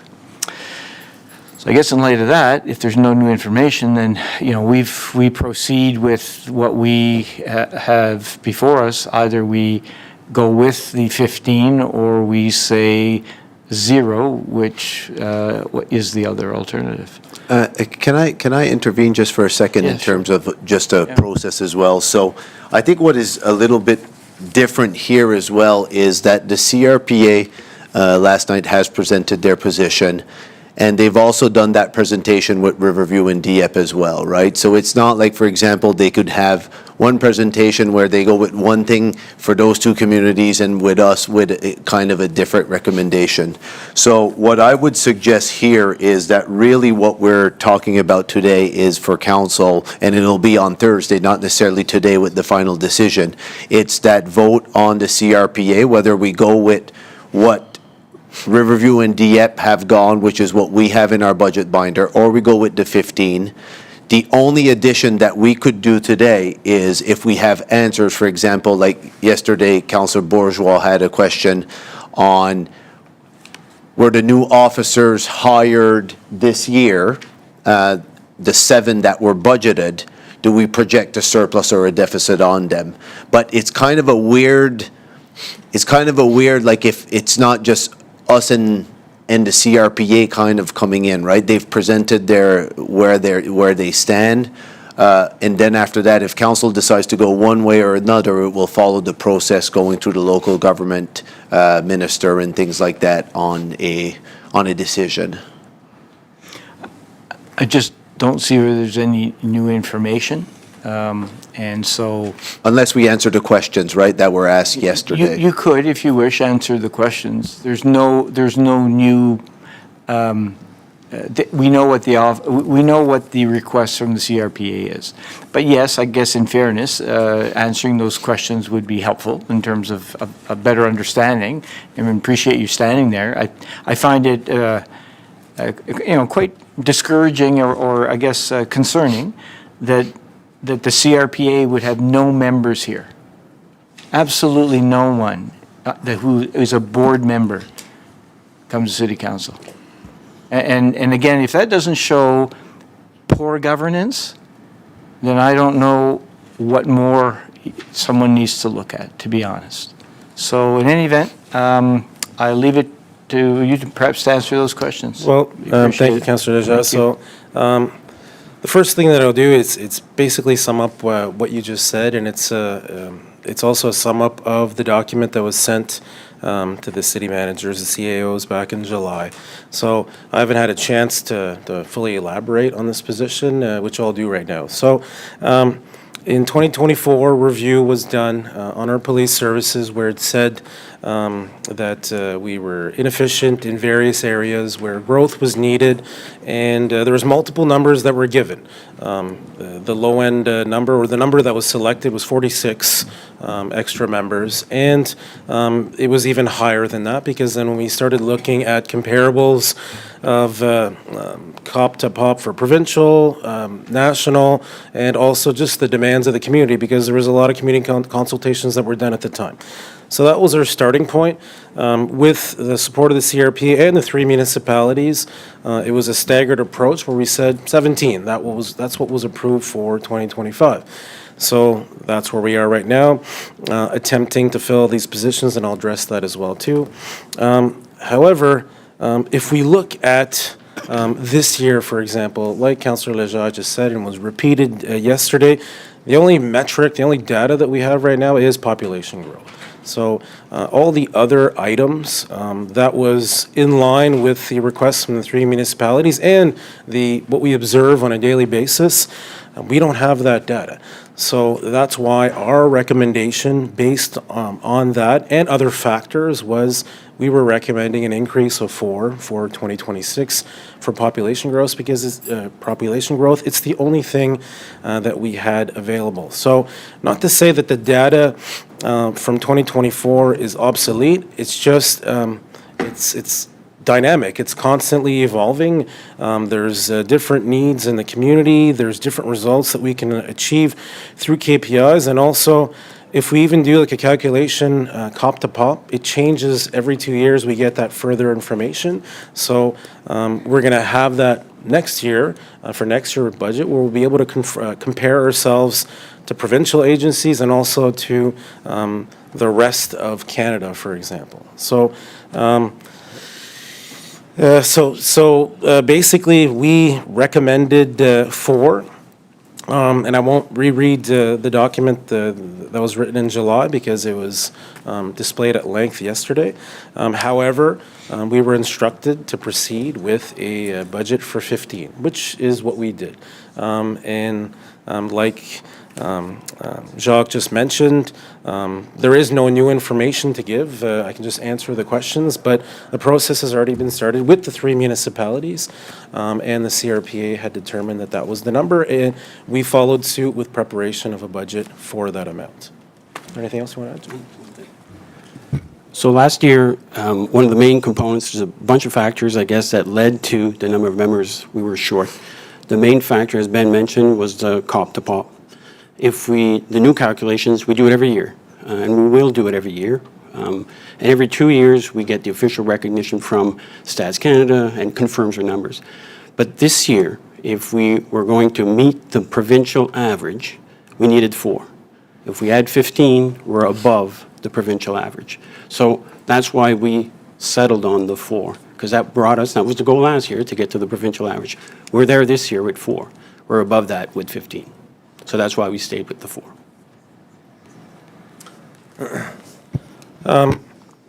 So if I may, Madame la Mairesse par intérim, to answer a question that was asked yesterday regarding how many people have actually arrived or been selected for these positions. So there were 17 new positions that were created last year.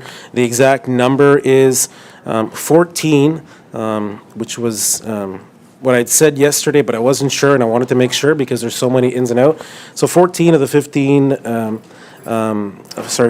17 new positions have been filled. There's another person that has been identified, and they start later in November. So there's still one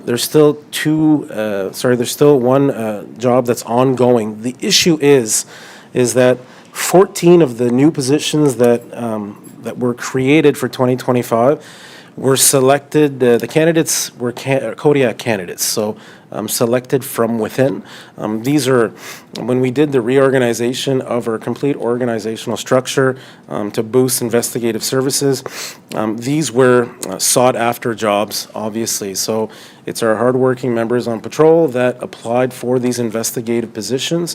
There was also an investment in community policing. We had people that had been seconded from patrol to these community policing roles for several years. with the support, we created those new positions, and again, it's from within. So out of all the new positions so far that we've been able to fill, there's only one new person that's not Kodiak that's coming in from the outside. So that creates other vacancies, as we can imagine, because the hole that was filled there, that was made there, we're trying to get more people in, and we have a steady flow of new recruits that come from the academy. There's other individuals that are on their way from other detachments. So to answer financially what all that will do, Chuck can probably give a better explanation of that. So essentially, most of the new positions are there, but we have a new set of vacancies, right? The ones that left a job inside Kodiak and took the new job. So that means that you will see that we have a higher level of vacancy still. And that's what in the letter it sort of mentioned that we need to sort of figure this. We've never had 17 new members in a year, so we've never actually gone through the full process. So that's why we need a little bit of time to see how well we would handle this experience. Well, now we know that there's quite a few that are going to be filled from inside, creating a new set of vacancies. So you will see in the statements that come out from the CRPA that we're going to have a surplus this year based on this higher number of vacancies created by these new positions that we asked for. So it's something that we're learning now, I guess, to sort of figure that out. I guess it's great for the membership inside. They have opportunities, and but it's something we're going to use if ever and when we ask for new members. This experience of bringing other people in could come from inside Kodiak. To this year, I guess 14 out of the 15 that we have right now have come from inside.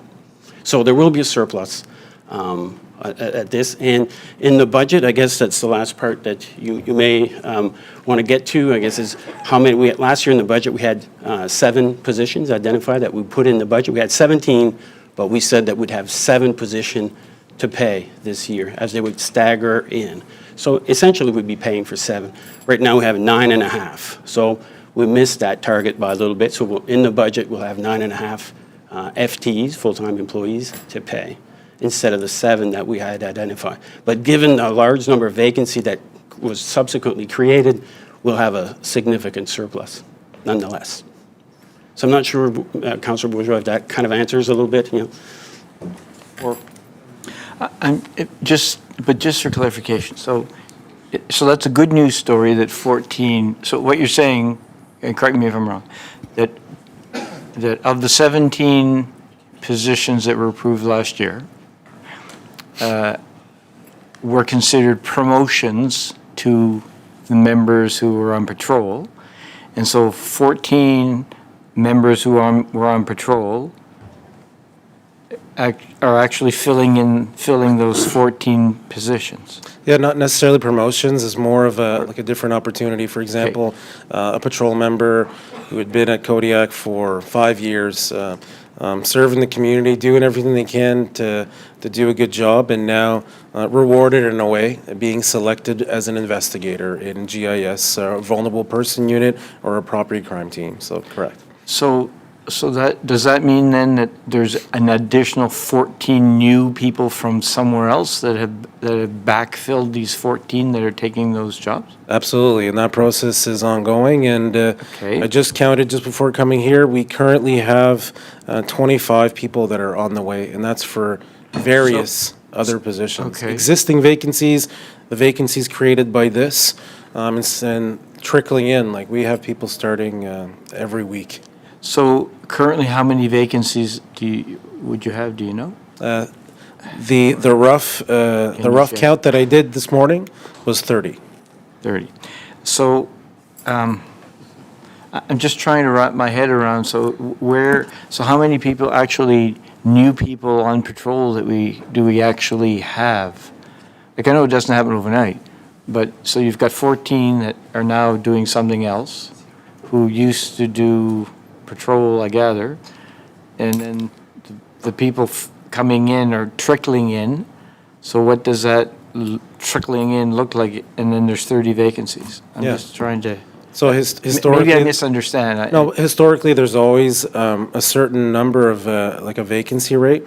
At times, it's better than not. This process, like Chuck mentioned, obviously. When we identified these individuals from within for all these new positions, we're not gaining anything. So the other thing that we did, like I mentioned before, we did a reorganization of everything that is Kodiak.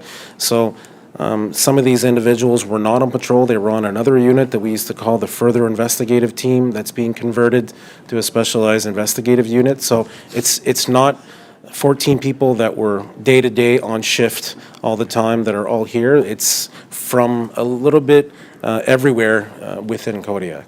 And several years ago, the decision had been made to add additional officers, understanding that the number of or the amount of sick time and so on. Correct. So we have a higher than the number of people actually available is higher than the number that we actually are defined that we pay every year. So therefore, that's how it's coming together, I gather. Correct. There's a budgeted amount and there's a complement amount. Okay, yeah, so it makes it quite challenging even just to piece it all together. Okay, all right. Okay, appreciate that. Yep, thank you. Merci.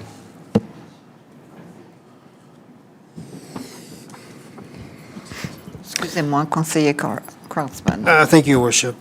Superintendent, thank you for being here. I don't think I can stress this any other way than disappointed in not having representatives here today from the CRPA. All my questions last night, you were here, you were in the room.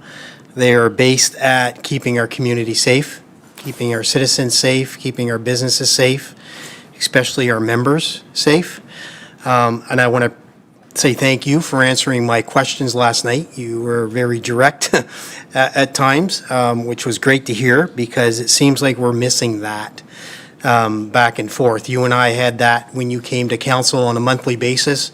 I'd fire questions your way. We always had that open communication, and we're missing that right now as well. I can tell you I am here on council.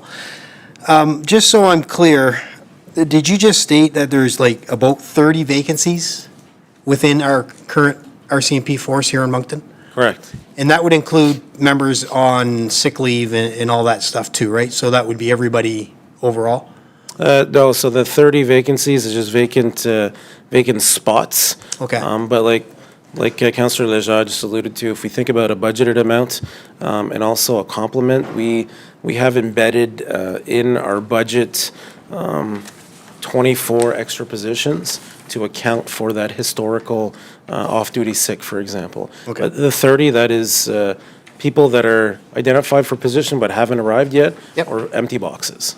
Okay, and I noticed somewhere within the budget binder, and I'd have to pull up the page again, I guess it's here, page 342. It looks like in 2025, you had permanent 95 staff. In 2026, you're forecasting 93. Is that something that you can answer, or do I have to go through CRPA to get that answer? Those would just be your municipal Jacques. employees. Municipal employees? Yeah, those are just your municipal and support services Okay. employees. They're not the regular members. The members, if you would go into the additional packages that we receive from the CRPA. Yep. Those would be included, it's called page 7 on their documents, and it highlights, for example, in 2026, this is the version with no additional members. There's 200 and, so sorry, in 2025, there was 199 required. The budget was 173 and the complement was not 199. Okay, and is that from draft 1, Jacques, or? Yes, and it says no additional RMs. Right. On that one, yep. Okay, perfect.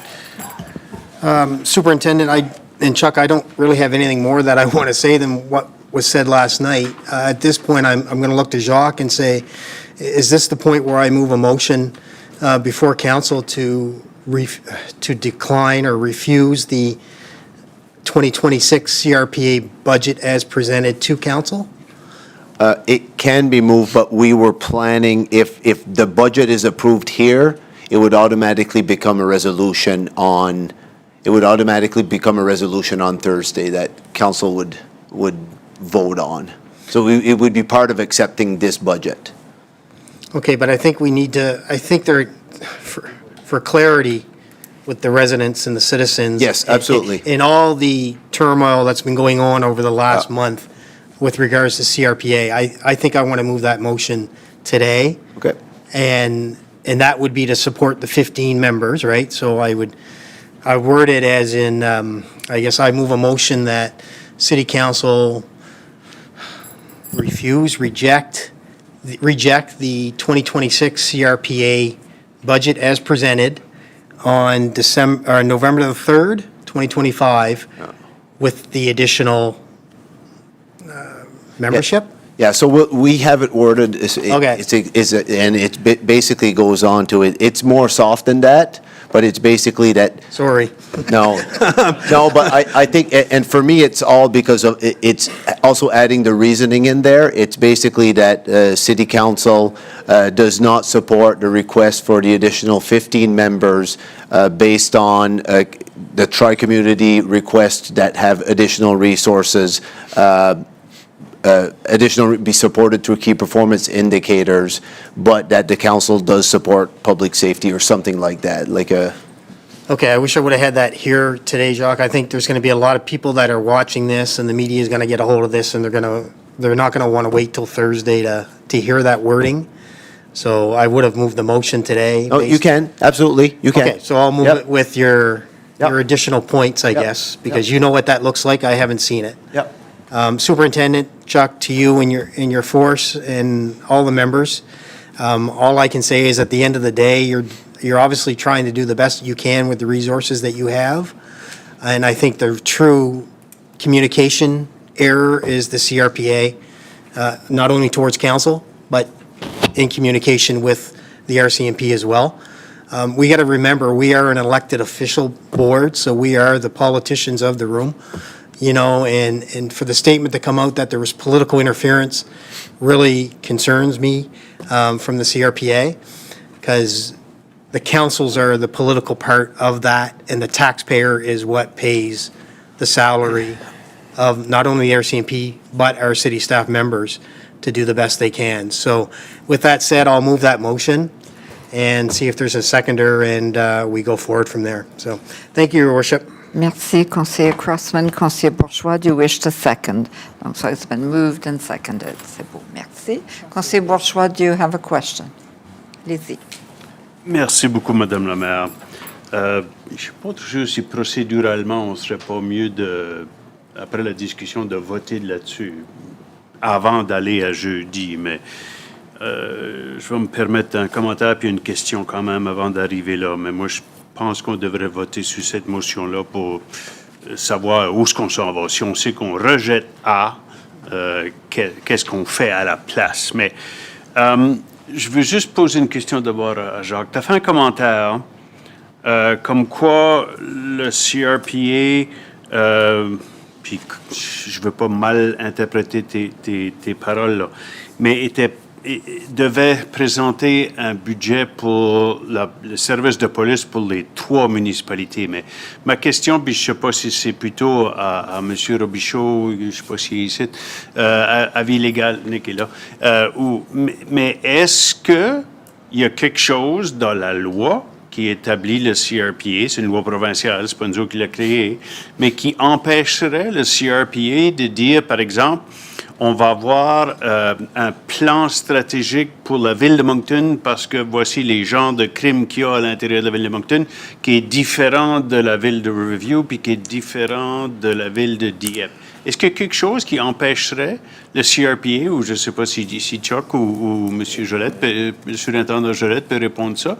Parce que si on a un taux de criminalité beaucoup plus élevé qu'ailleurs, par exemple, ou des types de crimes qui sont différents que ce que Riverview ou Dieppe, pourquoi que le plan stratégique du CRPA ne serait pas adapté? Puis même à l'intérieur de la ville de Moncton, s'il y avait des régions qui sont particulières, mais qui ont des crimes différents, ça fait, je ne sais pas à qui je pose la question-là, mais je veux juste vérifier s'il y a quelque chose qui empêcherait ce plan adapté, localisé là, à l'intérieur d'un plan régional. Moi, je ne pourrais pas répondre à cette question-là, mais peut-être Nick a cette information. Mais sinon, on peut faire une recherche puis revenir. OK. Conseiller Bourgeois, donc, comme on sait, le budget total de la GRC de Cadillac, c'est pour les 3 municipalités, mais si on en regarde n'importe quoi, par exemple, si on regarde, disons, YQM à Dieppe, c'est quelque chose qui est à part du budget global de la GRC de Cadillac. C'est des frais à côté, donc il y a une facture, c'est négocié avec la ville, quoi que ce soit. Donc, il y a des affaires qui sont possibles, mais si on regarde, disons, le travail de tous les jours de la GRC pour dire, il y a un fléau, disons, à tel quartier à Moncton, on aimerait ça que vous adressez ça avec, disons, le budget total, quoi que ce soit. Il faut réaliser que c'est un budget pour les 3 municipalités. Ça. C'est vraiment la seule manière que je peux répondre ça. Mais tout est possible, puis si on pense juste à l'été 2020, où ce qu'on avait beaucoup de problèmes dans le centre-ville, quoi que ce soit, on avait essayé, disons, une patrouille à pied, où ce qu'on avait fait un genre de pilote, où ce qu'on avait 2 agents à tous les soirs qui déployaient du détachement à pied. C'était un frais d'environ 50 000 $, je pense, qu'on avait fait pour l'été. Puis, il y a des genres de petits projets de même qui peuvent être faits, spécifiques. Mais si on pense, disons, à longueur de l'année, c'est les 3 municipalités qui payent, c'est les 3 municipalités. Non, je comprends, mais par exemple, vous avez un bureau sur la Rumaine. Oui, exactement. Vous n'en avez pas un à Riverview puis à Dieppe. So, il y a quelque chose de particulier au centre-ville de Moncton qui justifiait ce que vous avez établi là. Tout à fait, la réponse, en bref, c'est il n'y a rien qui empêche. Ça serait probablement même logique de le faire comme ça, mais j'arrêterai là pour le moment. Merci. Merci de votre présence et tout. J'apprécie beaucoup. C'est probablement aussi difficile pour vous autres que ça y est pour nous autres pour essayer de comprendre tout ce site-là. Ma seule question sur ceci, c'est si on va de l'avant en rejetant les 15, hier, vous aviez dans votre Council Report Form, là, le document au cabinet, 3 options avec les coûts. Si on a embauché 15 de plus, ça allait coûter X. Si on en avait 4 de plus, que la GRC demandait, on en avait Y. Et si on en avait 0, je crois que c'est ça que vous nous présentez dans le document budgétaire, c'est 0, ça va coûter Z. Ça, c'est en considération, puis là, avec les nouvelles informations aujourd'hui, qu'il y aura 3 membres de plus physiquement ici l'année prochaine que l'année de... Non, pour les fins budgétaires, 7, mais ce qu'on a entendu, c'est qu'il y en a 14 sur 17 qui sont physiquement enfin ici, ou qui va être d'ici la fin de l'année, 14 sur 17. Mais ça, c'est actuellement en ce moment. Là. C'est ça. On a 14 sur 17, puis une 15e le mois prochain, et possiblement, most likely, les autres qui nous restent avant la fin fiscale. Avant la fin décembre, mais OK. Ça fait là, c'est ça le débat pour être représenté, parce que c'est ça maintenant, il faut qu'on se décide. Si c'est pas 15, c'est pour ça qu'il faudrait qu'on adopterait ça d'abord. Dire, OK, si ça, c'est pas 15, qu'est-ce qu'on fait? On ajoute 0, comme je crois que les 2 autres municipalités vont faire, si j'ai bien compris, ouais. Et que si on veut être consistant avec les 2 autres municipalités, d'après le processus historique qui nous a mené à cette messe ici, là, de dire essentiellement, on ne bouge pas avant que vous nous prouviez que les 17 qu'on a embauchés l'année passée, même si ça vient à 14, puis on en aura peut-être... Ça fait X différence ou ça n'a pas fait X différence. Puis, c'est même pas les 4. On arrête à 0 jusqu'à temps qu'on ait des preuves, parce que la recherche nous dit « more boots on the ground » ne veut pas nécessairement améliorer le taux de criminalité, tout ça. Il y a d'autres facteurs, bien sûr, à moins que c'est affecté à des choses spécifiques. C'est pas juste l'affaire de pop. Je suis pas convaincu par le cop per pop population comme un critère. Un parmi d'autres, oui, mais il faudra qu'on ait ces discussions-là. Je suis pas trop sûr qu'on est capable de l'avoir avec ça, avec ce qu'on a maintenant comme information, mais quand même, corrige-moi, c'est soit 0 ou 4. Mais vous nous présentez 0. Oui, c'est ça. Donc, moi, la façon que je le vois au niveau macro, c'est puis moi, je parle encore, c'est un petit peu différent, c'est pas nécessairement les nouvelles positions, les anciennes positions. Moi, je vois comme le nombre total de membres opérationnels. Puis, donc, l'année passée, dans le budget de 2025 qui a été approuvé, c'était 17 officiers, mais en termes de budget, coût, c'était juste 7 officiers. Donc, pour moi, cette année, en termes de budget, automatiquement, même si quand on approuve si le conseil approuve le 0, il y a une indice additionnel qui se fait ajouter, qui est le reste du complément de l'année passée qui s'est fait approuver. Ça, c'est le budget que nous autres, on a tout de suite. Ça, c'est ça que les 3 communautés tout de suite ont dans leur proposition budgétaire au conseil. Ensuite, tu as la position du CRPA, qui est le 15, qui est, je pense que Riverview et Dieppe ont pris position, puis Moncton va prendre position. Ensuite, pour moi, il y a un troisième scénario, qui était le scénario qui a été fait par Debbie et son équipe, qui est les 4 membres qui étaient la proposition de la GRC. Celui-là, c'est le fun, mais techniquement, c'est pas sur la table. Je pourrais-tu voir peut-être que quand c'est présenté au ministre de la gouvernance locale, que peut-être c'est là que lui va dire, OK, ben allons dans le milieu ou quelque chose de même, puis c'est là que lui va s'arrêter dessus, peut-être. Moi, je connais pas le processus. Mais pour tout de suite, c'est vraiment 2 scénarios qu'on discute. C'est le 0 ou le 15. Merci pour les détails, mais la réponse est oui. On a 0 ou 4. OK. Pas 4. Pardon? 0 ou 15. Oui, mais hier, tu as donné 3 scénarios. Puis moi, j'ai dit, si on rejette le 15, c'est ça la résolution du conseil Crossman, tes 2 autres options hier. Plus 1, 0. Tu n'avais pas 0 puis 4? Ben, c'était dans le CRF, parce que ça a été, comment je pourrais dire, ça a été présenté, mais en même temps, si Dieppe et Riverview vont avec un 0, puis nous, on approuve un 4, ben là, on crée une confusion aussi, là. J'allais là. Oui. Mais dans ton CRF hier, hein, oui. C'est pas le CRF. On sait ce que le CRPA a demandé. On demande des bouquins. C'est ça. Il y a une résolution. J'ai appuyé. On va voir qu'est-ce que le conseil dit. On rejette ça. Ça nous laisse quoi comme choix?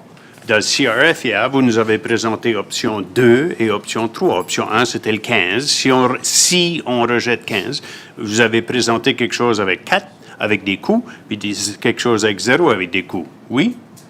C'est ça que vous avez présenté? C'était dans le CRF. Ben, ça, si c'est ça le cas, moi, je te dirais que juste avec la conversation, je pense que la décision, c'est soit 0 ou c'est le 15. Je peux peut-être ajouter là-dessus, peut-être conseiller, puis Jacques, c'est le CRPA ont voté sur 15.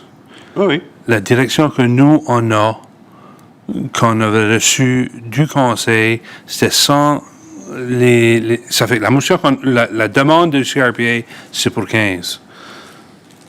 Notre recommandation, la recommandation de l'administration, soit consistant avec l'approche qui avait été proposée l'été passé, c'était aucun officier sans preuve à l'appui, sans les détails. Alors, la réflexion de 4 était plus ou moins pour, comment je dis ça, assurer que le conseil avait une idée que la suggestion du superintendant nous coûterait un certain montant. Alors, je pense que comme que Jacques l'a bien expliqué, que vraiment les options devant le conseil, c'est soit d'adopter la motion du CRPA ou de ne pas l'adopter, qui serait 0. Je pense que, parce que le 4, c'est plus ou moins juste une réflexion budgétaire. Right, mais, OK. Pourtant, je croyais que c'était simple. Hier, dans le CRF, le personnel nous a montré 3 options, 3 alternatives. Une alternative, c'était ce que le CRPA nous soumettait, avec 15. Mais là, on a une résolution, puis c'est pour ça qu'il faudrait qu'on aurait voté sur cela. Si au moins on éliminait A, ça c'est une chose. Après ça, on a 2, puis on pourrait changer ça et tout. 0, c'est l'autre extrême. On pourrait ajouter 4, 5, 3. On a cette discrétion-là. On l'a déjà fait il y a 3 ans quand on a ajouté 5 policiers qu'on souhaitait aller être dans le centre-ville puis dans le West End parce que c'est là où étaient les crimes. Puis en fait, compte, le GRC a fait du creative accounting avec ça. Puis c'est votre droit de le faire, là, je le reconnais. Ça me tente pas d'ajouter d'autres policiers si on ne sait pas ce que ça va être avec, mais ça, c'est un autre dilemme. Mais si on va de l'avant avec l'empêchement de 15, moi, je suis d'accord. Moi, je préférais le 0. Mais je veux juste que le Conseil soit au courant qu'il y a, je vous rappelle, l'option de 4 policiers que la GRC a demandé et qui étaient dans le CRF hier. Ça fait ça le débat, 15, 0 ou 4. Mais on va aller un morceau à la fois, qui sera d'enlever le 15. Si le Conseil est d'accord, après ça, il faudra qu'on se débatte entre 0 et 4. Moi, je préfère le 0. Merci, Madame la maire. Merci, conseiller Bourgeois. J'ai conseillé Kingston et conseiller Butler et on reviendra à une motion après. Donc, conseiller Kingston. Thank you, Madame Adès. Can everybody hear me? Oui? It's a little bit noisy here, as I've explained. Am I coming in loud and clear? Oui. First of all, to Ben and Chuck, I'm embarrassed, and I guess I can't offer an apology on behalf of the CRPA, but I feel badly that no one's there to continue this, and you were notified so late this morning. I don't know what to say. We have a vice chair, considering the resignation last night of our chair, so I don't think that was probably part of their plan this morning, today. So it's, as discussed last night, it's been messy. And Jacques, I just wanted to get back to your third scenario there, which was 4 is not on the table, correct? I know you mentioned the minister perhaps making a final call on that. I just want to refresh everything that to Councillor Crosman's motion. 4 is not on the table, correct? 4 was included in the CRF yesterday, and I would say it's probably a mistake because it's not an official position for anyone. It's unfortunate. I'll take that one.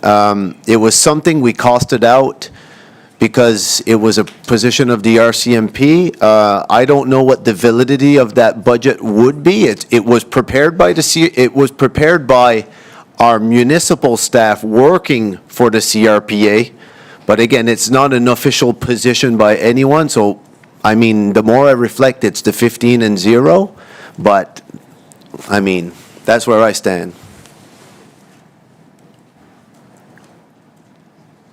Conseiller Kingston? Est-ce qu'on l'a perdu? Non, il est là. Conseiller Kingston. Il n'est pas là. Je pense qu'on a perdu le conseiller Kingston pour maintenant. Conseiller Butler, do you wish to go ahead? Thank you, and thanks very much for being here. We can go over and over about CRPA, but they're not here, so we can't deal with them. So last year in our budget, and I don't know who will speak to that, Chuck, Ben, or Jock. Last year in our budget, you asked for 17 new members. Is that correct? Okay, so 17 new members. So with that, when you spoke today, Superintendent, you said that there was 14 positions, if I'm correct, that were filled from within. Correct. Okay, so really, we never had any added members because everything was filled from within. So we still have 17 members that we okayed. Even though you transfer them around and switch them around, there's still only a pot that you can have to deal with, and you had to take them 17 members or 14 members and put them someplace. So there's still 17 members that have not been hired. Is that correct? Well, I guess it's a different way of looking at it, Councillor Butler. Is the 17 new positions, when they were granted to us, there's a letter of offer, whether it's a promotion or a lateral opportunity, and like I mentioned earlier, 14 of those 17 spots so far have been filled from within. So yeah, and that's what I said earlier. It did create, we filled 17. it there, but it's a vacancy in another area, so. So there's no additional 17 members that have been hired. That's what I'm trying to. Yeah, and again, when you speak about human resources, it's different than going out and buying something like tangible, for example. Like if we're talking about a fleet, when we have 10 cars, we have authority to buy 7 more. We can go to a dealership and buy more. Now we have 17. Because there's comings and goings, some people retire, some people leave. We have new people coming in. We have other existing vacancies. And obviously, if it would have been up to me, it would have been cool to have a mix of having some of our people from within that go to these new specialized teams and bring in new people, because we're always looking to hire new talent. It was not the case in this period where we had, like I said, 14 so far of the 17 from within. But like Chuck mentioned, when we're back at the table here next fall, that's going to be one of our metrics where we're going to be using to say, like, this was the first time that we did a large amount like this, so it'll be included in our future proposals if we ask for additional resources from years to come, so. So, well, yeah, and, and I understand that. I was there at one time, many years ago, and I do remember different people saying how hard it was to get a transfer. There's a lot of paperwork, a lot of things that have to go on, and I understand all that. But I guess when you came last year to ask for this, I think I was the one that asked the question. So when will we get these 17 members? And I remember you saying that Kodiak was, how did you put it? It was very important to J Division to fill these positions. We were a priority. Well, it's not really up just to J Division. It could be any division in Canada that people want to get transferred here, right? It has to go through J Division. And you said, I said, so when will they be filled? And you said, by the end of the year. The positions that you opened are filled, but them 17 positions didn't come, them new members did not come.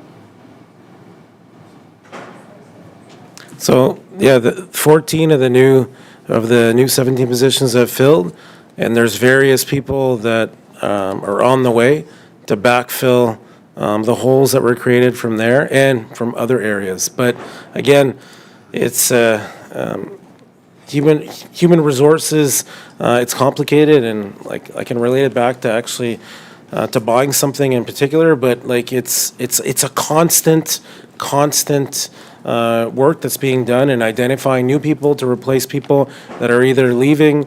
New cadets are coming from the academy, but what we're mandated to do is to fill those positions. The positions have been filled, 14 of the 17 so far, and the rest will be. But Councillor Butler, you're right. It's created holes elsewhere. But it had to make holes for at least 14. If you take 14 from your system and put them into this position, that position, them 14 have to be empty. Absolutely. So Yes. so there's 14 empty positions that new members haven't come and backfilled. Well, some have already arrived. I don't have that number I of. bet you're going to have that number today. I asked last night. No, I didn't recall getting that question of the backfill, but I can get that answer as well too. So just roughly, how many do you think that has come? So why I'm saying this, Superintendent, is that we're saying, I want the public to know that we're still in the process of trying to get this police force to get up to par with copper population. So even though we haven't filled them 17 new ones, all the 14 positions have been filled that you have designed within the force, within Kodiak. We're still going to have a number of new police officers for 2026 that are going to arrive here. I'm like Jock, I think there's going to be at least 10 to 12 more members that are coming in 2026. Even when we all vote zero for how many we're going to get in 2026, from that last year budget, they're still coming. Wouldn't that be correct? Yeah, absolutely. Like I mentioned earlier, we have up to 30 different empty spots right now, and I have 25 as of this morning when I counted, people that have been identified and that are incoming or active opportunities, whether it be a lateral opportunity or promotion. So yeah, there new people will be coming in the door, absolutely. And that's exactly what I'm trying to get across. Because we filled in 14 positions, we didn't get the 17 that we had asked for in 2025, this year. So they will be still coming next year, and probably because it takes so long, in your words, human resources to get, it could be going to 2027 before we get everybody in, or even longer. So, well, we'll see, Councillor Butler, and that'll be part of our proposal next fall for 2027. Fair enough. All right, thank you, Your Worship.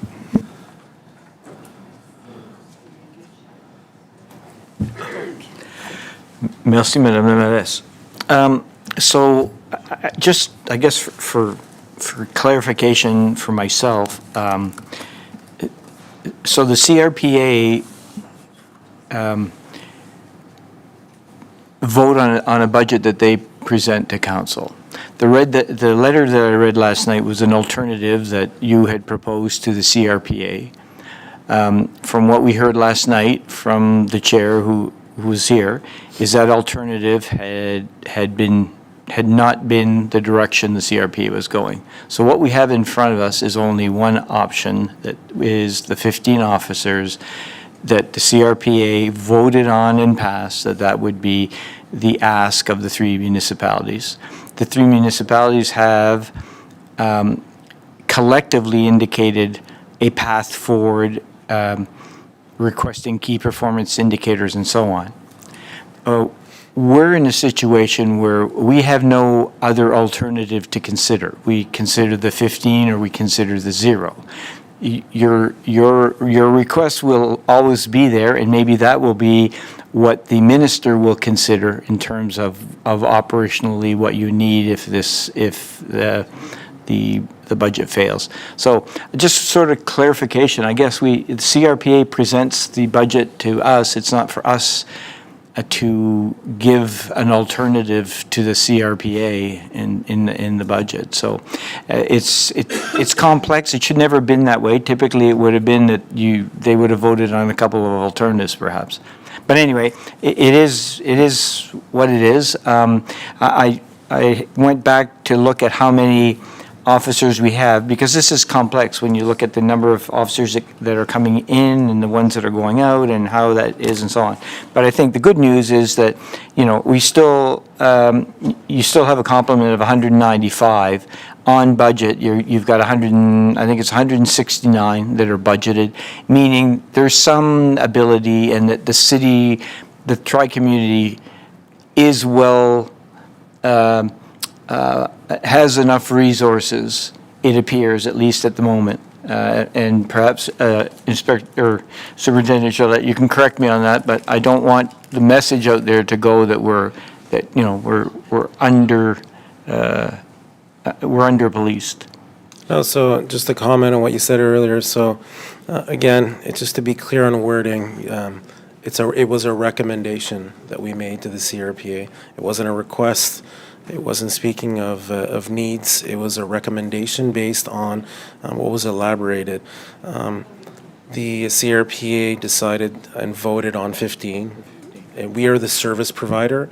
We presented a budget for 15. So for us, it's 15 or nothing, and that's what we're going to operate with regardless.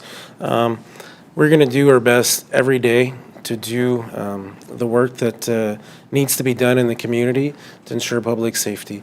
There's some things that we will do well and we will do every day, and that's the guarantee to citizens, is answering 911s and going to urgent calls and being there. And when their violent calls arrive, it's going to be all hands on deck.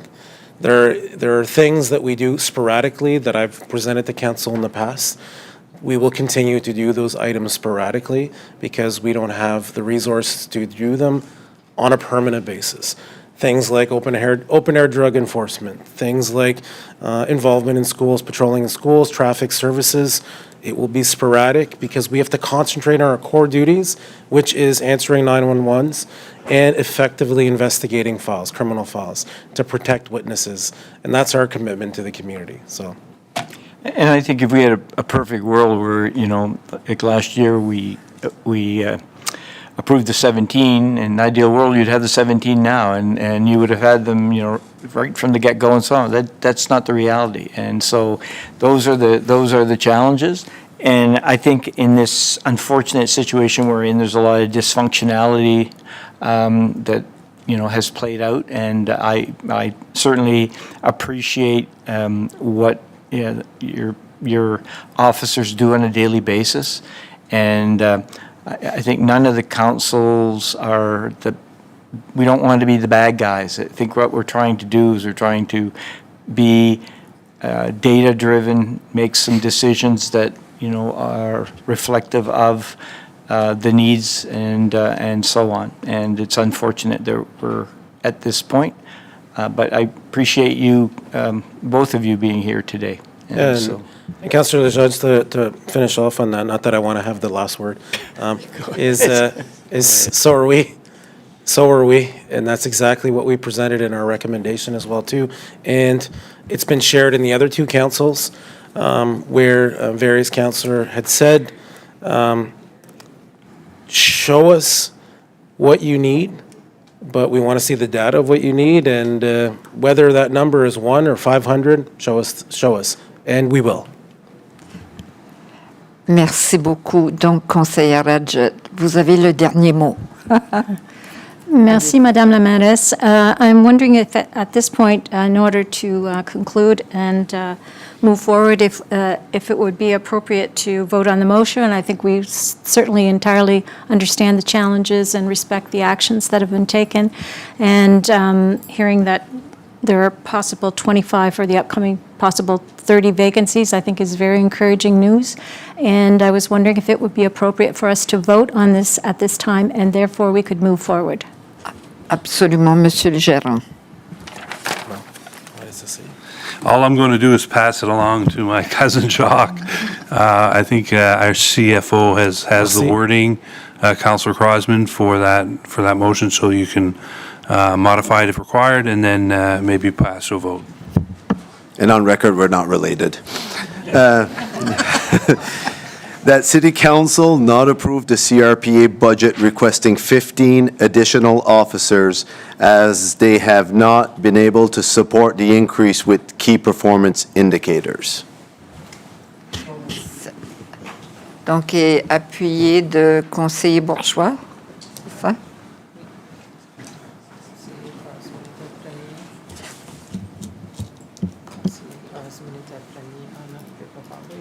Qui?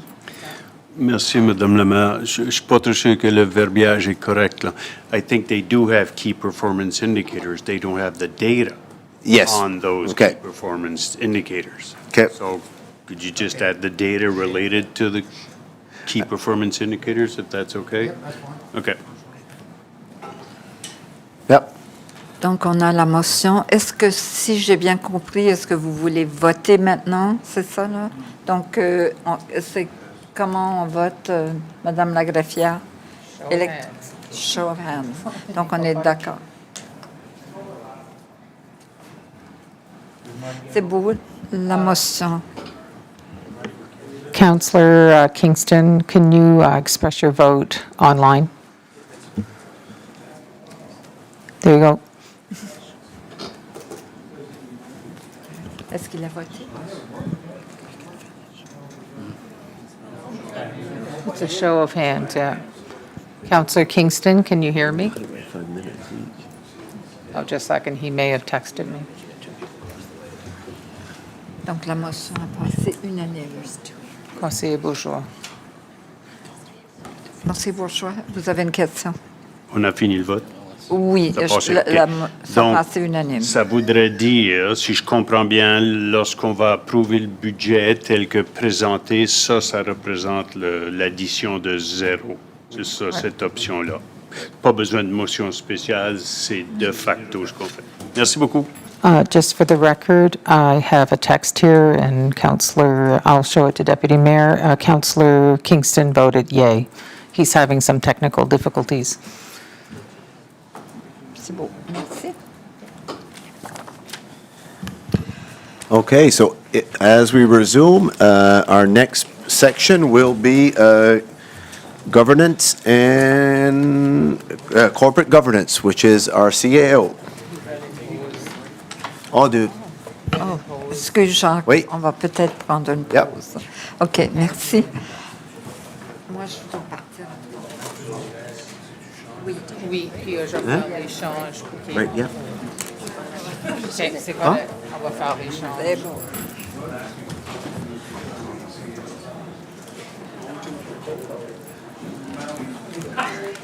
No, I think, yeah. Do you know what we did? Quoi ça? Et moi, j'ai rien. Ça se peut pas. Non, mais là. Moi, j'ai rien. Always, always. Always. Nobody else. But then I was like,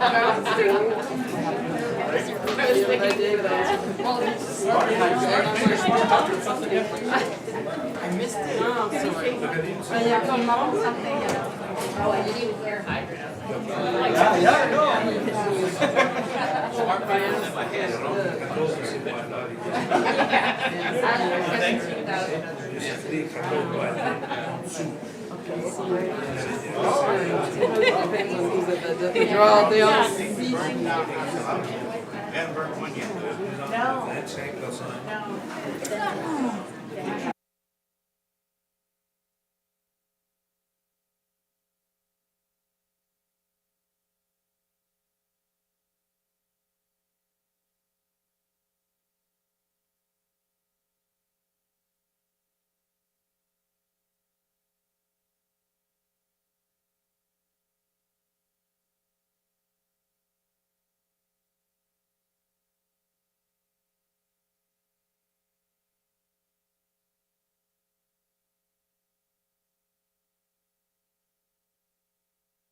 All right, good afternoon, everyone. So if we could continue on today, hopefully we'll get through the budget today and not have to return until Thursday. So, Madam City Clerk, I guess we are on item number corporate, I do believe, Jacques, corporate? Okay, good.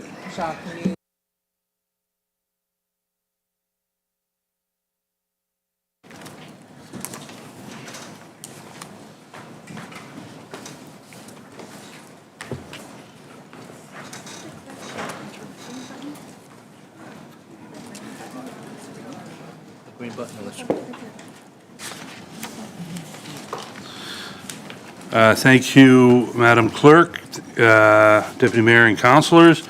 I'll be presenting the governance portion of the budget.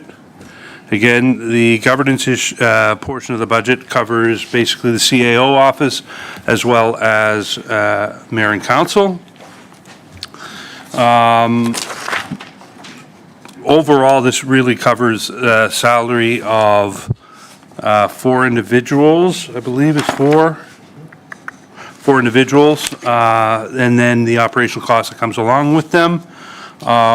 Really no changes from last year except for 2 items that were identified as level 2s and 3s for consideration. The first item is a council professional services increased funding. So again, if we listen to a little bit of what has been suggested by the Commissioner on local governance, as well as some of the conversations that I know that we've had in our strategic planning sessions. It's around ongoing training for council, the entirety of council on an ongoing basis. So we've budgeted $20,000 a year to bring in training for that, I guess, requirement. And the second piece is, as we know, there will be a transition in council in May. So we're budgeting an amount of $25,000 for technology, new iPads, and so on and so forth for council. And that is what we have to be presented. And here for any questions. Thank you, Mr. CEO. Councillor Bourgeois, I do believe you do have a question. It's yeah, more comment. I think it was last year, we had a discussion about hiring a person that would be a sort of executive assistant to council, to all members of council. The mayor has an administrative assistant, but regular councilors don't have any staff that can just say, okay, I'm interested in what they're doing. We have a procedural bylaw review. What's the procedural bylaw in Fredericton, St. John? Somebody who could do some of the legwork. I don't know what the other members of council need for administrative or executive support.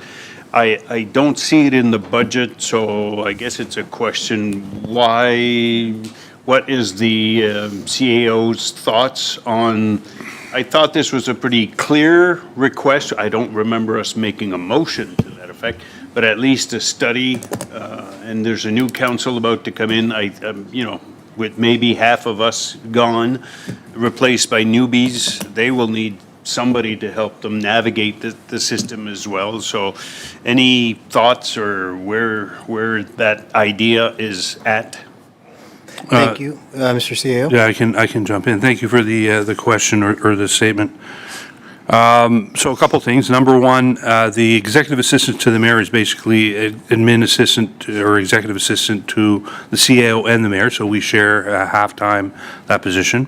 When it comes to the request for additional support, executive assistant support to council, I know that in the clerk's office and with the deputy CAO and I, we've had conversations how do we realign internal staff to be able to provide those services. So we're working out those details now. We'll have continued conversation with council to ensure that those roles line up with the needs of council. And so we thought at this point that no additional resources were required. We'd be able to meet that need internally. Okay, so by next council at least, by Oh, absolutely. June, there Oh, will absolutely. be a person designated one-stop shop. I can phone them. I'm not sure it'll be one person. It may be shared between 2 or 3 different people. So, i.e., either by service or by individuals.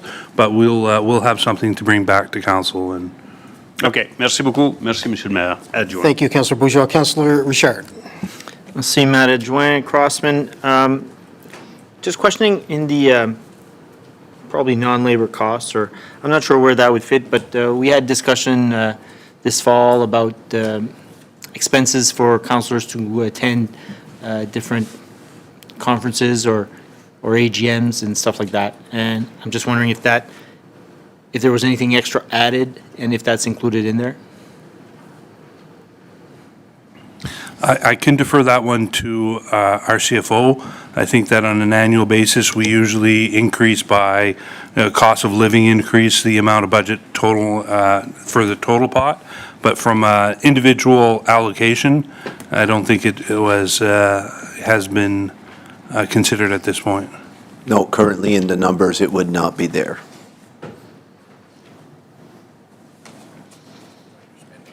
Not much more I can ask there. And one of the reasons is there's actually, if you look at the total budget, there's actually an underspend.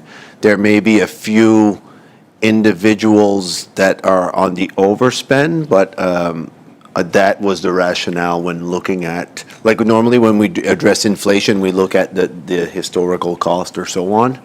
Not necessarily that we focused on that one individually. We do it as kind of as a whole block, but it's something we certainly, if you want to make the motion, we can. I'm just wondering if it's a different way of working it. I mean, if there's a certain amount per councillor allocated for these, but there is a certain pot of money allocated for the members or those councillors. Is it such a big thing or not? I mean, maybe it's okay like it is, but it's just to be able to, is there any policy that we have to change or something to be able to use that money that hasn't been used or something? So one of the things we'll review, I know that there's a council policy that defines the amounts. And here I believe the question is more around kind of UMNB representation and those things, right? So what we can do is we can take that away and we can make that work. We'll make it work. Okay. No, that's perfect. Merci beaucoup. Great, thank you, Mr. CAO. Moving on, seeing no other questions.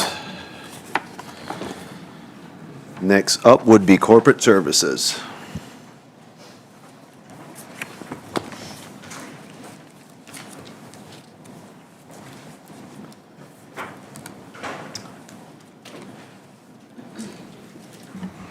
All right, Kevin, welcome. Good afternoon, members of council. I'll walk you through the corporate services area. Broadly speaking, this is an internal service area, mostly supporting other departments. However, with communications, obviously, there are some external and public-facing services, communications, and considerations there.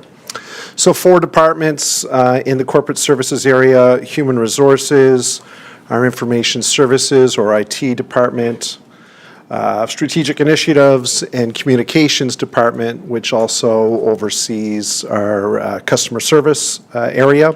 So I'm walking through pages 253, 254, and 255 in the budget document.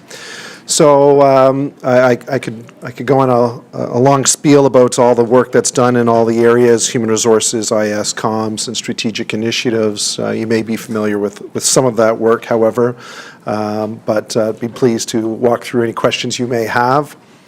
Our area has a number of requests that are coming forward, which are summarized on page 257 of the budget binder. Level 2 requests include a full-time role in the information services area for a business analyst. So this is to support our information services group and initiatives that we're not able to get to. For example, we're working with the operations center to get in some work, but it's on hold and on pause, just simply because we don't have enough resources for implementation at this time. As well, in the communications area, public engagement is becoming more and more onerous. Our organization continues to expand, and our communications team doesn't have a dedicated engagement employee. So engagement is happening off of the corner of everyone's desks, and a lot of projects, such as the municipal plan, are requiring more and more public engagement. We're also finding that the quality of work from our consultants requires a lot of support, and so we feel that this role could actually have some return for the municipality as well, that we could take some of that work away from external consultants and deliver that in a more robust manner internally. On the human resources side, again, keeping in alignment with council's strategic priorities of investing in employees, we're coming forward with a $50,000 request for our wellness program. And then on the safety management side, there was $25,000 that was invested in this last year. However, when we went to market, we found that unfortunately $25,000 didn't cover the safety programs that we were looking at. So we're coming forward with an additional ask of $25,000 at this time. Other than that, things are relatively stable in our area, and happy to take any questions that you may have. Thank you. Thank you, Kevin, for your presentation. Not seeing any questions or comments from around the table, so I guess we can move on. Very That good. was well done, Kevin. Thank you. I have to come up with some cool lingo like that cop to pop thing. So next year. Thank you. Next up, we would have legal services, legal and legislative services.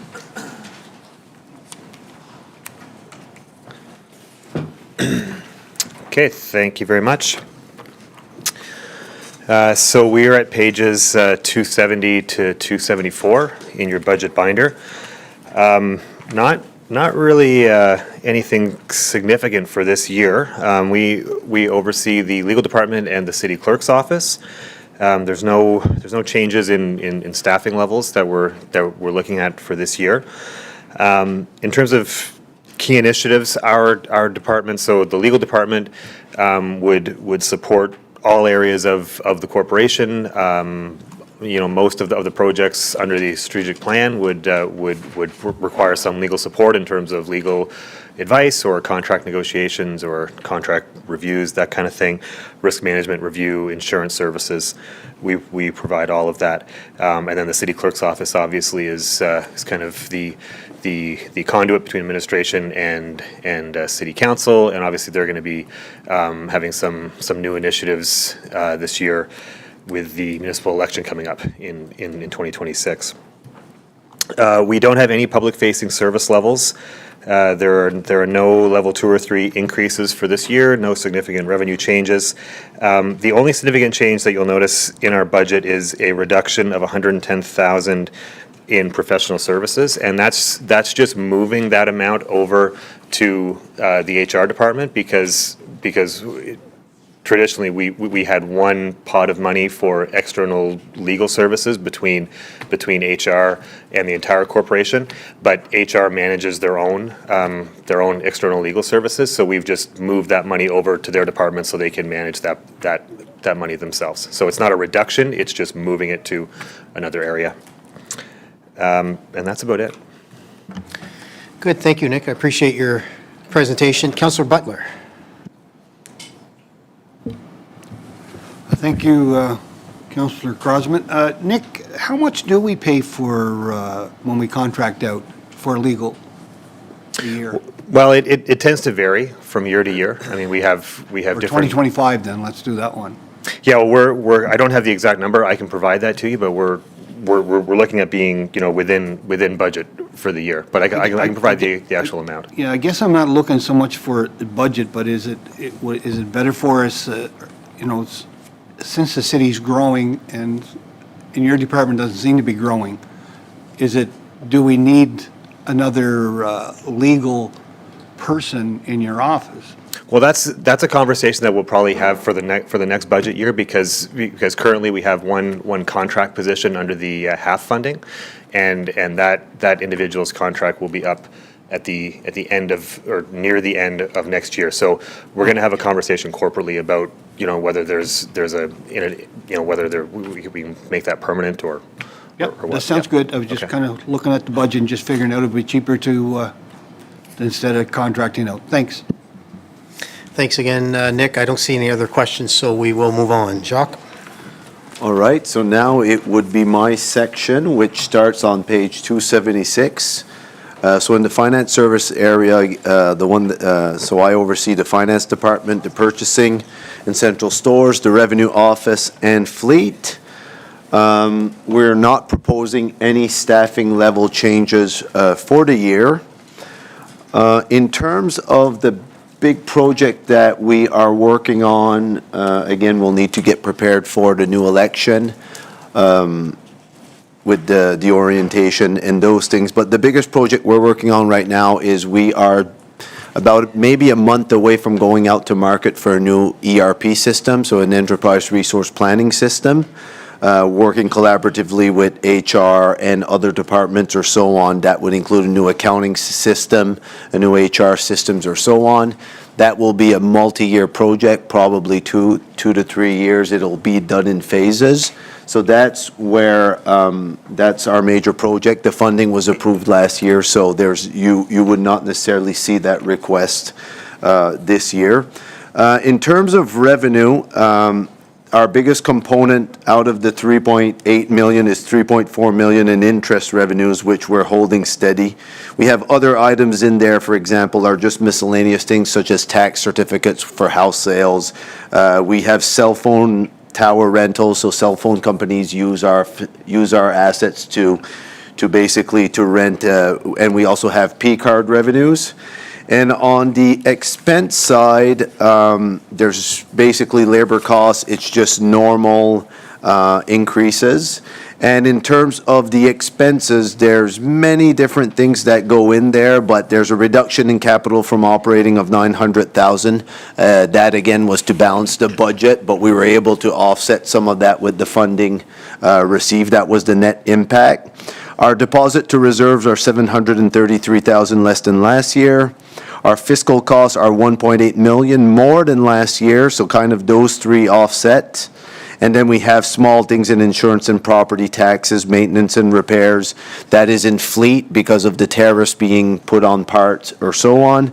And the assessment costs went up by 90,000 because that's a formula driven on our assessment base. So nothing major to report there. I will open it up for questions. Thank you, Mr. CAO. Not seeing any questions, so we will move on. Operation services would be next.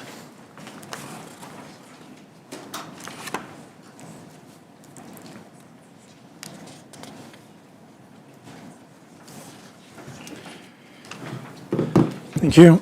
That really started to move along.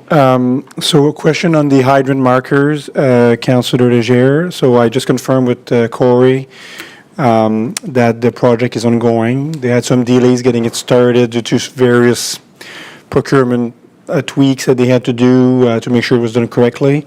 But the money, he still feels is sufficient, whatever there is currently allocated in the various budgets. And he thinks it probably will spill over to 27, but a lot of activity will happen in 26. So they're moving along in this. So sorry for the delay. On the Salt Dome, Councillor Bourgeois, so j'ai pu confirmer que l'incident où il y a eu le toit s'était écrasé, c'était en 2011. Et à ce moment-là, la ville avait travaillé avec l'assurance. Je pense que le nom était peut-être Avila. Anyway. Puis l'assureur avait géré le projet de reconstruction. Puis, les raisons sont pas tout à fait claires, mais la façon qu'ils l'ont construit, c'est sans la membrane. Peut-être qu'ils l'ont fait selon comme c'était fait avant, ou c'est pas très clair. Il n'y a pas beaucoup de monde qui sont encore dans notre équipe pour pouvoir en parler en grand détail. Certains problèmes ont commencé à être observés peut-être jusqu'il y a 4 à 5 ans, mais c'était pas très évident au début encore pourquoi il y avait des problèmes. Donc, au fil des années, il y a eu des petites réparations, des inspections, un rapport plus approfondi, puis une des dernières informations qui nous avait été donnée par un des derniers rapports qu'on avait eu peut-être en 2023, c'était que la recommandation, ce serait d'avoir une membrane. Donc, c'est là qu'on en est maintenant. Il y avait des réparations, comme j'ai mentionné, qui avaient été faites. quelques communications avec Legal Insurance ce matin ou aujourd'hui qui ne sont pas complétées, mais qui semblent indiquer à première vue que les délais seraient dépassés pour pouvoir faire une réclamation. Aussi, parlant avec Bob, notre nouveau Facilities Director, typiquement, ce genre de toit-là n'a pas une très grande garantie. C'est pas comme les toits commerciaux à membrane qu'on voit souvent dans nos édifices. Ça, c'est pas rare de voir des garanties pouvant aller de 10 à 15 ans sur des toits comme ceux-là. C'est avec des toits avec des shingles, des bardeaux, un peu comme à la maison. Il n'y a pas beaucoup de garanties, peut-être 1 an, 30 jours, autrement le bardeau en tant que tel, mais l'installation peut-être qui n'était pas faite de façon idéale. Donc, c'est l'information que j'ai pour vous en ce moment sur le sujet. OK? For our service area, so no change in the structure. We look after public works, look after the roads, the patching, snow removal, sweeping, basin cleaning, things like that. Facilities group, same thing, the municipal facilities that we have, maintenance, day-to-day maintenance, also bigger projects as needed. Our Parks Department looks after our various trails and recreation facilities for maintenance, like the key arenas and some of our larger parks, the fields. And we have a small group of support staff, we call our operations admin, that are very important to help our group on a day-to-day basis in their work, be it like reconciling P cards, payroll, work orders, things like that. So no change on this. I wanted to touch briefly on some of the level of service. Parks has been really struggling with a couple of areas. So as the mowing and the gardening. So on the mowing side, council may remember this last level of service cycle, we changed the criteria from a length of grass blade, to cut it to a certain length, because it was obviously very difficult to manage, and now moved to a frequency base. So in this case here, they did not meet the level of service. Important to note that the complaints are not that many because of tall grass, so it makes us wonder if maybe weekly is too frequent. Maybe it's every week and a half, maybe every 2 weeks. So we'll keep a close eye on this. We have several crews assigned during the season to this activity. 4 crews, I'm told, 12 pieces of equipment, include some students during the summer and some permanent staff as well. But we may have to come back to council next year possibly and see if we want to maintain a certain level of service that we thought we're looking at doing. We may not be staffed correctly, or we may change the level of service. We'll see over the next year how it looks. On the gardening side, Dan was sharing with me an interesting fun fact that their teams are maintaining the equivalent of 2,000 houses, the landscaping, what they're doing. So there's a lot of landscaping to do in the city, all the mulching, the flower beds, and they also falling short. And I think it's been a thing for the past few years. We all appreciate the flowers that are downtown and the flower beds and things like that, but they cannot keep up. We have 5 crews dedicated to this activity, lots of students in the summer. We're not currently coming to council with a request for this, but we may have to revisit either the level of service, the number of areas we maintain, or maybe the staffing over the coming year. It's not impossible. We might come with some possible changes. If we go to the summary of our request, I think page 298 of the document, it's actually quite simple this year for operations. I would probably just focus on that slide.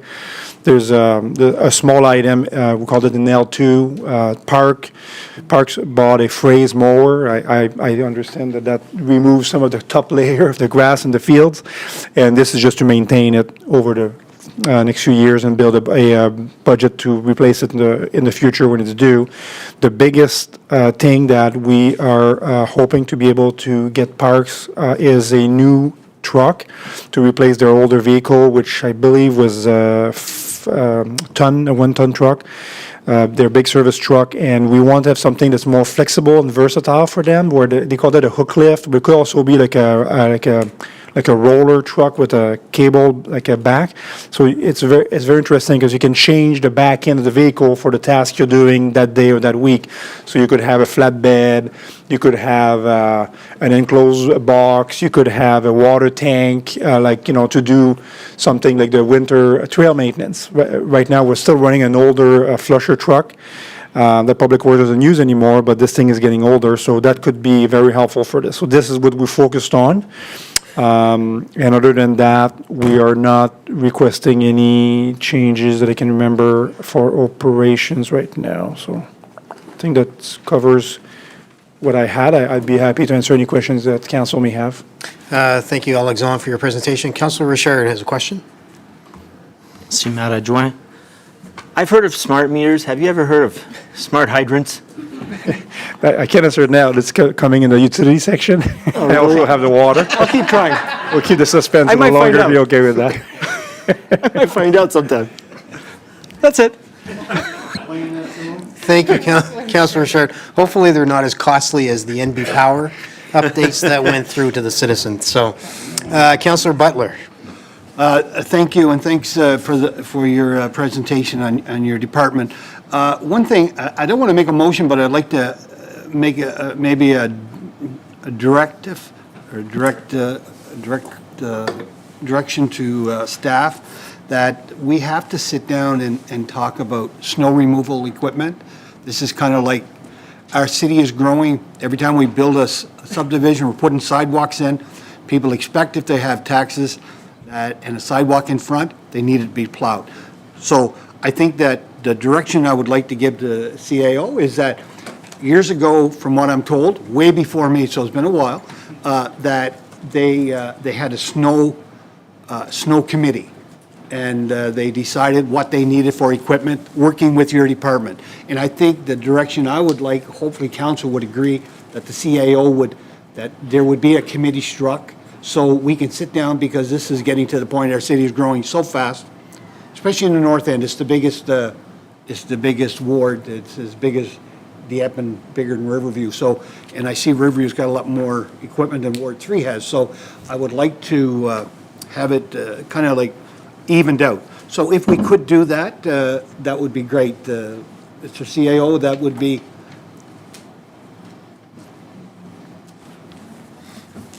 Thank you for the question, Councillor. I know we'll sit down with the leadership team, with the operations group as well, and see what options would have to create that committee and how it would be structured and so on and so forth. Yeah. So there was a committee before, so it's not like we have to reinvent the wheel. It's been here. I think Councillor Crosman, you would know about, you were here then, and so would Councillor Bourgeois, because he's been here forever. Yep. Took a little break, but he's back. And, oh my God, he laughed. Did you see that? So anyway, if we could do that, get that committee together. 100%, we will, yeah. Thank you, very much. Councilor Butler. And yes, I do remember being on that committee my first term, so thank you. Councilor Legier. Thank you, Deputy Mayor. For the salt dome, and I know that it's going through insurance, so you're going to replace the shingles, but I'm just wondering, is there a life expectancy once they do that? Will there be, because I suspect they're going to put a membrane, they're going to probably do some repairs of what is decayed. And was there a consideration, perhaps the cost is too high, to have completely removed it, and maybe, I noticed the Department of Transportation have those big plastic domes, the ones that you drive in. Was that considered? And So we're not going through the insurance, just to be clear. So we're going to okay. take it on as is. The cost there is not recovered. Anyway, that's what we're looking at right now. I was not present at the time where the dome collapsed and was replaced. My experience with these, I have some previous experience in salt mining and distribution.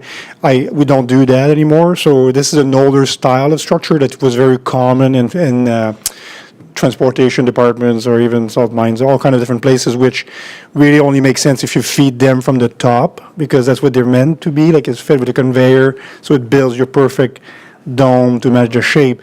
Otherwise, you have to layer with your loader inside, and it's very difficult to manage. Sure.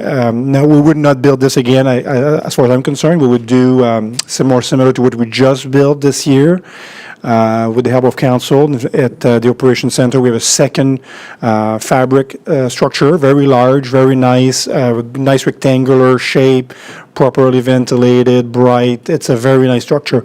At this point, to demolish and rebuild, we would be looking at millions of dollars. I would expect there is still significant life left to the structure if properly maintained. We're doing an inspection I think it might be every year now. I think we're still every year to make sure that all the components are safe and catch early any small problems. So we still have, I think, a long life ahead with this piece of asset that we use. We store the salt, the sand, things like that in there, which is okay. It would not be the preferred structure probably going forward. But. Okay. It does indicate, though, a recovery. So what does that mean? Because it might be from the reserve, Jacques, is it, or Greg? Yeah, because it's, it was page 197. Would it be from There is a recovery of that amount, but I just don't know. I was thinking, I guess it wouldn't be insurance because it's too late. I don't think so. So probably out of the recovery. Or maybe See Greg as his flashing light. asset management? It's actually, the recovery is probably for capital from operating, so we're using. Capital it from yeah. operating, I see. Yeah. Okay, thank you. Merci. Thank you, Councilor Legier. Alexandre, I don't see any other questions, so thank you. Okay, thank you. Jacques? Our next service area is Sustainable Growth and Development on page 311. Thank you. Good afternoon, Council. I'll talk to you a little bit about Sustainable Growth and Development Service Area. As mentioned, it starts on page 311. So this service area includes 5 departments. We have engineering, economic development, planning and development, environment, as well as public transit. We also have a special projects director, Sherry Trenham, who is currently managing the construction of the new policing facility. There are 185 permanent employees working under this service area, and we focus mostly on infrastructure, so roads, sewers, water mains, active transportation, housing, municipal plan, policies, zoning, permits, inspections, immigration, climate change mitigation and adaptation, as well as public transit, of course. So 2025 has been another record-breaking year. Actually, it's been our highest on record ever. So as of the end of October, we were at a value of $434 million in building permits. So as mentioned, this is the highest ever building permit value, which is absolutely amazing. We're really happy to see that. We've been really busy dealing with, obviously, just providing services to accommodate all these permits.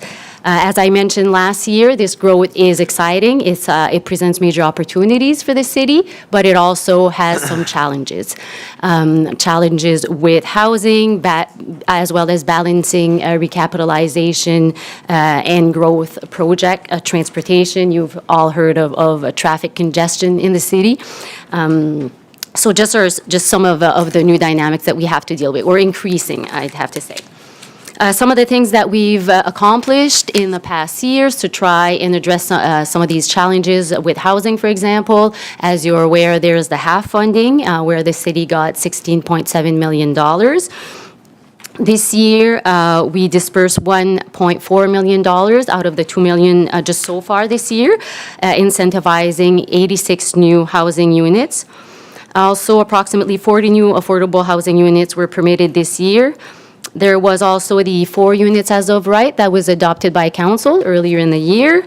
And also, as you're aware, significant capital projects throughout the city. And also the continued downtown incentive programs. We're also seeing strong building permits in the downtown with new housing units right in the downtown, which is also very positive.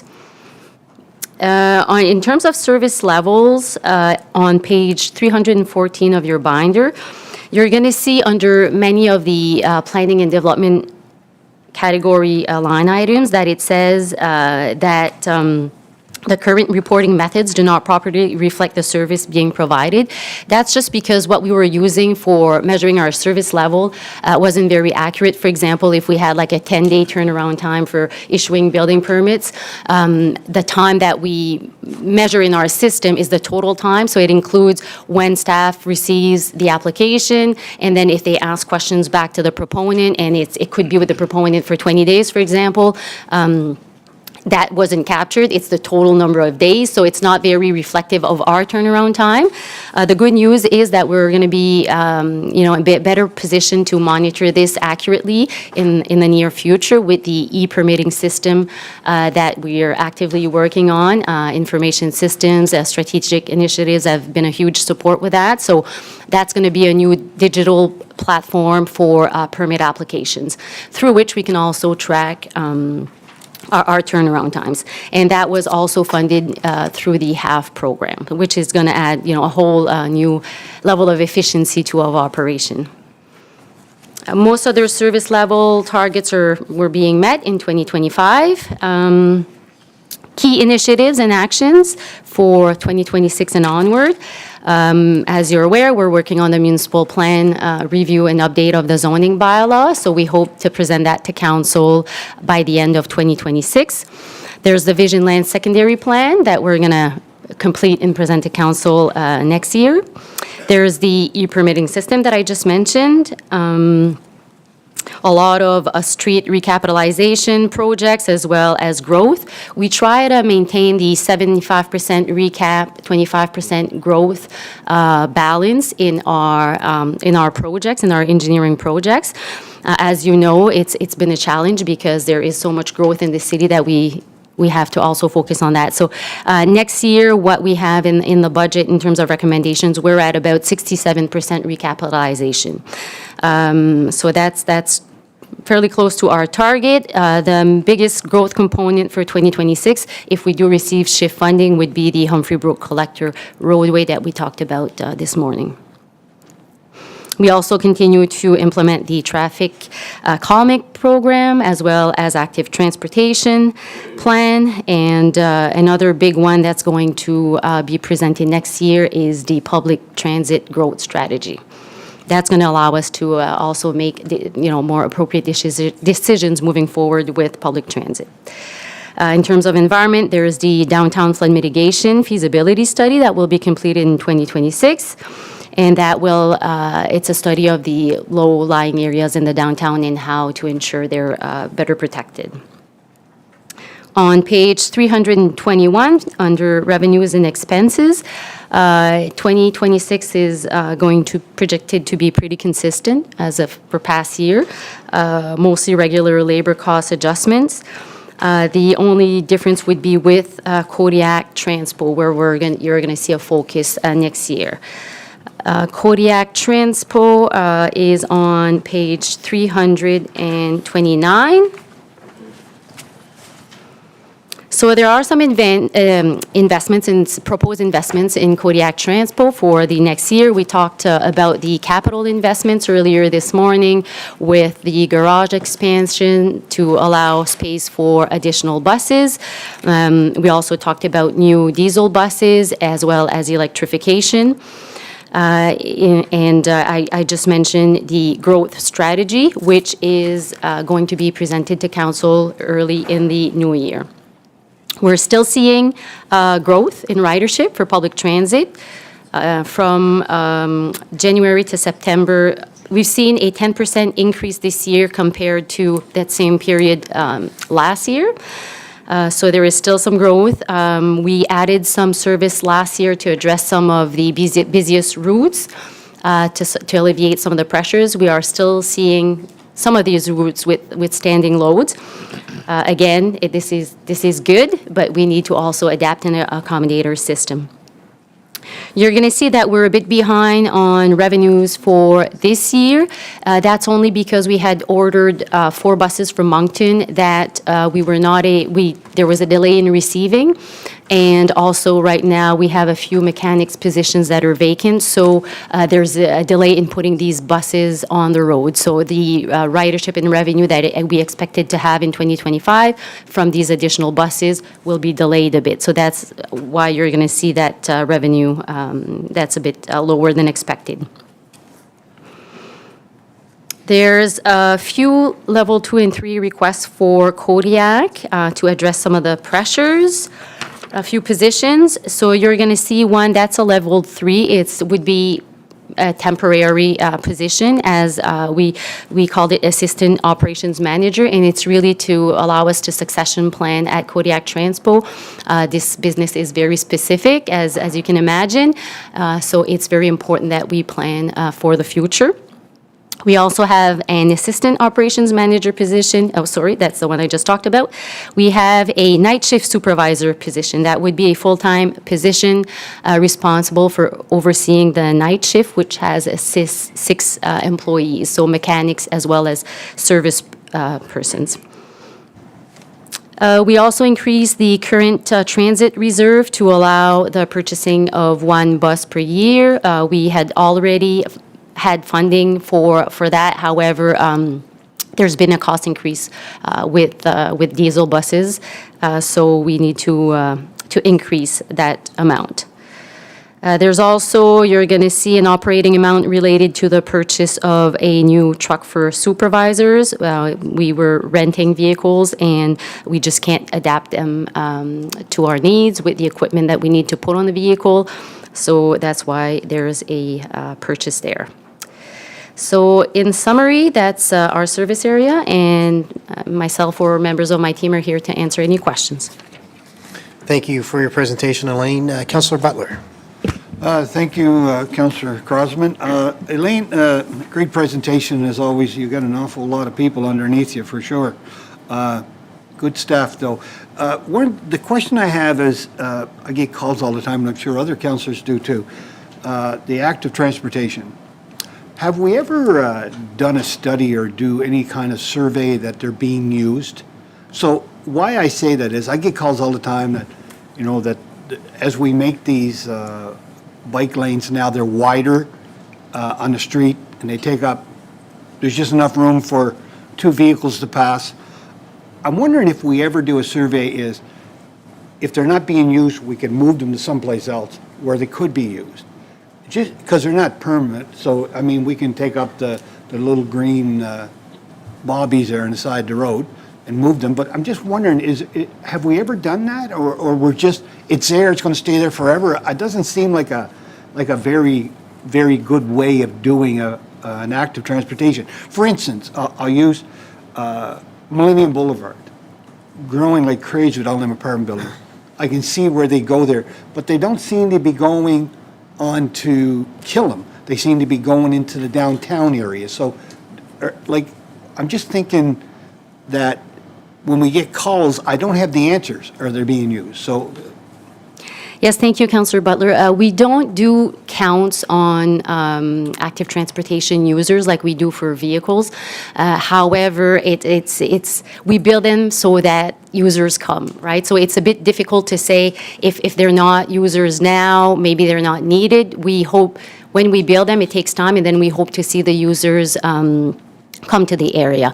Now, there's always opportunities. If there's a specific street that the right-of-way is needed for something else, I think we're studying a few areas now where the active transportation could be routed on a separate way. That's always opportunities. But I think the objective is to have them in as many places as possible so that users have many options to travel to their destination. So I guess my theory on that is the opposite of yours. My theory is if they're not using them, they lose them. That's the way I look at it. If it's not there now, I don't see, for instance, Purdy Avenue, I get calls from people there all the time saying, nobody uses it. And they can't park inside the road, because if you park inside the road, then the bicycles have to come out and go around that parked vehicle. So there's a number of things, but I just think that as moving forward, and as the city's growing so much, and we think about active transportation, we should be putting it where they're using it. And I don't know, for instance, on Hildegard Drive, they just put one on each side of the street. So we're having problems with Hildegard with traffic, for instance. Coming off a mountain road, and in the morning you get Ivy Road and all that. And then they come along and they put these bicycle lanes on each side. Listen, everybody thinks, oh, there's Butler going again, he doesn't like bicycling. I got a bicycle, I go bicycling too, you know, that's why I'm so fit. Why does everybody laugh at that one? Yeah, you missed something there. So anyway, so all I'm saying is that I think that someplace down the road, we have to take direction some way to have these issues looked at if they're not being used, or can they be better used someplace else? That's all I'm saying. Okay, thank you, Councillor Butler. On the one you mentioned, Hildegard, I know we're looking at that one specifically to see what other opportunities there may be. As well, I think we have to be careful if they are not being used now because the community is changing, the dynamics are changing. As we get more traffic and congestion, some people may choose, to use more active transportation. So I think it's a change that we're seeing within the community. So, but not to say that we can't, we're going to look at it and keep an eye on the facilities we're installing and monitor, but we hope that they are used in the future. I as well. Thank you.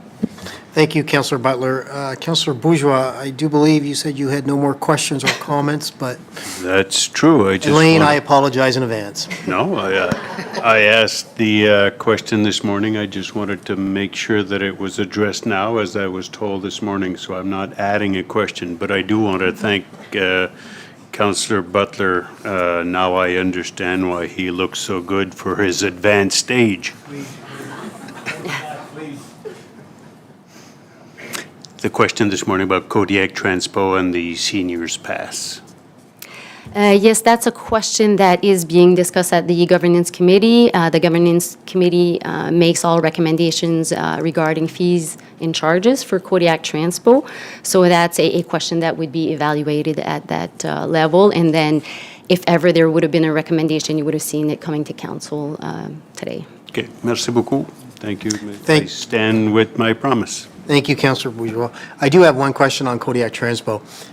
Knowing that the ridership has increased dramatically, is there any conversations with increasing the pads that the ridership stand at to wait for the bus, such as, I'm just thinking commercial space areas, where they have to stand in the, I don't want to call it the dirt or the mud, but they're standing on a very small cement block. And there seems to be more and more that are taking the bus that are at corporations and buying things. So is there any forecast to increase that pad size? Yes, thank you, Councillor. I think that Kodiak has done several this year, adjustments in adding concrete in some locations, and we'll continue to do that in the coming year where we see a lot of users to provide more of a solid dry pad. Okay, good. Thank you. Thank you, Elaine. Thank you for your presentation. Mr. CAO. Next. Sorry, what? CFO, sorry. It's okay. Did I say CAO? I just gave you a huge increase. Sorry, Jacques. I'll just call you Jacques. There you go. Related to Serge and everything. Today's been a bad day. No, you said you weren't related to Serge. No, I'm not. That's what I mean. Community Services would be up next.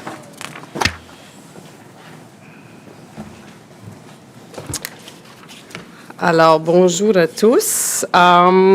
So very quickly, under Community Services area, we manage a variety of different portfolios, from recreation to culture and heritage to venues and events. And within venues, we've got the Coliseum, we've got the market, we've got obviously the Magnetic Hill Zoo and Magnetic Hill Park, and we have social inclusion. I just want to take a moment to say I stepped into this role almost a year ago to the day. I have been nothing but highly impressed by the quality of employees we have within all of these departments. They are committed to this community. They are committed to their teams, to their work, and just wanted to tip my hat off. There's a few of them here, so thank you. It's been nothing but pleasure to work with this group. Okay, so let's get into it. So our service area, the objectives are quite simple. We're there to enhance the quality of life of residents and visitors. We want to make sure that we enhance the overall experience of anybody who walks within the city of Moncton and who comes to our city to enjoy what we have to offer. And we also, another of our objective is to operate and maintain municipal facilities, venues, and attractions. This is highly important because these are great economic generators. They're important economic generators for the city, and these are very important assets for us.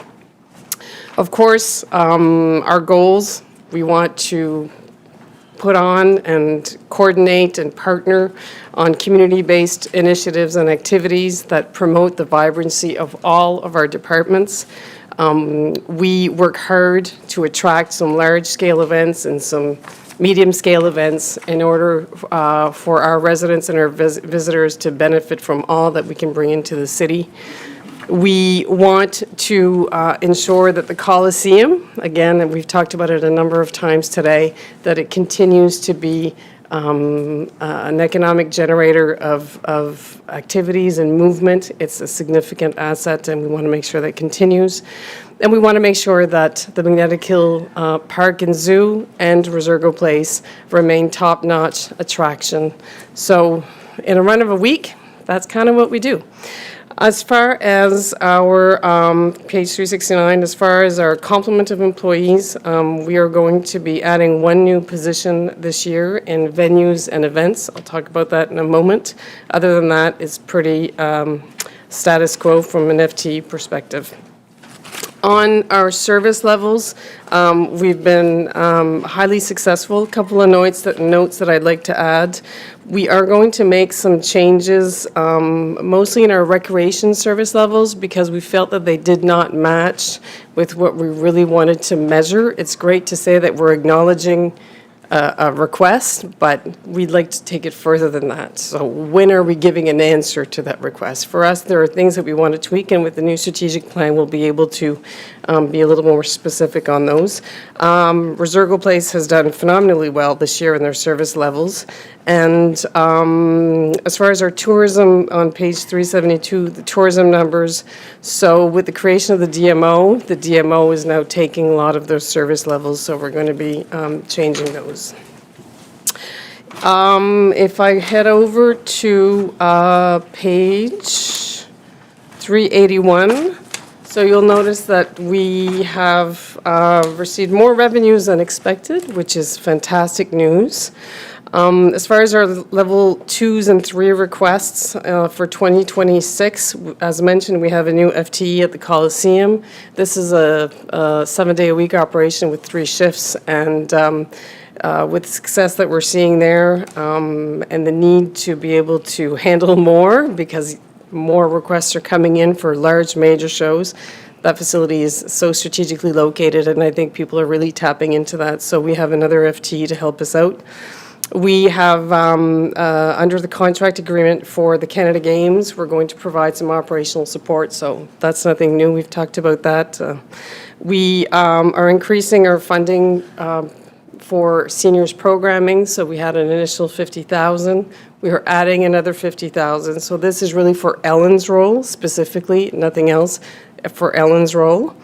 We are going to be also renewing our cultural plan. We're quite excited about that. So we are somewhat past our due date. So we're going to be looking forward to engaging with the community and stakeholders to put that together. And in the line of good news, so at Magnetic Hill, the camps are so successful, and we're seeing so many young families in the city, and there's such a need for added camps during the summer that we're going to add extra weeks. And so that's a revenue generating opportunity. So we're really happy about that. And I think Selena's crew sitting in the back are also very happy to be able to offer more camps for our students, for our kids. As far as what we're going to be working on in 2026 and the important files, obviously, no need to mention Canada Games. That'll be ongoing until we do host the games. We're going to be working on the Riverfront Master Plan. The aquatic infrastructure is something that we'll be looking at as well. We have a few feasibility studies, cricket, rugby, and ultimate frisbee. Disc golf is underway, pickleball. All of these things will be worked on in 2026. We're going to be looking at making some enhancements to the Magnetic Hill Park as a whole. That's an area of focus that we feel we can really tap into to make sure that Tourism New Brunswick and all the visitors recognize that it is a top-notch attraction, so we're going to be making some improvements there. We are going to try to enhance our focus on social inclusion actions and on the plan itself to be able to provide more support. The cultural plan I mentioned, and of course, transitional housing and affordable housing is always top of mind for us. So I think that is about it. If you have any questions, we are all here. Thank you, Isabel, for your presentation. Councillor Butler. Thanks, Councillor Crosman. Thanks for the presentation. It's always great to work with your whole staff, and I bug them a lot. They know that. I'm a great swimmer. I'm not much of a cyclist, but I'm a great swimmer. I'm still trying to get that pool. One of the things that, and I'm sure it was just maybe we didn't look at it enough, or I wasn't a strong enough voice, but last summer, a very warm summer, I was over to Knox Park in Hildegard, and there was a young mother with two children, one an infant and the other playing in the splash pad, and she was sitting there, and there was no place for her to go and get in the shade. And I thought, you know, what a beautiful facility. In Hildegard is changing, coming more of a younger family as we change our neighborhoods. And I had mentioned a couple times now over the years that there should be an overhead shelter put there like we have at all the rest of the parks. Doesn't matter if it's a small park or a big park, we usually have them. It's usually, I think that the estimate's around between $30,000 and $40,000. I would make a motion that I would hope that the rest of council would support, and I'm sure Councillor Steves would second it for sure, that we take money out of the councillors' contingency fund to pay for that, to put it in the budget. So I'll just leave that with you. That's a motion that will be made whenever, so thank you. So do you want to move that motion Yes, right now? I am, Okay. yeah, and Councillor Steves. So we'll need a seconder for that motion. Yeah, I got him right here. Councillor Steves. Yeah, yeah, he was there, I think, with me when, Sorry, I didn't see him there hiding behind you. oh, I'm the talker, he's the voter. Is that all, Councillor Butler? Yes. Good, thank you. Councillor Richard. Merci, Madame Adjoint. Non, merci, Madame Adjoint. Merci, Isabelle, présentée. Félicitations, ta première année. Merci. So in department goals and service levels, you mentioned social media campaigns, and that's on page 371. And those look like great numbers. I always come back asking, how are we reaching residents that don't have social media, internet, email? How are we doing on that front? It's probably a question for our comms department, but I might have some insight on that. It's stuff that would be coming out of yours here anyway, so. So I think in anything that we do, you know, we've always said that we've never had access to so many means of information, of receiving information, yet it's never been so difficult to reach people, really. But I think in all of our efforts, we don't just rely on social, we don't just rely on the traditional means of a press release. I think that through our comms department, we're out there in the community. My departments are literally out there in the community. They're in the parks. Ellen goes to events. She distributes stuff. We're really out there. We don't just rely on social media. We're also trying to develop unique ways to get to different audiences. It's not a one method works for all audiences. If we're trying to communicate to seniors, it's a lot different than if we're trying to communicate to the Youth Advisory Committee or youth in general. So we're trying to tailor our efforts by using different tools. We do tag team quite a bit with our comms department, and we use anything at our disposal. Yes, it's social. Yes, it's website. Yes, it's newspaper. It's an easier interviews. venue. It's anything Right. that we can come up with. We're actually discussing for next year, trying to get going. I guess we're going back in time. We're considering doing something specific for recreation. So you have probably seen our events guide that comes out a few times a year. Those are for events and festivals. We're looking at doing one for our recreation activities too, because I think it's probably not a mail out, but they'd be just distributed in all different points of sale, not points of sale, different areas. And that seems to be working really, really well for our events team. And we feel that we can do the same for our recreation team because, yeah, people want to know what's going on. And there's a lot. And we're trying to be the conduit of trying to hone in on everything that's happening. So long answer, short answer is we're using every tool at our disposal to try to get to everybody. And it's never been more difficult, but we're trying. And I appreciate that. It's hard to measure those. Social media is easy to measure. There's a lot of clutter everywhere. And Yeah, people right. are bombarded. And I mean, you're talking about your staff on sites on different events. I see them everywhere, so they're fun to hang around with. So also, event attractions, you've got 3 formal expressions of interest that were submitted. You've got 2027 baseball for 16U girls and 2028 baseball Canada Cup. How are we doing with those? Is that approved? Is that accepted? Is that? Chad a les détails. Go there, Chad. Hi, thanks for the question, Councillor. Look at the guy. I did this just for you, I swear. I bet. I'm happy to share that we'll actually have an answer on those 2 events in the next 2 weeks. So Baseball Canada is meeting, they have their convention. I think it's in Winnipeg this year, in 2 weeks. So we should hear whether or not we were successful with those events. We have submitted them as test events for the Canada Games. So we're, optimistic on our chances for those 2. So keep applying. That's what we're doing. Let's bring them in. Yeah, absolutely. Right? And then on page 375, Isabelle, we're talking about how we're getting back to acknowledging inquiries and stuff. Again, I know you're going to say it's comms probably, but are we looking at AI chatbots to help facilitate those conversations or answering certain questions? Like, I mean, I don't know how these inquiries are being acknowledged. Received. Yeah, a lot of them are coming through email, phone calls, the traditional means. They'll come in through info@moncton.ca and they'll be forwarded to us. I think, if I'm looking at this and I'm saying that we've got a recreational activity ask, someone wants to rent space. Well, the fact that we've acknowledged receipt of the message doesn't really give us we've done a really great job or we've not done a good job.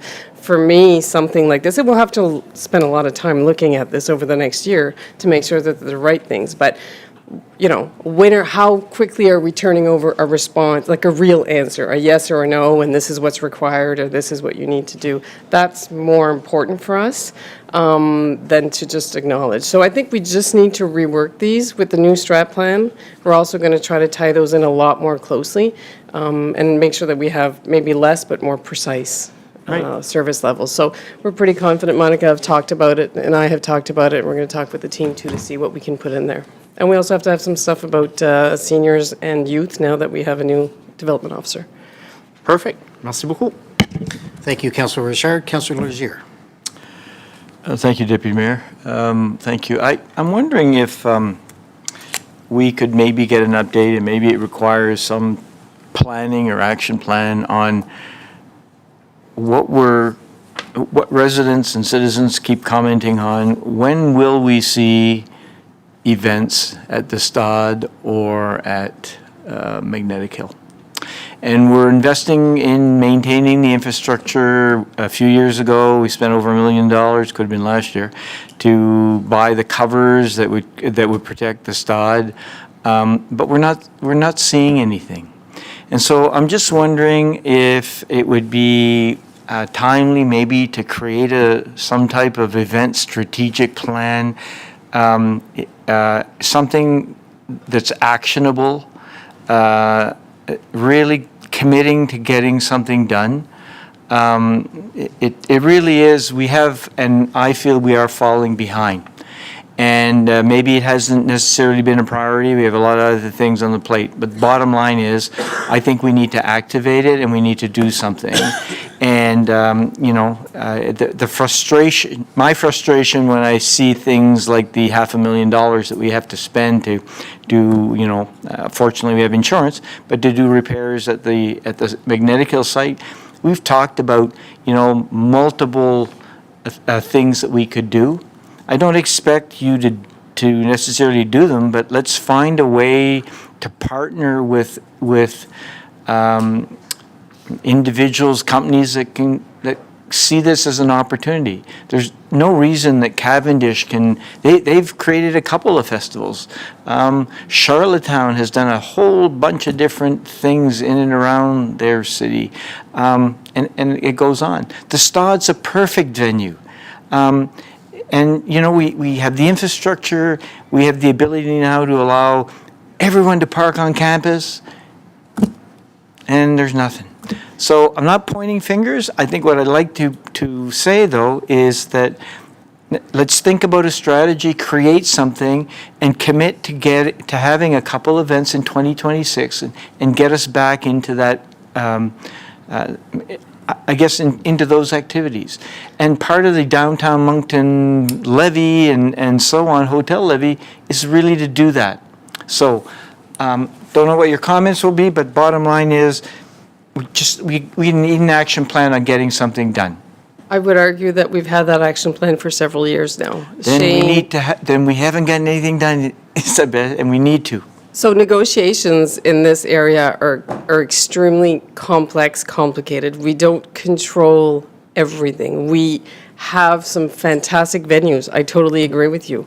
There are a couple of things that have changed over the past several years. If we're looking at Magnetic Hill as an example, think of Taylor Swift. Taylor Swift did not go to 45 cities in Canada. I'm just giving this as an example. She has gone to 2. They stay there for a week and they say, people come to us, right? She went to 2 cities in 2 cities? 2 cities in Canada. That's different from what we would have seen 4 or 5 years ago, where they would have toured 45 cities across the country. That is one factor. We have had a lot of interest. We have come so close over the past few years on many of these. And we are quite confident right now we're in a really, really good spot. We weren't in a good spot for a few years. We are back. We're back to where we were. And we're quite confident that we'll be able to have something in the next few months, I can't say few months could be a few, but bear with us. I know it's difficult. It's difficult for us too. Every day, every week we talk. We can't wait to announce something. We are, again, we're in a really good position now. We're just asking for a little more time. Not what you want to hear. We understand that. But Shane is on this. I see him every day of the week. He is working the phones and working the relationships and building the partnerships back to what they were. And I'm super impressed and I'm really happy with where we are right now. So, on a juste besoin d'un bon coup, puis je pense qu'on va connaître du succès nouveau. The stadium is being a lot more used now over the past few years. There's people walking there every single day. We might not see it because we're not on campus, but there is a lot more activity. And even the Stadium Management Committee, I think we're saying, and Lauren Mitten, who the first few years were saying, we need more people to be there during the day. We're seeing that now. So, we're pretty pleased with that. I know it's late in the afternoon, so I'm not going to carry it on, but I don't feel that we're really doing that. And so, in no disrespect, I think that the proof is in getting stuff done. Our commitment is, and I have confidence, we move forward with $1 million to buy what's necessary to put that down. And so what I'm asking is, have an action plan. I'm not expecting you to do it on your own. All I'm saying is that, It took Rotary to bring Rib Fest. Rib Fest is now decided, or they've decided they're going to change that. We need to step up. We can do it. And so what does it take? Fine, negotiations and so on. But I look at other cities and what they do. And why is it that they can do things that are... I don't expect Taylor Swift to come here. It'd be great. But let's figure out something on a longer term. So I'll leave it with you, but I really would like to have an action plan. Otherwise, I think the discussion should be really, do we keep the Magnetic Hill site? Do we develop that instead into some residential and so on and do something completely different? You know, maybe create another park. I don't know. But it becomes a bit of a, of a challenge. You know, we have all that infrastructure. And so... I guess, hopefully, maybe we'll come up with some positive things, but I've heard that before, and if we're the hindrance, then tell us that and tell us what it is that we need to do as a council to support, bringing events, because people really would like to have that. So if we can, do what you can. And I hope you're right, Isabel, and we're very near, so. Thank you, Councillor Legier. Mr. CAO, I do believe I got your title right this time. Yeah, you did. Thank you. Perfect. Thank you, Counselor. I think I know Shane and I have spoken, and I've spoken to Isabel as well. We'll come to council in the very near future with an update on that whole environment and provide you a lot more detail that we can, that we might not be able to do in an open, meeting. Thank you, Mr. CAO. Isabel, I don't see any other questions, although I do have a couple of comments on page 381. You've got an increase to programming for seniors. Yes. That's great. I'm glad to see that there. I can tell you, being a member of the Senior Advisory Committee, the job that Ellen is doing is outstanding, not only for seniors, but for youth as well. So I'm extremely happy to see that. And the renewal of the cultural plan, just appointed to that committee with Councillor Edgett. I'm glad to see that going through the budget as well, because I know Joanne is sitting in the back hiding, and that's a very near and dear project to her heart. So I want to make sure that we do carry that out and get it done. So I appreciate that being put in the budget. That's all I have. Thank you. Jacques. All right, the next section we'll go through, we'll have Alexandre Binet come and talk about water and wastewater. And just as a reminder for council, the budget that is prepared now for water and wastewater contemplates an increase of 0.84% of the rates over multiple years, and we're following through with our, let's call it more of a fixed increase strategy to prevent major fluctuations in the future. Okay, thank you very much. Would bring you to page 401, 402. 401 is just a summary, and I think Jacques already and Greg and Melanie talked about the high-level situation of our utility fund, and I think it's very positive. The following page, 402, is the summary of all the requests. I'll go quickly through them, and then if there are any questions about any of them, I'll be happy to answer questions. So the team in the watershed has been doing lots of work over the past few years. So lots of them are to continue to make various improvements there. So there's more signage to be done. There's a lot of old signage in that area that don't match the current logos and wording. So that's being redone. Then there's a couple of requests that are that line here and one further, and I'll address them together. So the watershed Nicole Taylor looks after this group, and there's currently 2 employees there. And through various reviews we've done over the past year and a half, we've seen that they really can use additional help. So we're going to add a couple more staff. One will be more of a labor kind of staff, field staff, and the other one will be more technical. So that will help us to stay on top of all the water testing that is required now, the blue-green algae, but also an area that we haven't touched for quite some time, which is the forest management area. So we want to be able to get back on this now that the group has been stable and doing very well in this watershed. So this is what that covers, as well as another one I'll point out a little bit later. The transmitter replacement. We have a number of flow meters in the city, and they require some upgrades and replacement. So this is AquaMaster. So it's a type of transmitter to bring back this data to our servers.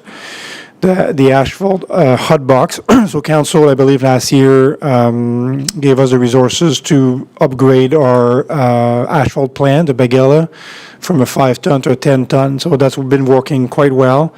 And the team wants to make sure they have enough hot boxes to carry this hot asphalt when doing patches during the winter, the utility cut. So that will be a third unit that they can make sure that they can maximize the throughput of this larger asphalt plant. The boulders, Nicole started that this year, maybe last year. So there's a lot of areas in the watershed where we want to control traffic through different fields that belong to the city. And she's been installing a lot of different large rocks to prevent unauthorized access. The convert students to FT position is the other part of the additional staff. So to answer, I think, Councillor Butler's question from earlier today about the student hours, this is where some student hours are being used toward a conversion to full-time staff. Now, having said that, while the students are very helpful in many areas of the city, in this specific circumstance, it was not easy to get the right staff at the right time. So the team felt this was a much better use of our money there to convert these student hours into a full-time staff that can stay with us, learn, develop some expertise and skills into the various things like the forest management, the water testing, and things like that. District meter area analysis. So the city has a lot of different water meters, and there are some zones that are defined and kind of supposed to be balanced and looked at. And I believe there's one or two zones that are not complete, so the team wants to put a bit of money there to finish this work that was paused for some reason over the past few years.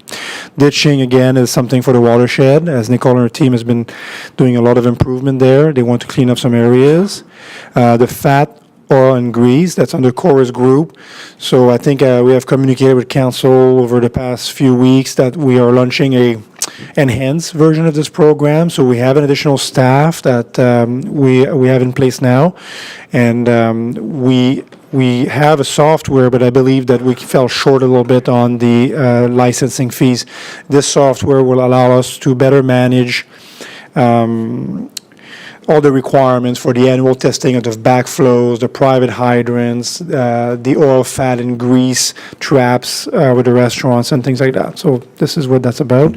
Guide rail improvements, that's along the watershed to, again, prevent unauthorized access by ATVs around the guardrail and accessing areas that they shouldn't be going to. Landscaping, hydroseeding along the same lines. Lighting improvements also, so the watershed team is looking at the security there, making sure that things are done correctly, that we limit our risk of vandalism, theft, and things like that. So the next two items at McLaughlin, there is a city-owned property, a house, used to be called a caretaker house that requires some work, namely the roof and the shed that need to be replaced. Various tools upgrade. We didn't get into the details, but Corey's team had a list of things that they were backlog and things that they wanted to take care of. That's what that's covering. The operating impact here, being L2 for the asphalt box and the cameras. Rate stabilization, I believe Jacques and his team touched on this. Driftwood, so every year the team is trying to collect a lot of the wood that come ashore to make sure that it's clean, and they're just going to keep up with the current funding they have to be able to do that. Now we're coming to the smart hydrant. I think it might not be as exciting as you think it is. So we started this year, actually, we're able to start the process to test one or two. So the city is made of different zones in the water system, and some of them are pressurized. So we have more information in the pressurized zone because we know we're pushing. We have devices that tell us that there are various pressures in the system. But there are some sections that are gravity fed from the reservoir, and we're going dark in these areas. And at times, there are things that happen. Customers, large customers, like in some institution, like an hospital, might call with complaints about either low pressure, high pressure, and the team is scratching their head. They have to go try to put a temporary device somewhere, and it's very, very difficult.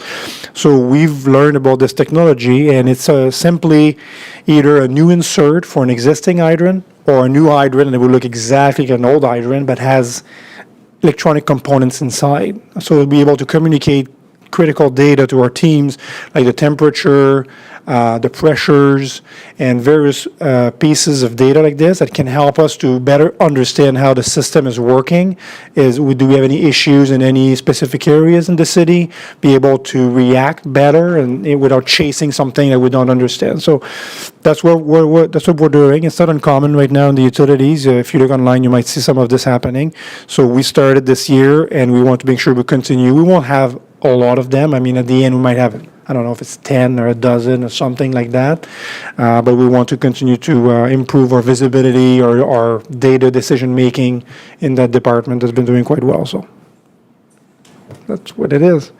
Surveillance camera upgrades, I touched on the L2 previously. So again, same thing along the lines of security there, making sure we can preserve the assets. The team is looking at some strategic areas with IS that they want to have better coverage. Road access, an access road here for the, I think it's the tunnel area of Tower Road, so they wanted to upgrade the road. They did a bit this year, but they need more money to finish it next year. Tractor. So this team has been working with very, very little tools in the past, and to go help them, it's very, very long drive for anybody from parks or public works to go handle a stone or a pallet. So they've been trying to be creative, and they've been looking at trying, I think that's a rental here, a small tractor, similar to what Parks has been using already, and see how that fits their needs to be able to be efficient and safe in their operation. The user rate, I'm not sure what that is. Maybe Melanie can touch on this at the end. And the instrumentation standardization, Corey was explaining to me that it's just a matter of bringing up to par a lot of our different instruments that measure the turbidity, the chlorine levels in our system at various locations. So it's just to make sure we have the right equipment in the right places to give us the information we need to operate this water system. So I went quickly. I'm happy to take any question. Thank you, Alexandre. Councilor Richard, I believe you do have a question. Oui, merci, Maire Adjoint. I might get some sleep tonight now. Is it worth the wait? Yeah, no, I appreciate that, and that's a really cool technology to be able to makes lots of sense at the end of the lines where you don't know what's left, and so no, it's really cool. The only comment that I had, and I love everything that's been budgeted here or requested. Have you guys, and maybe this doesn't make sense in this world, but would it make more sense to, because there's a lot of repairs that are happening, and I looked at last year's budget, same thing, there was a bunch of different, would it be better to budget a certain amount just on repairs or maintenance? I'm not sure, but anyway, I'm just throwing it out there. We might take that away. Like, that's a discussion we have with the finance team every year. The water team is very conscientious the way they manage their budget, and they really want to make sure it's transparent, so they ask for anything that they don't feel is budgeted. But sometimes we have the feedback either from CEO or finance, that's relatively small, does that make sense? So maybe it's time to, well, maybe the next budget with the finance team, say, do we need to bump up some of the general repair buckets just to make sure we don't come up with small requests like this all the time? Thank you for the feedback. Yeah, no, and I mean, it doesn't matter to me, but if it works for you guys, maybe it might be in your advantage as well in the longer run, so. Thank you. Merci beaucoup, Alexandre.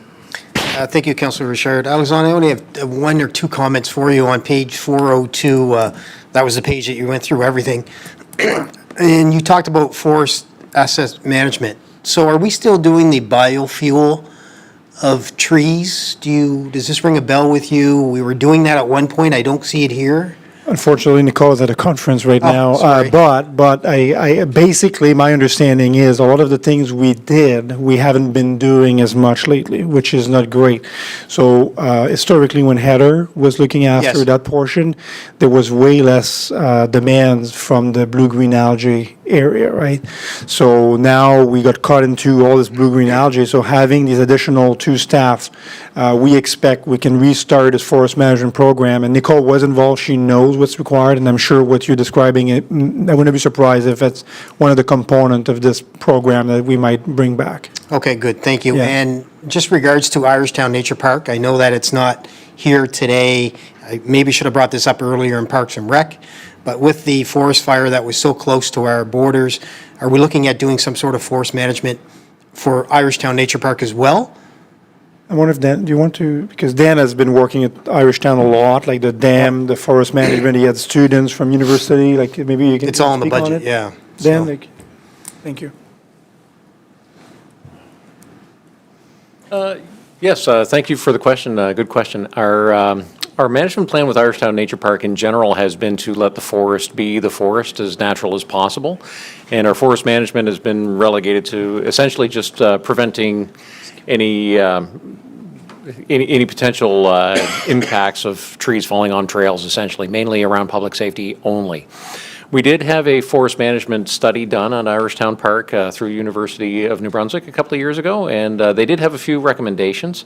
We had submitted some for budget consideration last year. Unfortunately, I don't think they made it forward, but one was a fire break, a natural fire break along the edges of Irishtown Park. They had estimated some costing for us. Interesting proposal that they had was essentially removing some of the softwoods in along that area that are more of a, have higher oils and are more flammable, and favoring the hardwood species so the forest would become resilient and suppress fire naturally versus doing, say, your typical version of a fire break where it's a scorched earth type barrier around the park. So interesting proposal. We just unfortunately didn't get it through the budget process previously. Okay, it'd be interesting to see if we could see that come forward again for discussion purposes. I can tell you, traveling up through Miramichi, between Miramichi and Bathurst, when you shortly get north of Miramichi, to see the fire break that happened there, just to see the burnt forest, after the highway was open, was truly eye-opening on the main highway. Now we're talking about a park that is used by walkers, hikers, bikers, everybody. I think maybe that's a discussion we should have again, maybe, Dan, and see where we can get with that for the budget. Absolutely, and, maybe forward to our finance folks, the amounts that they had projected were not overly huge, so it may be something that we could bring forward and look at through other means, through our finance department at some point. That's great. But, Yeah, if we could do that, that'd be fantastic. Yeah. Yeah, I always get that odd call from operations that somebody's called in on the Irishtown Nature Park that they've seen a moose, and they're worried. And I'm thinking, whoa, wait, now you're in the Irishtown Nature Park. That's where they belong. That's where they belong, exactly. Thank you, Dan. Councilor Legier, I do believe you have a question. Yeah, thank you. And maybe to Dan, before you leave, so that was done for Irishtown. Was it done for other parks too? Like, would it have been necessary in other parks to do the same type of management? Yeah, so the forest management plan that we looked at, initially the scope was to look at our 3 large regional parks and develop a more detailed plan with it. Given the scope of requirements to do the plan, they didn't have enough resources to perform it to that level on all 3 parks. They did do a fire modeling plan on all 3 parks, which was quite interesting, to look at what your more frequent plausible ignition sources would be. Compare that to your heat index and your typical wind patterns and your traffic patterns to see, where your higher risk areas were for fire risk, essentially. So we do have that data on all 3 of our regional parks, but their one main recommendation really was with Irishtown.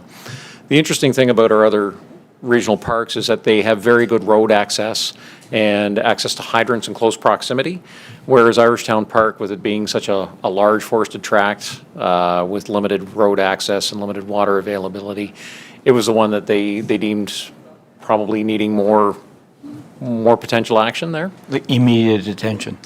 Just a different approach, I guess. From a fire response perspective, there's more challenges to respond to a fire in Irishtown. And so maybe to the CAO, how would we maybe direct staff to bring that back to council? We saw what happened with the wildfire, and I think it's clear that we need to better manage our forests, and I thank Deputy Mayor for bringing that up. I think it's really important.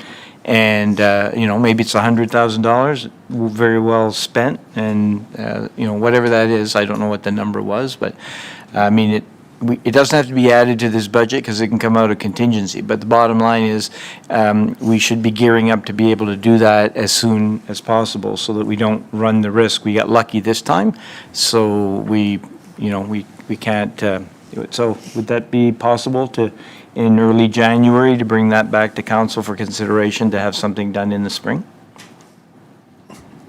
Timing, I'm not sure, but it's something that we'll continue the discussion with administration and try to put a plan together to bring it forward. Yeah, because I think it's really important, and I think it would be, I think we would question our responsibilities for not bringing it forward and not abiding by, what was recommended, much like we're doing with the fire service recommendation. So look forward to you bringing that forward. Appreciate that. And I have one question maybe for Alexandre. I just wondered with the driftwood, what happens with the driftwood? Is it just simply placed in the forest area, or is there a reuse of that in terms of being chipped? And if you don't have the answer, that's fine, but it just seems to me that there could be a use for that driftwood that's kicking around, and since it's costing about $40,000 to remove it, there might be a way to Good question. I don't have the to answer. monetize that. So at some point, can it let would you be know. nice to know Yes. if you appreciate it. Thank you. Thanks. Thank you, Councillor Legier. Thank you, Alexandre. Not seeing any other questions, we will move on. All right, so now we will move on to tab number 10, which is the reserve funds. So in the reserve funds, again, as I had discussed earlier on, around 90% of our reserves have specific purposes. So we'll just go through the different schedules very quickly. So on the first one, we have basically our general operating stabilization, our general stabilization reserves, and our specific purpose operating reserves. As you can see there, basically what is going in for 2026 is also coming out. We're assuming year over year that the council contingency does get spent, and whenever there's funding remaining, we would basically carry it over to the next year so that it never gets lost. The other things in there are things that were, again, most of them are getting done this year. So when we come out in 2025, again, this is the schedule for 2026, a lot of those specific projects things will get removed and paid because we're actually doing the work right now. So we're coming with those resolutions in December. If we move to the next page, on page 434, this is where, again, we have our capital reserves. As you can see, we are putting in $10.4 million, but we are withdrawing $19 million this year. So the question came a while ago, well, do we use those funds or so on? Again, most of those reserves have specific purposes. This year, we're actually using more reserves than we are putting in. So we'll go with that. And then we have our utility reserves. Again, those ones are a little bit more. So we have on water and wastewater unrestricted, that's just a set amount to build a reserve for unplanned things. Then we have our water and wastewater unrestricted that we have funding again there that will be used for our future major projects when they do occur. And we have the water meter and meter transmitting unit. So again, the MTU. So if council recalls, when all the meters were going out at the same time, probably 4 years ago, the costs were significant for us to replace them. So now what we're doing is we know what the replacements will be. They last for around 20 years. So every year we put that replacement cost so that it flows through, and in 20 years, those ratepayers at that time won't have to absorb. So I will leave it at that. If there are any questions on the reserves. Thank you, Jacques, for your presentation. I don't see any questions on the reserves. I do have one, though. Yes. On page 433, Yes. the SCPA deferred grant. Yes. When are we going to look at working with, I'm assuming them, Yep. to take care of this grant? Yeah, so that grant, if you recall, it was set aside probably 7, 8 years ago by council with the intention of supporting a new building. I think we have a really good relationship with PAWS now. So again, that money is there. They know that, I mean, it's something that is available to them if the project meets the condition of council. And we continue having conversations with them on their future needs. Okay, that's good. And on page 434, the RCMP surplus, Yes. can you explain that?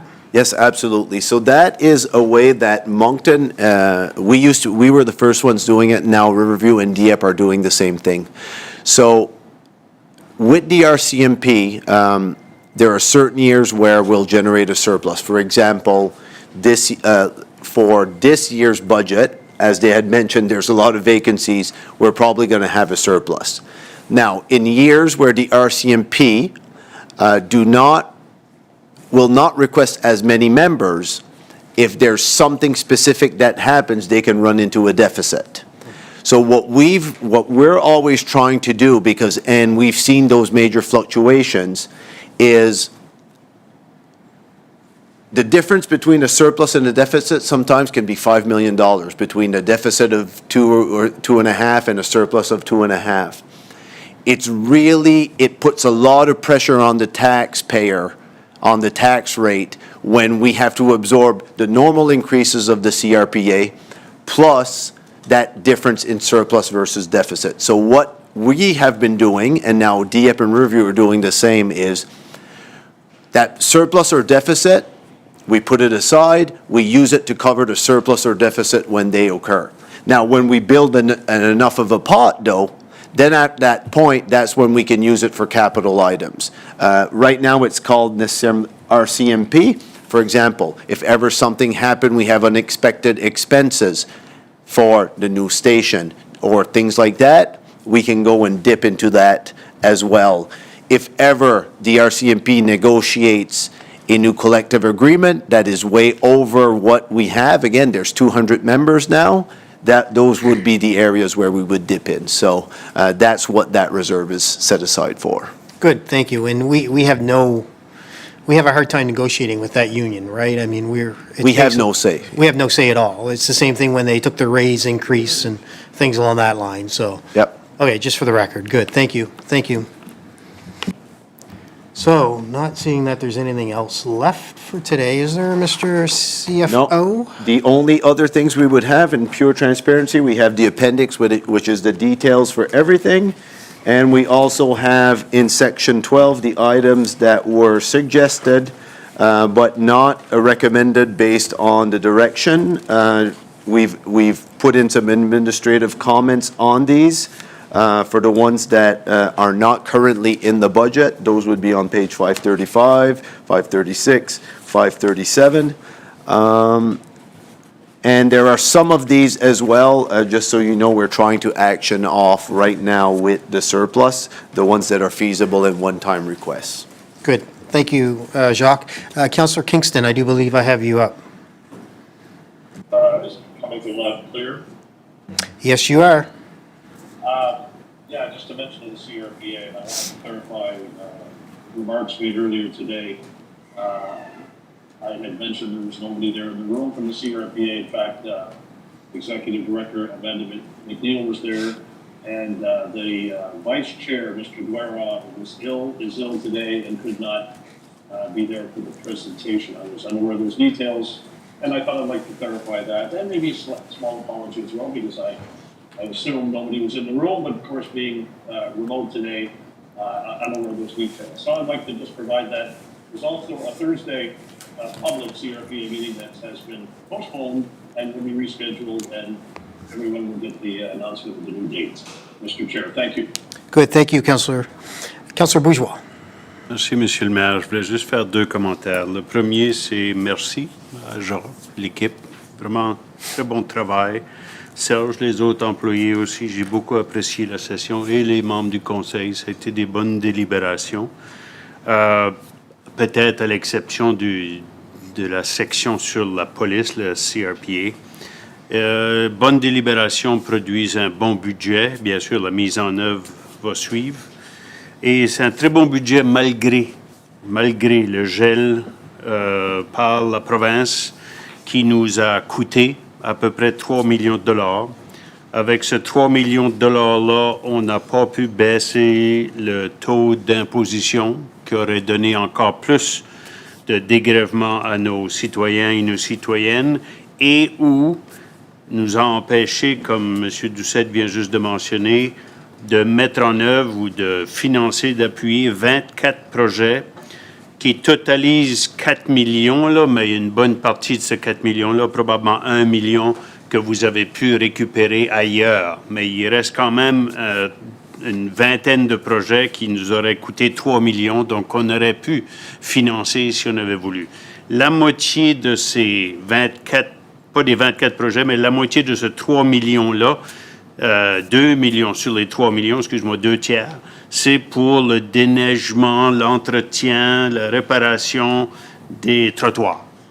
So, faut qu'on réalise qu'on n'a pas pu faire tout ce qu'on voudrait faire, mais la bonne note, vous l'expliquez très bien, c'est que si la réforme fiscale entre en jeu, l'année prochaine, le nouveau conseil aura suffisamment d'argent pour payer ces projets-là. Ça fait, à cause du gel de la province, on n'a pas pu faire tout ce qu'on voulait faire, mais on a fait peut-être 95% de ce qu'on voudrait faire. Ça fait, moi, je trouve, dans les circonstances, dans le coin que la province nous a peinturé, bravo, chapeau, à la fois au conseil, à Jacques, Serge, toute l'équipe, nos citoyens devraient être contents. Jamais personne, rien de parfait, il n'y a pas de budget de parfait. On essaye de notre mieux, mais on va augmenter le nombre de pompiers, on va augmenter le nombre de policiers. La sécurité publique, c'est notre première priorité. Ça se reflète dans notre budget. Pour ça, je vous remercie beaucoup. Bonne journée. Merci, Monsieur le maire adjoint. Thank you, Councillor Bourgeois. Well said. Councillor Legier. Thank you, Deputy Mayor. Yes, and I would echo that. I think it's been a really good session. I have a couple of questions, and one is on page 535, and maybe just some clarification. It has to do with parks, and it has to do with the Utility 3 labor for regional parks. And it says that operations has found another method to fund these resources, which will be shared shortly with council for those two initiatives. It's about $200,000. So is there a particular reason that it would not have come before us for budget consideration?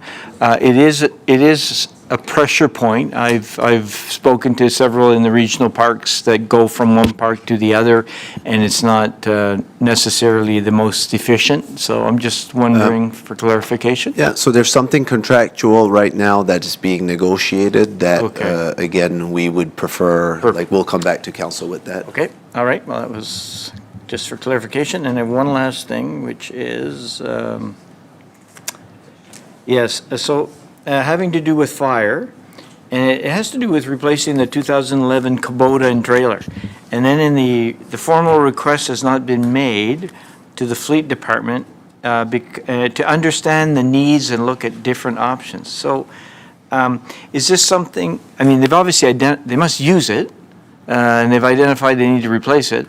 So are you saying that is something that probably will be short in its evaluation if it's a piece of equipment they need, and the proposal was that this particular Kubota could be used, by another department? Is there something I'm missing on that? I just wanted to No, so normally for equipment, we do have a process where the recommendation is made when there's a piece of equipment that doesn't meet the needs of a user department. It's it's basically it's analyzed, and I mean, then we work on a solution to make it work, right? For this one, all it is right now, it's not necessarily that like Fleet is not supportive or anything like that. It's just we want to recognize what is that needs, what are our alternatives, just like we do for any other solution, and then after that, we would action it. And if it's an emergency needed, we certainly come to council and we get it approved. And if it's something that can wait till next year, it's just for this one, there was not a lot of information when we had the discussions. And my last question would be having to do is interesting analysis, because the bylaw enforcement had asked to purchase a couple of half-ton trucks. And the analysis came back saying that the usage of the six vehicles currently allocated by bylaw indicated on an average that almost 2 vehicles a day do not move. But do you have a real clear idea in terms of that? I mean, they go to they respond almost similar to how our police force responds, in terms of going to an encampment and so on and so on. And is there a way to, because later on, for another fire service, you talk about there's 12 vehicles that are available, and at any given time, not all of them being used. So is this something that you're going to be addressing in terms of how to maximize the use of the vehicles? Yes, so we have installed AVL, so it tracks the vehicles everywhere it goes or so on. It's amazing the data that it provides you. It's real time. You can see all the vehicles on a map. You can see everything. And when we get these requests for additional vehicles or so on, the first thing we look, and again, now we are getting really good at looking within the departments, but the next step now is look at it corporately, right? Because that's when, again, maybe bylaw needs a half-ton truck or something. We may have 3 parked in the yard that are not being used for different reasons, you know what I mean? So that's where we need to enhance. Lukeman and his team are getting really skilled, and Renee are getting really skilled with that tool. So that's where we want to bring it. And even more than that, then after that, we believe we're going to be able to potentially reduce, based on utilizations, the number of vehicles we use, but enhance the type of equipment we have at a cost neutral. Okay, all right. Well, thanks for the clarification. Appreciate it. And again, thanks for first of all, for the budget document. It gets better and better every year, and certainly in terms of just the way it's presented, and so thanks to everyone. I know it's a lot of work, so appreciate it. Thank you. We have a great team. Thank you, Councilor Legier. Not seeing any other questions? 9 o'clock tomorrow morning? Nope. No, we're good. So I just want to say thanks to you, Jacques, and your team. Say thank you to all the departments that are here today, obviously, the city clerk's desk, the CAO to my right, and council for today, because there was a lot of information that was talked about, a lot of data to support your budget today, Jacques, which is great. Hopefully you got new shoes. I don't know. No, I did not. No, you did not? Okay, well. I wanted to put it in the budget. He got a haircut. So with that said, there are some motions that are parked, and we will have a discussion on those on Thursday. There is no budget meeting tomorrow. We will reconvene on Thursday morning at 9 a.m. Do I need a motion for adjournment or recess? Adjournment? So I'll take a motion for adjournment by Councillor Richard. All in favor, signify by saying aye. Motion carries. Thank you, everyone, for today.